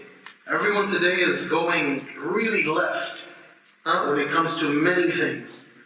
But that's not how we are. Right? And my advice to you, my beloved young sister, don't dye your hair green. It's not a nice thing. That's it. It's not from ihsan. Teach your children, raise your children more on the language of ihsan than you do on halal and haram. In the Muslim community, everyone in the Muslim community grew up with what? Music is haram. Correct? Music is what? Haram. 99% of Muslims do what? Listen to music. Correct? What is it? Hypocrisy? Are Muslims munafiqeen? No, because we didn't cultivate the parts of the human being that will negotiate the question far more productively and realistically. Because when the person, okay, yes, it's haram, but I'm going to do it either way, because everyone does it, it's everywhere, I like it. Now first off, is it haram? That's a whole other question. It's actually not even, technically you don't say music is haram. You say listening to music is haram. The hukum is not on music. It's what you do. It's the action that you do. But is listening to music haram? What types of music? Is that a categorical statement, or does it have nuance? Are there different types and forms of music? Where have the ulama? There's a whole rich legal conversation. But beyond the legal discourse around music, let me apply my brain now. What is music? What is music? Why does music exist? What is this number one exported commodity from the US to the world? What is it? You go to YouTube, you know what has billions of views? Some crazy young kid who's completely lost, who has billions of views on their vile music video. Where do you think those billions of views are coming from? The world. What is this music industry? What is this music that is being pumped out into our airwaves, in media, on Spotify, Pandora, SoundCloud? What is this stuff? Who's pumping this stuff out? What are these meanings? Should I listen to music? What does it mean to my mind and my soul and my heart to listen to music? We never have these conversations. We say, the one thing we do is we throw like a haram hammer. And you know what the kids do? They go like this. Listening. I'm going to go listen to music. Right? Don't throw a haram hammer at everything. Not to say, I'm not saying it's halal. I'm saying, no, it's about ask productive questions. Challenge people to think with their minds. Well, kids are very smart. All of you teachers, you know that kids are brilliant. Kids are much smarter than us. Because they have more fitrah. They have more purity. They can process information much better than we can. Because we have so much baggage. reason with them, talk to them, ask them questions, challenge them. And then talk about their hearts, talk about the soul, talk about your own heart. Too much of something is never good. Al-Iktharu min al-shay is not good. Don't listen to music too much, it's not healthy. It's really not good for you. Right? Why? Because, why is it that everyone gets into their car, puts on a sad song, and just wants to start crying? The rain is falling, and I want some nice, sad music to get me in that mood. I want to be alone, just wear a blanket. You don't think this is all psychological programming that's making that big money and industries pumping into us, our hearts and our souls, and conditioning us to want to be sad and down and depressed? The music is so depressing. Sometimes you listen to these songs, I'm like, what is this tortured soul going through? And then what do? We listen to it on repeat, because I'm a tortured soul. And that singer, she's a tortured soul too. And we just connect in torture and pain. And I listen, and I listen, and I listen, and I listen. And I listen like I'm obsessed. Is this the person I should be listening to? Huh? Look at the pop stars, they're becoming younger and younger by the year. This is the newest, fad. Some girl who's 17 years old. Right? Top of the charts. She has neon green hair, by the way. I forgot her name right now, but I know it. She's topping the charts. And billions of people are listening to her. Is this not from the sign of the times that we just read? Huh? Oh, this is a disaster. So we want to talk about qulub and hearts and spirits and spiritual nourishment and beauty and these concepts. We want to put much more of an emphasis on that. And then we say at the end, it's haram. It's not good. Stay away from it. Hatta Imam Malik, his language was usually what? I don't like it. They didn't have to lean on the crutch of haram. Parents, they tell them, okay, I'm going to give you the phone. Parents teach the shuyukh how to speak to their kids. Okay, Shaykh, here's the problem. Blah, blah, blah, blah, blah, blah. Okay, I'm going to give the kid the phone. Please tell him it's haram, okay? So I look at the phone. So, mashallah, Shaykhatul Islam is on the phone with me. I didn't realize that. That's what I said. And then I tell the kids, Assalamu alaikum, how are you? What's your name? Where are you from? What do you do? And I don't talk to them about the issue at all. And then the parent gets involved, what did you tell them? I just got to know them, to be honest, because they're a human being and I want to know who they are. And then maybe a year down the line I'll tell them, don't do it. This is all akhlaq. The Prophet ﷺ, ad-deen al-mu'amala. The religion is how you deal with people. When people, teachers, and this is a great educational tool, let your children, your students love you and trust you. Don't worry too much about right and wrong. Let them love you and trust you, and then just like you put, the antibiotic in a piece of candy, then it's like, oh, you're so sweet and nice and loving. It's like, by the way, I love you a lot. You know that, right? Don't do that. It's not nice. Okay, sure. Right? Rather than, it's like, these kids are like, punch bags. They're being there. What do you think they end up doing? They run away. The first chance they get. Hijab, off. You know, to university campus? Where are the hijabs? In the car. They're hidden in the car. Put it on for mama, put it on for baba. In the car, they're gone. Hijab's off. Stop praying. Why? Because the bonding agent wasn't there. The bonding agent is what? The love of Allah, the love of the Messenger Muhammad sallallahu alaihi wasallam. The beauty of this deen. We ask meaningful questions. We engage spiritually. This is Islam, Iman and Ihsan, by the way. See, now you take the Islam, Iman, Ihsan paradigm and you apply it to anything. And then you'll have something rich and something profound. May Allah help us. Yes, questions? What are some steps we can take to surrender ourselves to Allah subhanahu wa ta'ala? What are some of the steps that we can take to surrender ourselves to Allah subhanahu wa ta'ala? Surrender. Submit.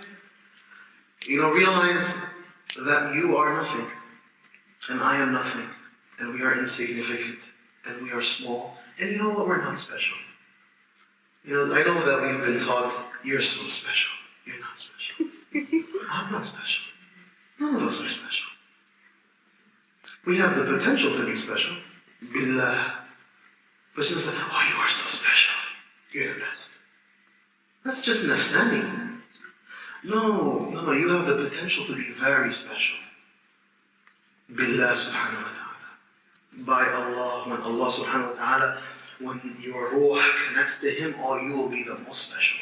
But that happens through surrender and submission, through ta'ah, through prayer, through ibadah, through the ibadah of the qalb, through the trust of Allah, through the remembrance of Allah. Magnify Allah in our worlds. Everything we say, everything we think, everything we utter should be about who? Allah. Allahumma la takilni ila nafsi tarfata ayn aw aqalla min dhalik. Allah, do not relinquish me to myself, even for the blink of an eye. Because I'm not special, I'm not important, I'm not unique. I don't want to stand out. I just want to be a humble servant of Allah subhanahu wa ta'ala. I want it to be mastur. Yawm al-Qiyamah, what are we going to be doing on the Day of Judgment? Running, hiding, getting away. I don't want to be seen. I don't want to be known. So why do I want to be known in the dunya? You want to not be seen in the akhirah? Don't be seen in the dunya too much. Right? Be a little bit more anonymous. Rather than asserting myself. I have to share. I have to be seen. I have to post pictures. I have to post my 2 cents. I have to be known. I have to be followed. Why? I don't have to be known, followed, seen, because I'm not important. Allah is important. His Messenger Muhammad sallallahu alayhi wa sallam is important. And we are only of remote value as a function of Allah and His Messenger Muhammad sallallahu alayhi wa sallam. Not because of the beauty of our black eyes. That's an Arab saying, right? عشان سواد عيوننا. مش عشان سواد عينك. Not because you think you're beautiful. No. We are special billah. We are special in our surrender to Allah. And the more وَفِي أَنفُسِكُمْ أَفَلَا تُبْصِرُونَ, look at yourself. Who am I? I'm the spectrum of existence. I'm a speck. Unidentifiable speck. Shaykh Mukhtar, this is a personal story. Shaykh Mukhtar, our beloved Shaykh Mukhtar.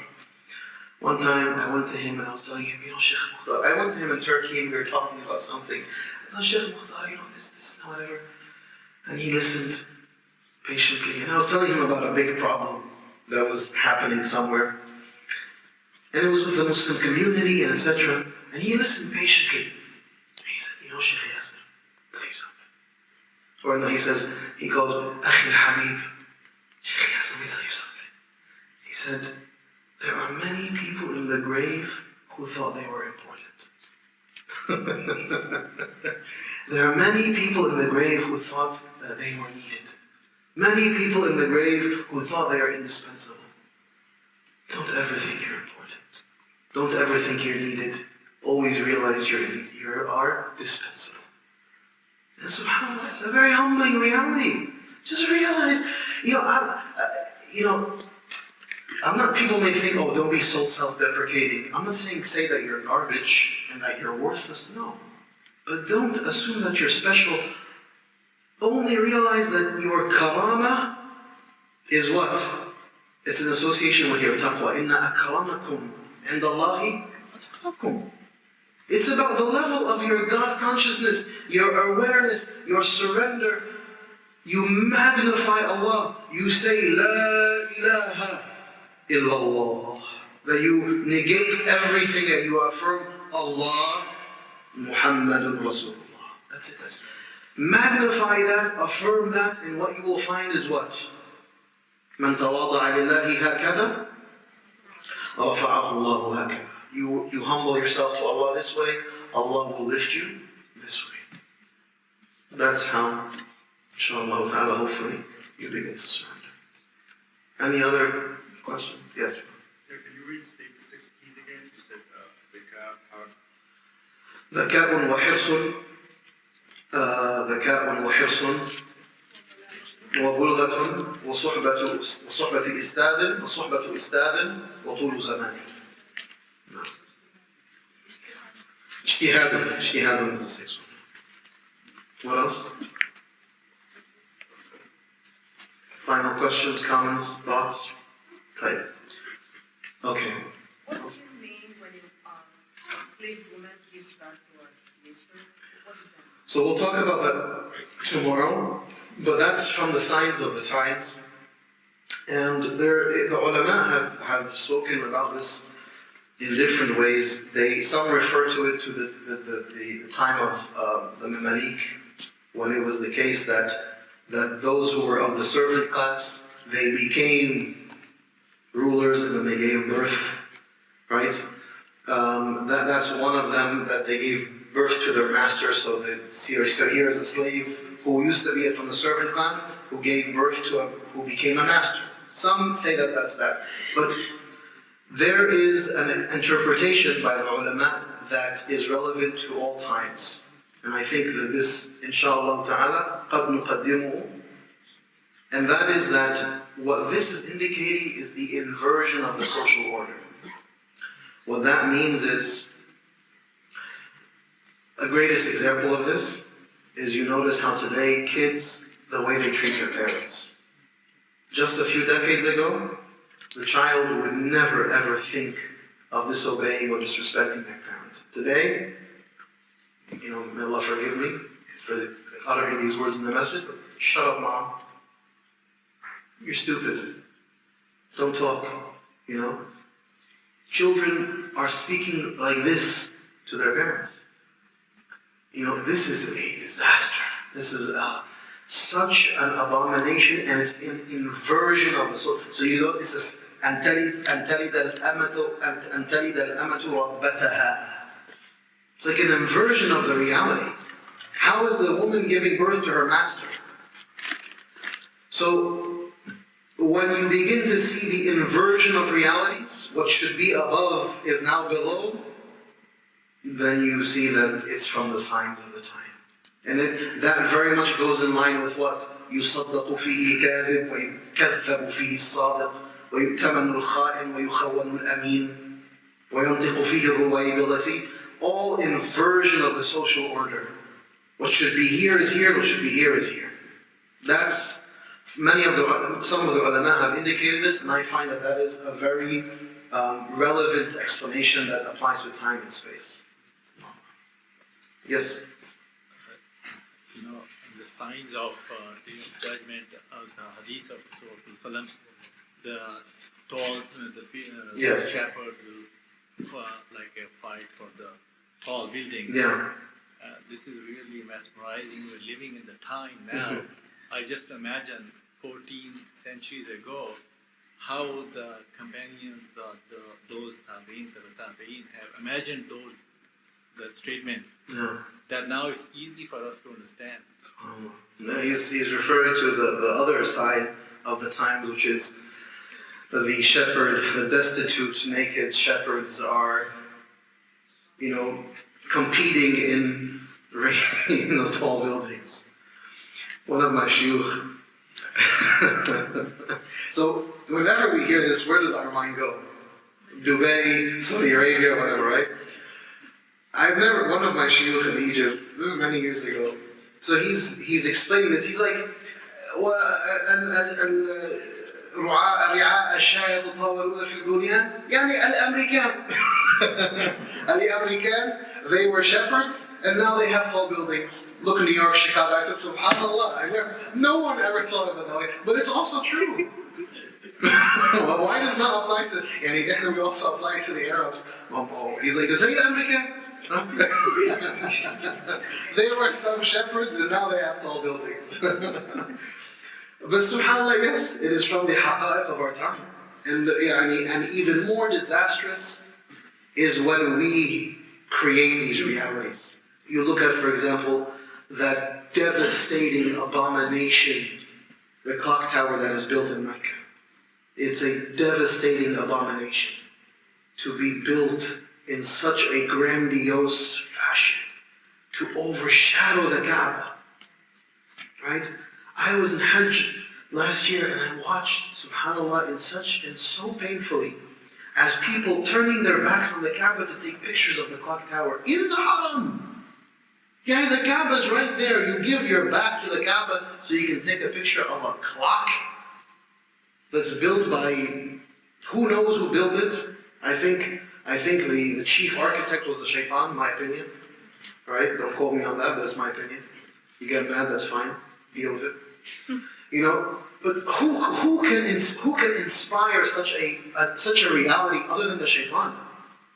And then worse off is that the building is just a mall.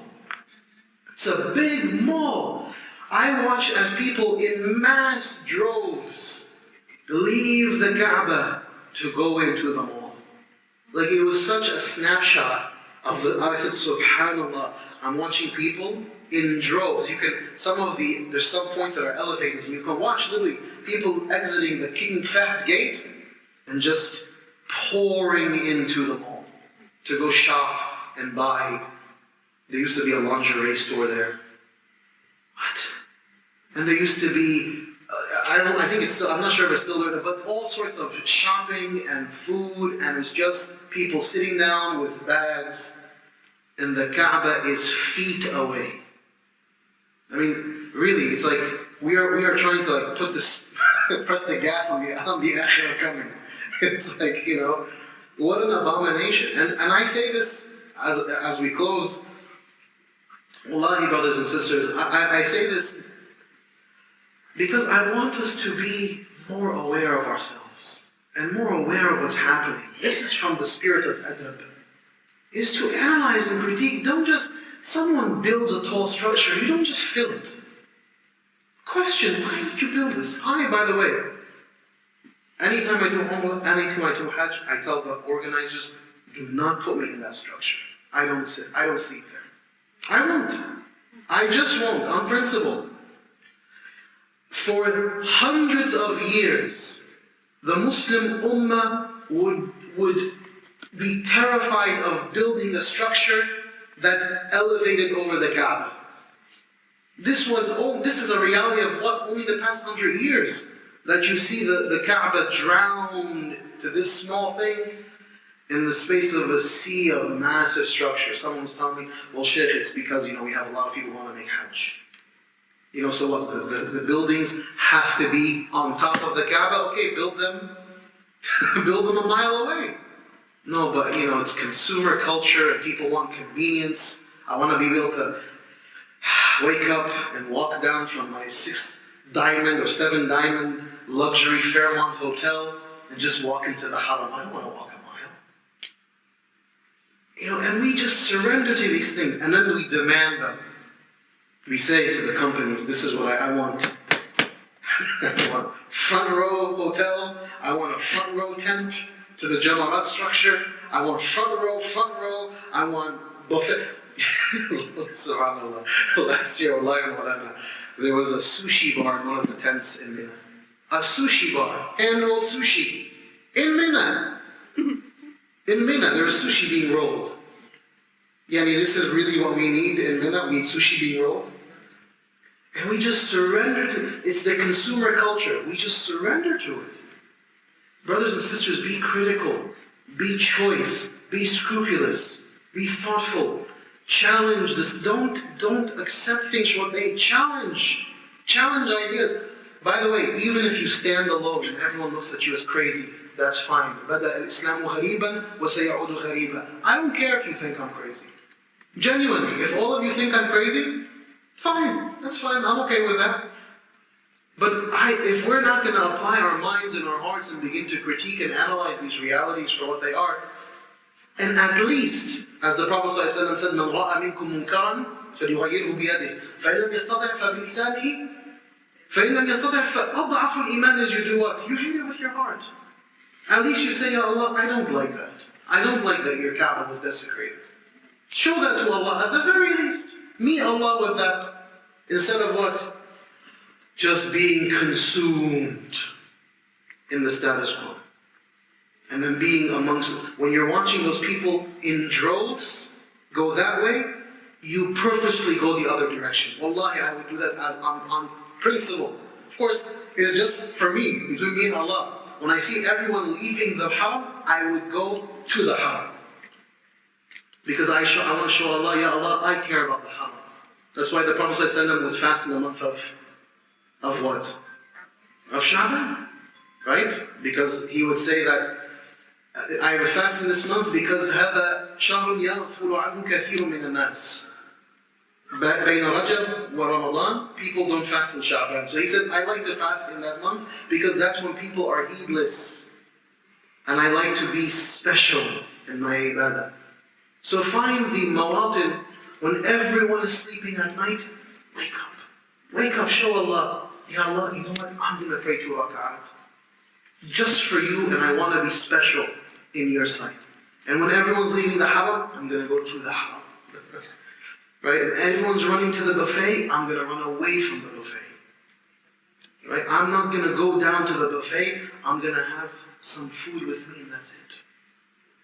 Make it special for you and Allah subhanahu wa ta'ala. By the way, people say, what difference does that make? It makes all the difference. Because it's about you and I and Allah. If Allah wants to change the condition of His people, He will. At the very least, I can take control of my actions and my behaviors. Barakallahu feekum wa jazakumullah khair. Inshallah we'll see you tomorrow morning. وصلى اللهم على سيدنا محمد وآخر دعوانا أن الحمد لله رب العالمين. سبحانك اللهم وبحمدك نشهد أن لا إله إلا أنت نستغفرك ونتوب إليك. بسم الله الرحمن الرحيم. والعصر إن الإنسان لفي خسر إلا الذين آمنوا وعملوا الصالحات وتواصوا بالحق وتواصوا بالصبر.